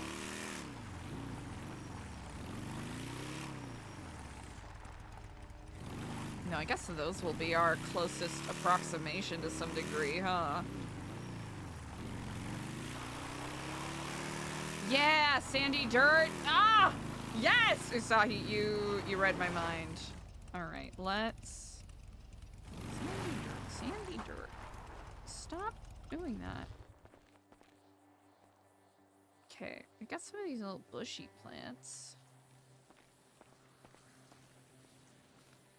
Would you grow oregano by tomatoes?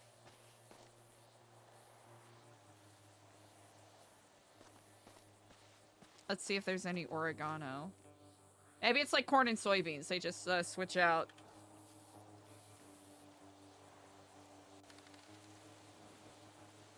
Oh, hey!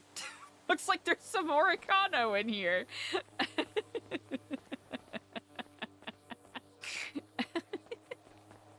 All right, we'll do it with these shorter bushes. Chat, I know they look like tomatoes, but we're just gonna pretend. Really? Wait, that's sick. Okay, hold on. Contract 13. No refunds, only revenge. Did we? Hold on.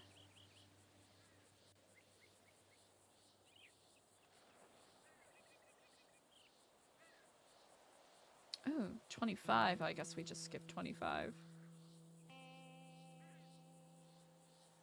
I guess I don't have to do that. I can simply throw you here. Buenissimo. What are you? Oh yeah, the GG New Babylon flyer. Oh! The Italian sisters! Oh, what a good pull. What an incredible pull. You gotta think about those 3 sisters when you're planting, chat, right? Gotta make sure you're replenishing your soil. 1 kilogram. Oregano, what the hell? 8 hours, that is? Perfect. It has certainly been less than 8 hours. So, stop! Okay. What is it? 1 kilogram? So we'll just roll.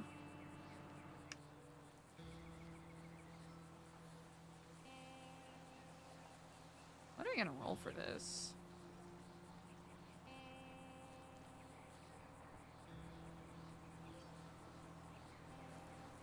If it's 1 kilogram, then we'll roll. We rolled a 15. So we could make it a... What are we gonna roll for picking?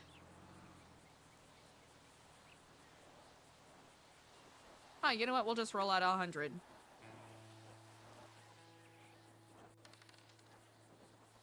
Okay, thank you.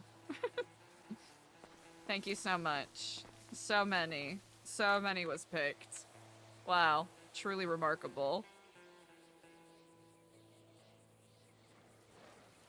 Actually, wait, I should do a different... Ah, there it is. That's a good one. That's a good emote, chat. Come on. Let's light it the fuck up. Okay. No, wait, no, ignore it. That's not it. That's not it. Nope, that's a lie. That's not the role I wanted to do.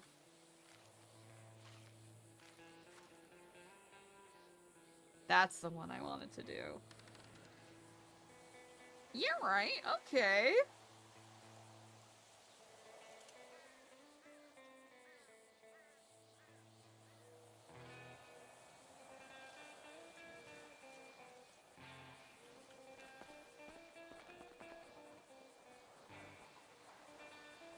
Nope, well, not what I wanted to do.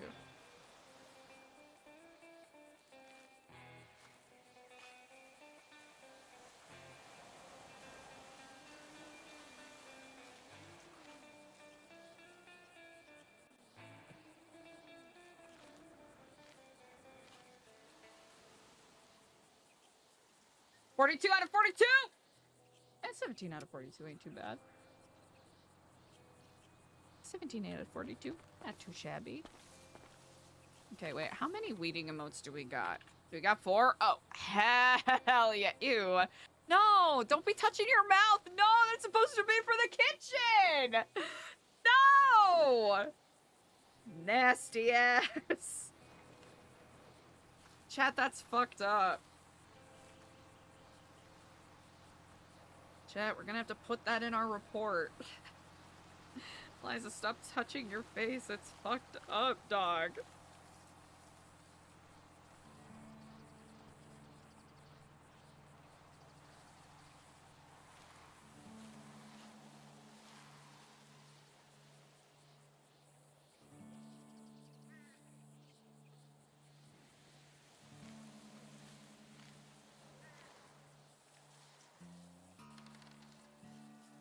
All right.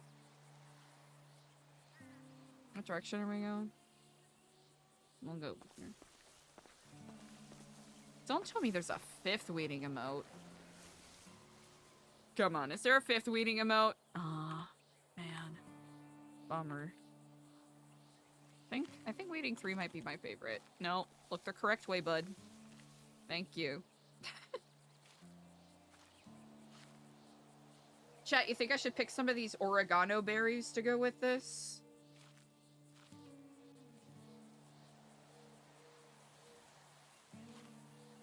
Hello? Alright! Okay.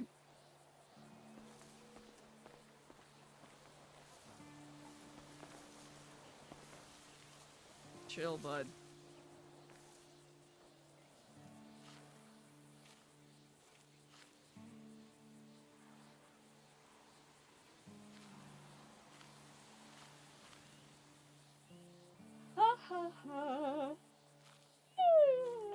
Excuse me. Well, it's at a 7, so it's a... Give me a 3! Okay. Fair. Understandable.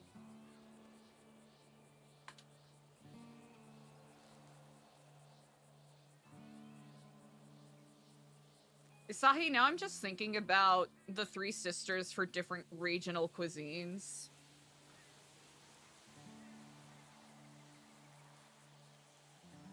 But I guess that is essentially what a mirepoix kind of narrows down to. For like sauce or flavor bases.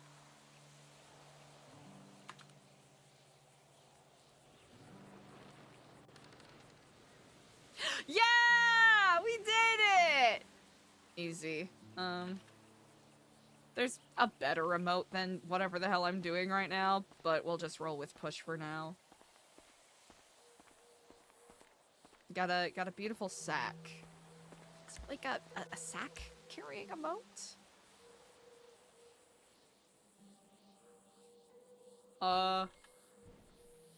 No. Is there slash carry? Is there a... Yeah, no. I'll just do that. Oh, I guess...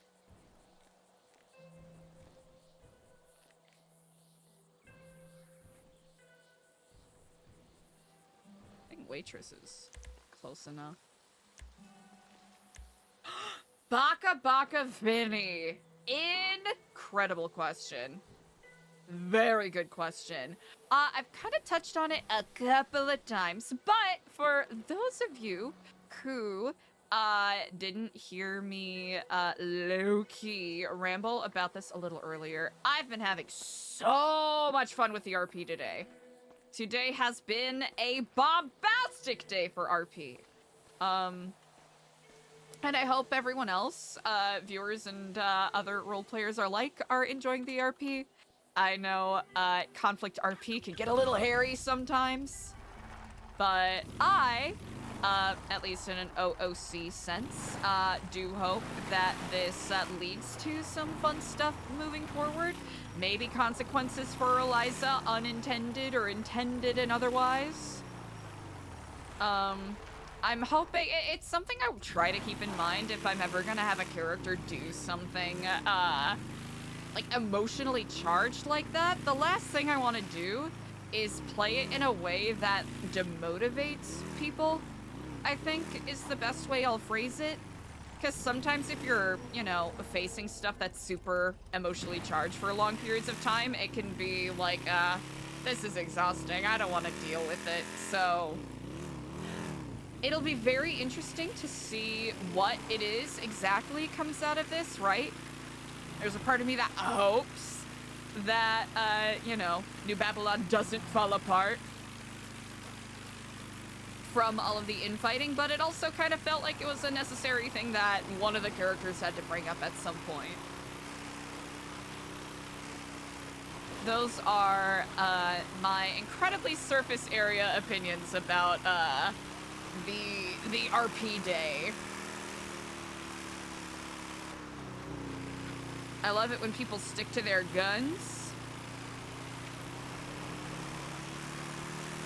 In regards to, you know, how they portray their character.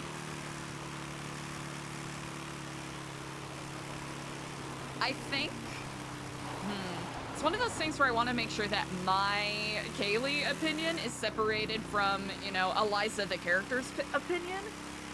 And I'm debating how I want to play it out. Because the notebooks, the bombings, the people that are constantly sneaking by, it feels like there might be someone, you know, as has been noticed a couple of times, or noted a couple times. There's gotta be someone that is intentionally trying to stir the pot because of how many enigmatic and big personalities are in one singular spot.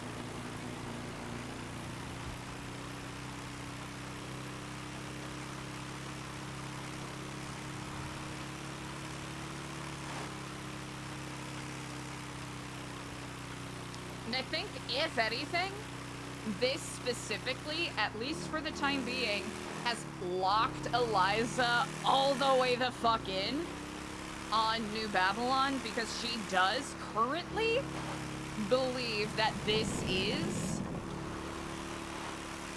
one of the ways that could possibly, you know, loosen the faceless hold on a bunch of things.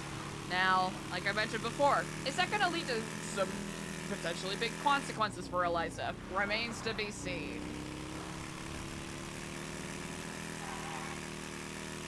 And there's definitely hopes that this conflict will lead to stronger resolutions and a stronger, like, sense of consensus with people. But you never know, right? People might choose to take things in a different creative direction.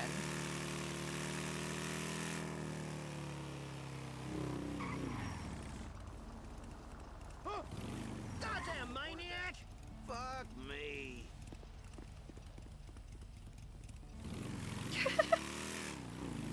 So those are, in short, my thoughts.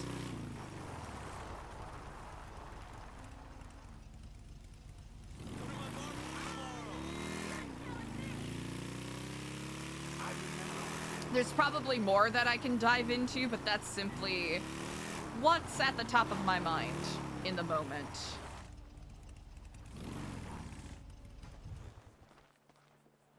And I feel like there's so much more that could be, I guess so much more thematic stuff that can be mined from what's happening, but, yeah. I wanted Eliza to have, like, an emotionally vulnerable, moment that could put her in a bad light.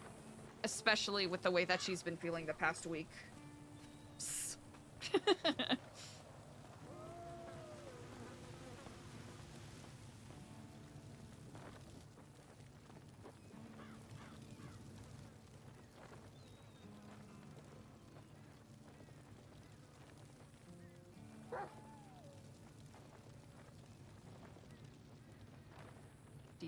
Dee.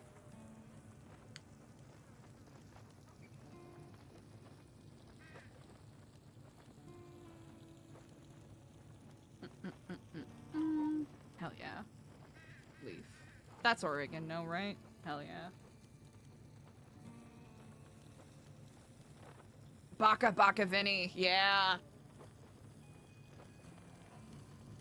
Which I will not lie. There's a part of me that'll be a teeny tiny bit low-key bummed if New Babylon implodes from this. But with that said, it'll be fun RP regardless. To make that very clear, right? I, as a role player, am excited to see what directions this may go. If New Babylon is given room to grow, and if they're able to solve the issue of getting bombed all the fucking time. But also, the fun thing about this RP is that it is so unpredictable, right? Like 5 minutes from now, New Babylon could be completely done, kaput, donezo. And then potential RP that could come from that is interesting, right?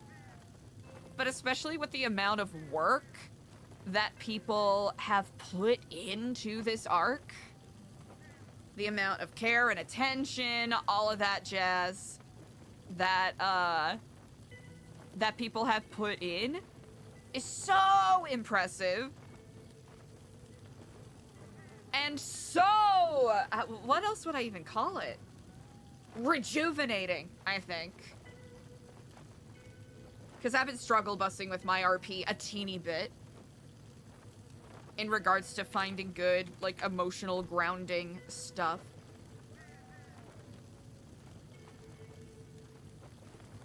Like, this has been a fuck ton of fun.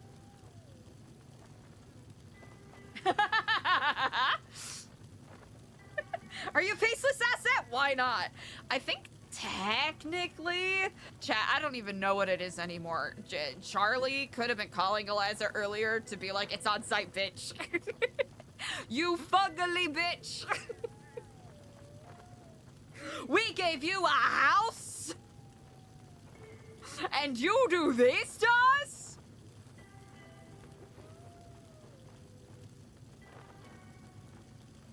Pinche kiflamers.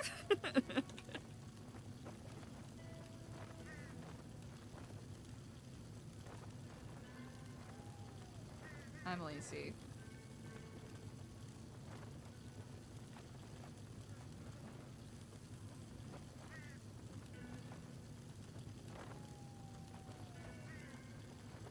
Yeah, are there, let's see. Nope.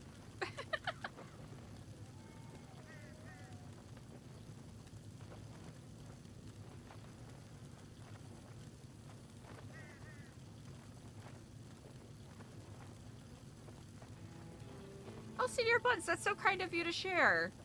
That's actually really nice. I appreciate that. Yeah, I was a little worried. There was a part of me that was worried that it would have been too much of a vibe assassination to have Eliza crash out like that.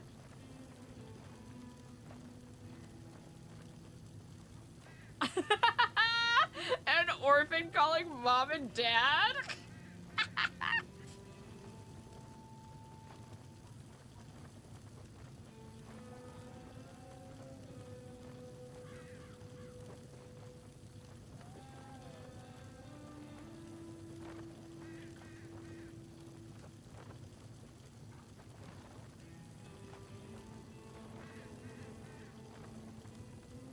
Okay.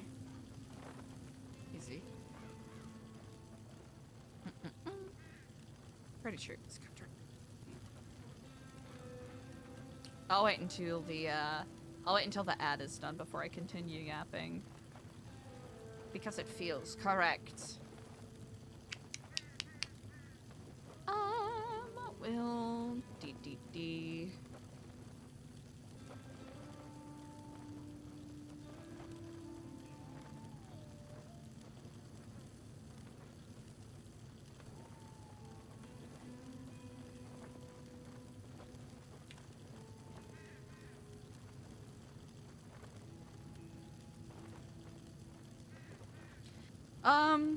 What was I even saying? Oh yeah, I didn't want to be so much of a vibe assassin where it kind of like fucks up other people's vibes.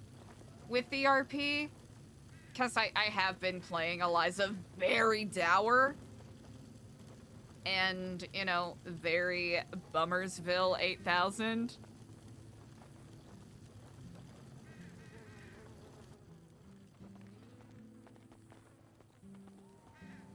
Which, it's always a tenuous balance trying to find, you know, what is going to be truthful for your character to play out and what is going to be enjoyable or good for other role players to, excuse you, other role players to engage with, right? Because sometimes if something has too much emotional intensity, regardless of how good someone is at compartmentalizing, like, in character, out of character, you know, sometimes those heightened emotions can just be not fun to engage with. So this was, this was kind of like a trust fall in a way, character role player wise. Because I know it's a bunch of really talented role players that are, you know, that are doing their stuff here, but I don't want to fall back on that as an excuse to, you know, basically do take no prisoners style emotional terrorism RP, right? Also recognizing that sometimes in chat, I want to say this is not in regards to you all, because y'all have been fucking awesome the past couple of weeks with this RP. Sometimes, you know,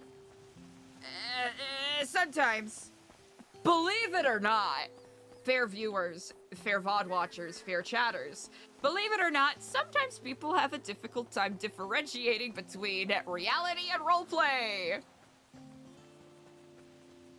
And I also recognize, and I'm gonna talk my shit right now, and it's gonna sound so obnoxious, I'm a good actor. I'm a solidly decent actor. And when I express things emotionally, sometimes people take that as reality when it is not.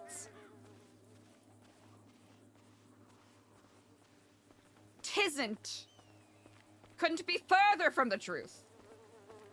So also keeping that in mind, because I don't want, you know, especially if someone is a role player that's streaming, I don't want to put them in the position where they have to sort of take that extra time to manage their chat or put them in the awkward position of being like, no, chat, this isn't OOC.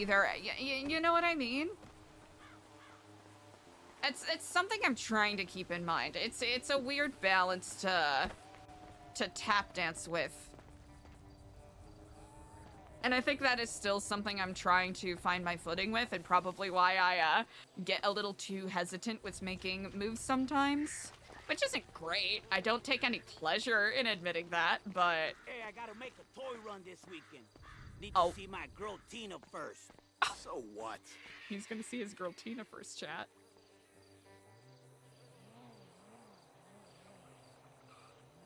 Filthy Corpo, yeah, it's something I want to find, again, it's finding that balance between letting it be. They raided my other one, homie. Damn. No shit. They're going through it. You know, playing to the truth of the character, hoping to give other role players gifts that they can play off of.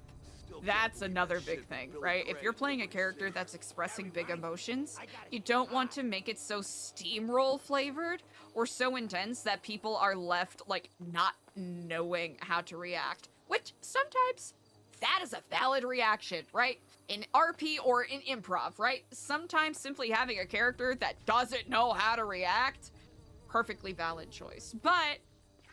you know, it would be irresponsible, as me being a fellow quotation marks cast member, a fellow quotation marks player, to put people in positions where they have to, you know,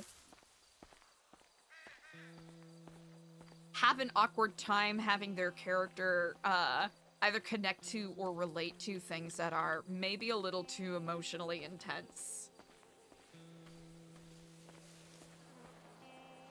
Yeah.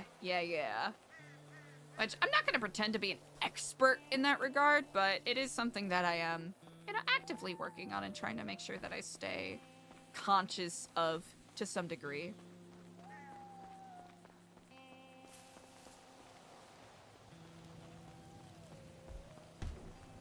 I don't know why. I don't know why it keeps doing that.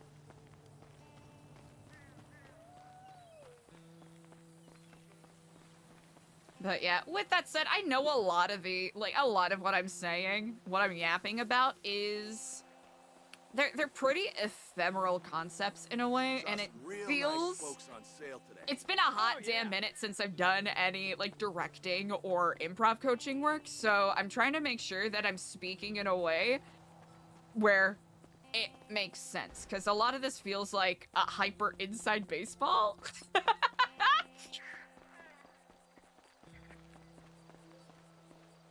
And I want to make sure, especially during our little director's commentary moments like this, that everyone is brought in on the ride.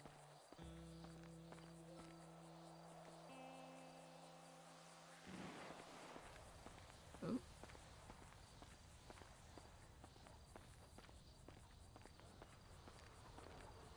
Is that a plane? Or is that a bird? That's a bird. Ooh. Got something going on over there. Have fun with that. We're just gonna come back this way. Get out of here, you goddamn civilian! Ready to die! What? Motherfucker!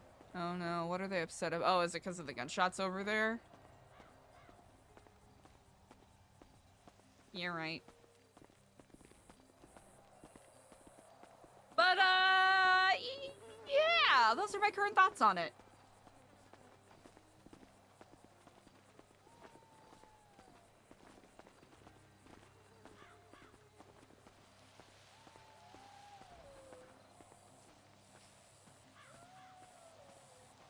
Yeah, Spot, exactly.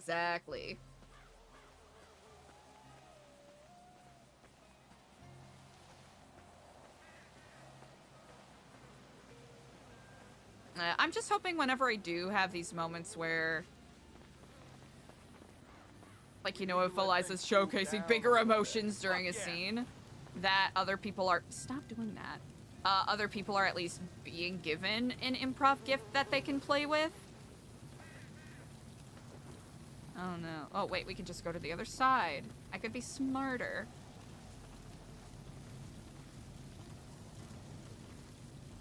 Ah, good afternoon. I've been around long enough to know a dumb move from a smart one. Right on. Ah. Well, hopefully sometime you'll be willing to share your thoughts in regards to what would be the smart move, given the situation we all find ourselves in. I got a bad feeling about all this shit. You're goddamn right.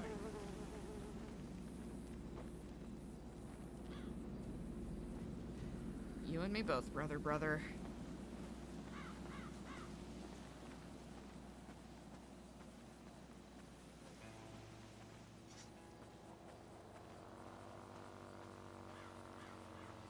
think you can bump me like I'm bitch made? Bitch, you just ran out of chances. My Lucky I ain't bad, killed okay? I ain't from round here. Filthy Corpo, that's really nice. Thank you. Yeah, a lot of at least this, how do I explain my thought process? I would say today has been an emotional culmination of a kind of mini arc that I think the characters found themselves in.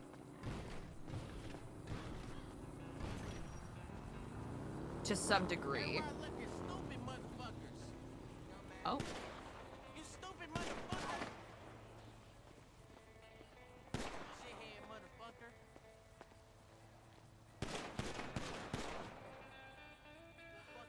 Oh. You fucking asshole! Diablo! Fuck you and your mama!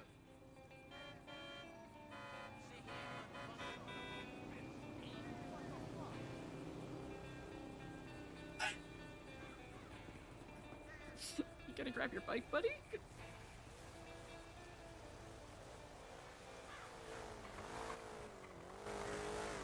Oh, shoot. At least the locals got me. Right, chat? Yeah, the locals' timing has been wild. We were 100% about to run into the Panther. Did not see it until just then.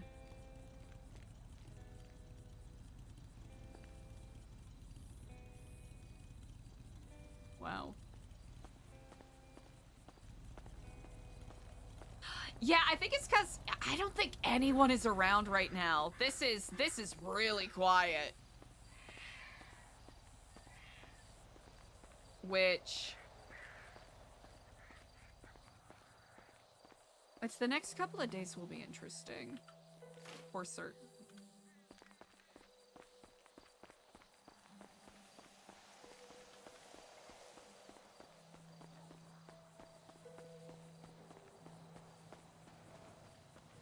Yeah, I was literally rambling about something, and then the Panther stuff happened, and I got distracted. Today felt like sort of an emotional culmination on just Eliza being on the struggle bus a lot.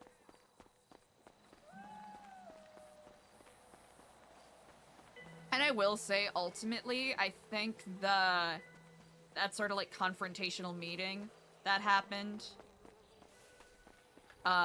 you know, when Lang and Speedy were giving everyone their phones back. That was basically the linchpin moment. At least for this emotional beat of the story, right? That was a linchpin moment as to whether or not Eliza was just gonna walk out right then and there.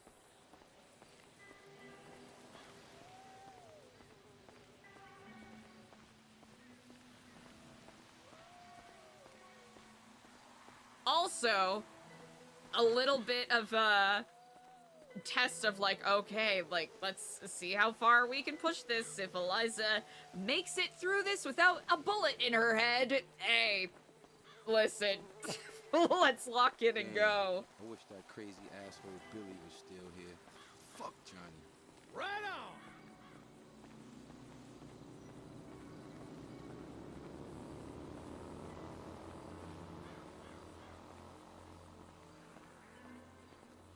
I'm not gonna lie, I was a little surprised that more people, not that I was expecting any kind of particular flavor of RP, but I was almost expecting potentially more people to push back against it. And maybe there are, right? Maybe there are people that have, differing opinions in regards to this, but if they haven't expressed it as of yet, or at least Eliza isn't aware or familiar with it. And also, I really hope, I can impress this with everyone.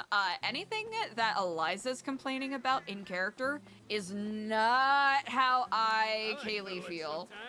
I mean, fuck it. Yeah, fuck it. It is not how Kaylee feel OOC. Like, people have put such an impressive amount of work into all of this RP. So, Eliza complaining about grinding for Babylari, that's not a commentary on, like, the contract system or anything. I think the contract system is, pussycunt slay, as they would say. And I say that simultaneously, ironically, and unironically.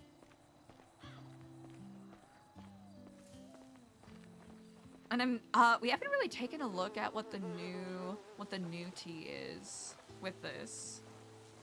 Like, the actual methodology behind the contracts and whatnot is so cool, right? It's so innovative, especially with the way that it can be easy to sometimes, and I fall into this category as well. I want to make sure y'all know that. How easy it can be to rely purely on mechanics to drive certain aspects of RP forward when there's things like this, right? That can make things a little more creative, a little more spicy. Yeah, chat, I gotta work on, it's gotten bad. It's gotten really bad. I've been breaking, I've been corpsing too much. I've been giggling too much during the crash outs. A, because I'm legitimately having fun. B, because there's a sick part of my brain that's like, if I don't giggle, people will think that I'm being serious. Which I could definitely work on allowing those scenes to breathe and be more immersive. It's such a bad habit I've picked up since I started streaming, because it's 100% something that if I did it during an actual, like, improv show or, like, a stage show, I would go back to, even if it was a small giggle or, like, a small little, I'd probably go backstage and be like, oh, what the fuck are you doing, you failure? And now I'm just like, I'm gonna say something very charged and angry. Like every other word. It's such a bad habit, and I gotta work on it.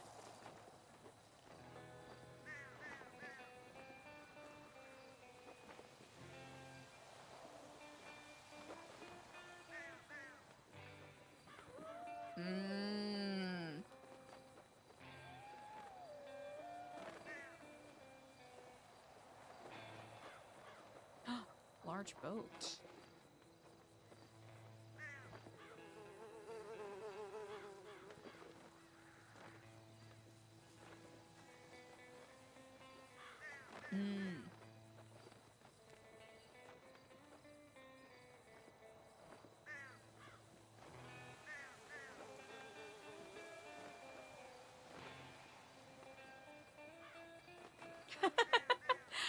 It's so hard not to laugh, I imagine. Like, I know for a fact that Eliza, the character, can be incredibly... While it is grounded in the reality of the characters, sometimes when I have the character crash out, it is very unreasonable. So it's kind of fun to have this character be very emphatic about a specific thing. Kind of like when, what's a good example? Like when Diego got in trouble for running a couple of people for the BCSO over, and Eliza had a meltdown over that. Like, that is an unreasonable thing to have a meltdown over. And I find that, I don't know if it's because I have a fucked up sense of humor or if it's brain rot, but I think it's so funny when people have meltdowns over incredibly innocuous things.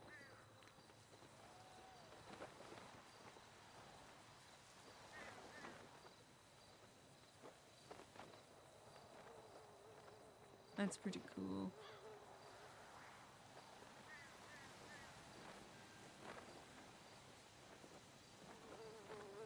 $200-gallon water tanks? How big is a 200-gallon water tank? I need to know. Hold on.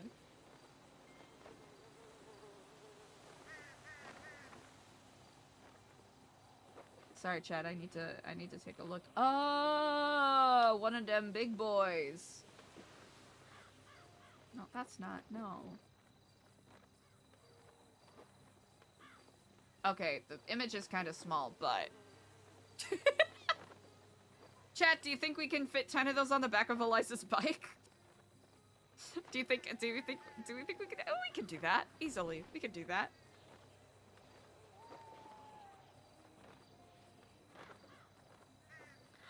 Oh, is that...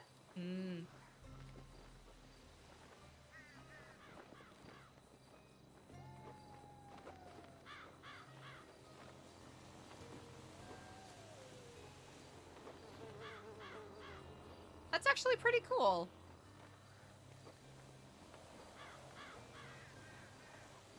Let's see. I imagine everyone else is kind of TKO'd, right? RIP'd, TKO'd. Catching those big Z's.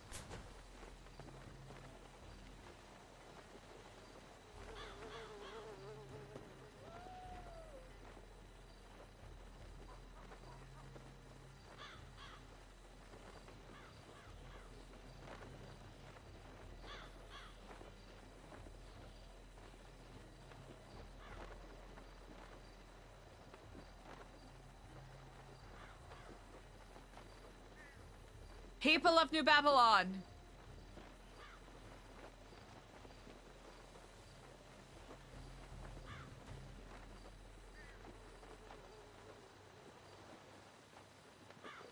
My oh my, what a beautiful day it is. At this moment, I take my rest. And I do hope you all as well. For there is much to accomplish tomorrow. Kiflom. Tell him.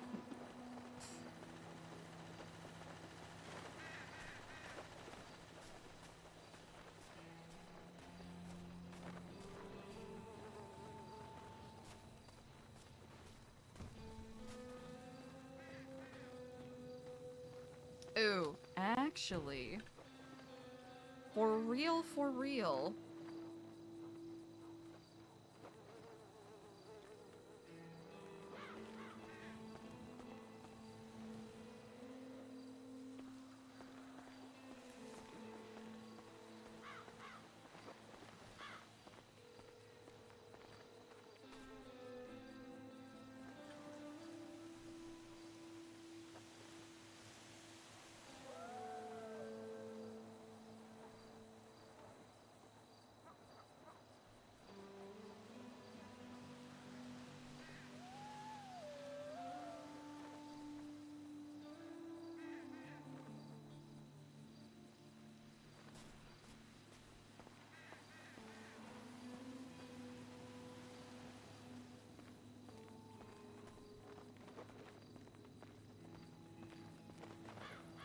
Those sidecar things for bikes are sweet.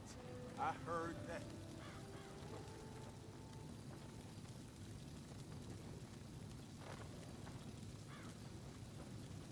A cold patriot and a good old lady. That's all I want. Word? Alright, chat, I've done more than my fair share of yapping today, I think.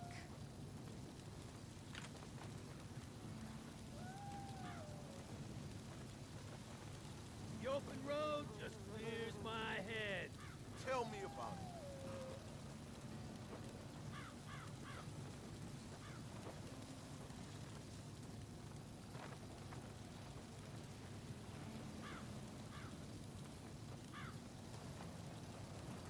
Motherfuckers want some sloppy shit.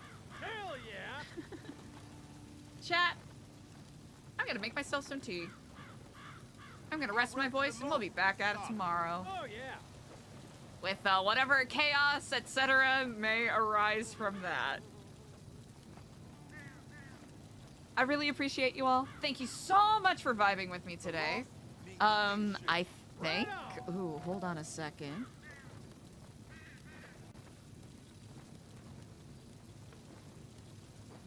Uno momento. I've been in the lost longer than all of this. Hell yeah! Yeah, this was a wild RP day today. I'm still soaking it all in. If I was the boss of the lost, it'd be better. Oh yeah. 1 second, chat, 1 second.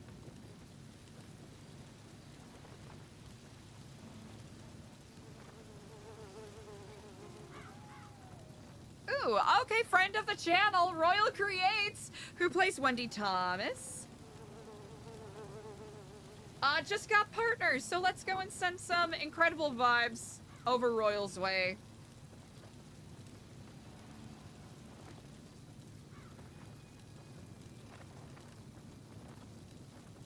I really appreciate you all. Thank you again for vibing with me and listening to my yapping. I'll see y'all tomorrow. Go send Royal 80 million metric fuck tons of celebrations for getting partner. Okay, I appreciate you all. Goodbye!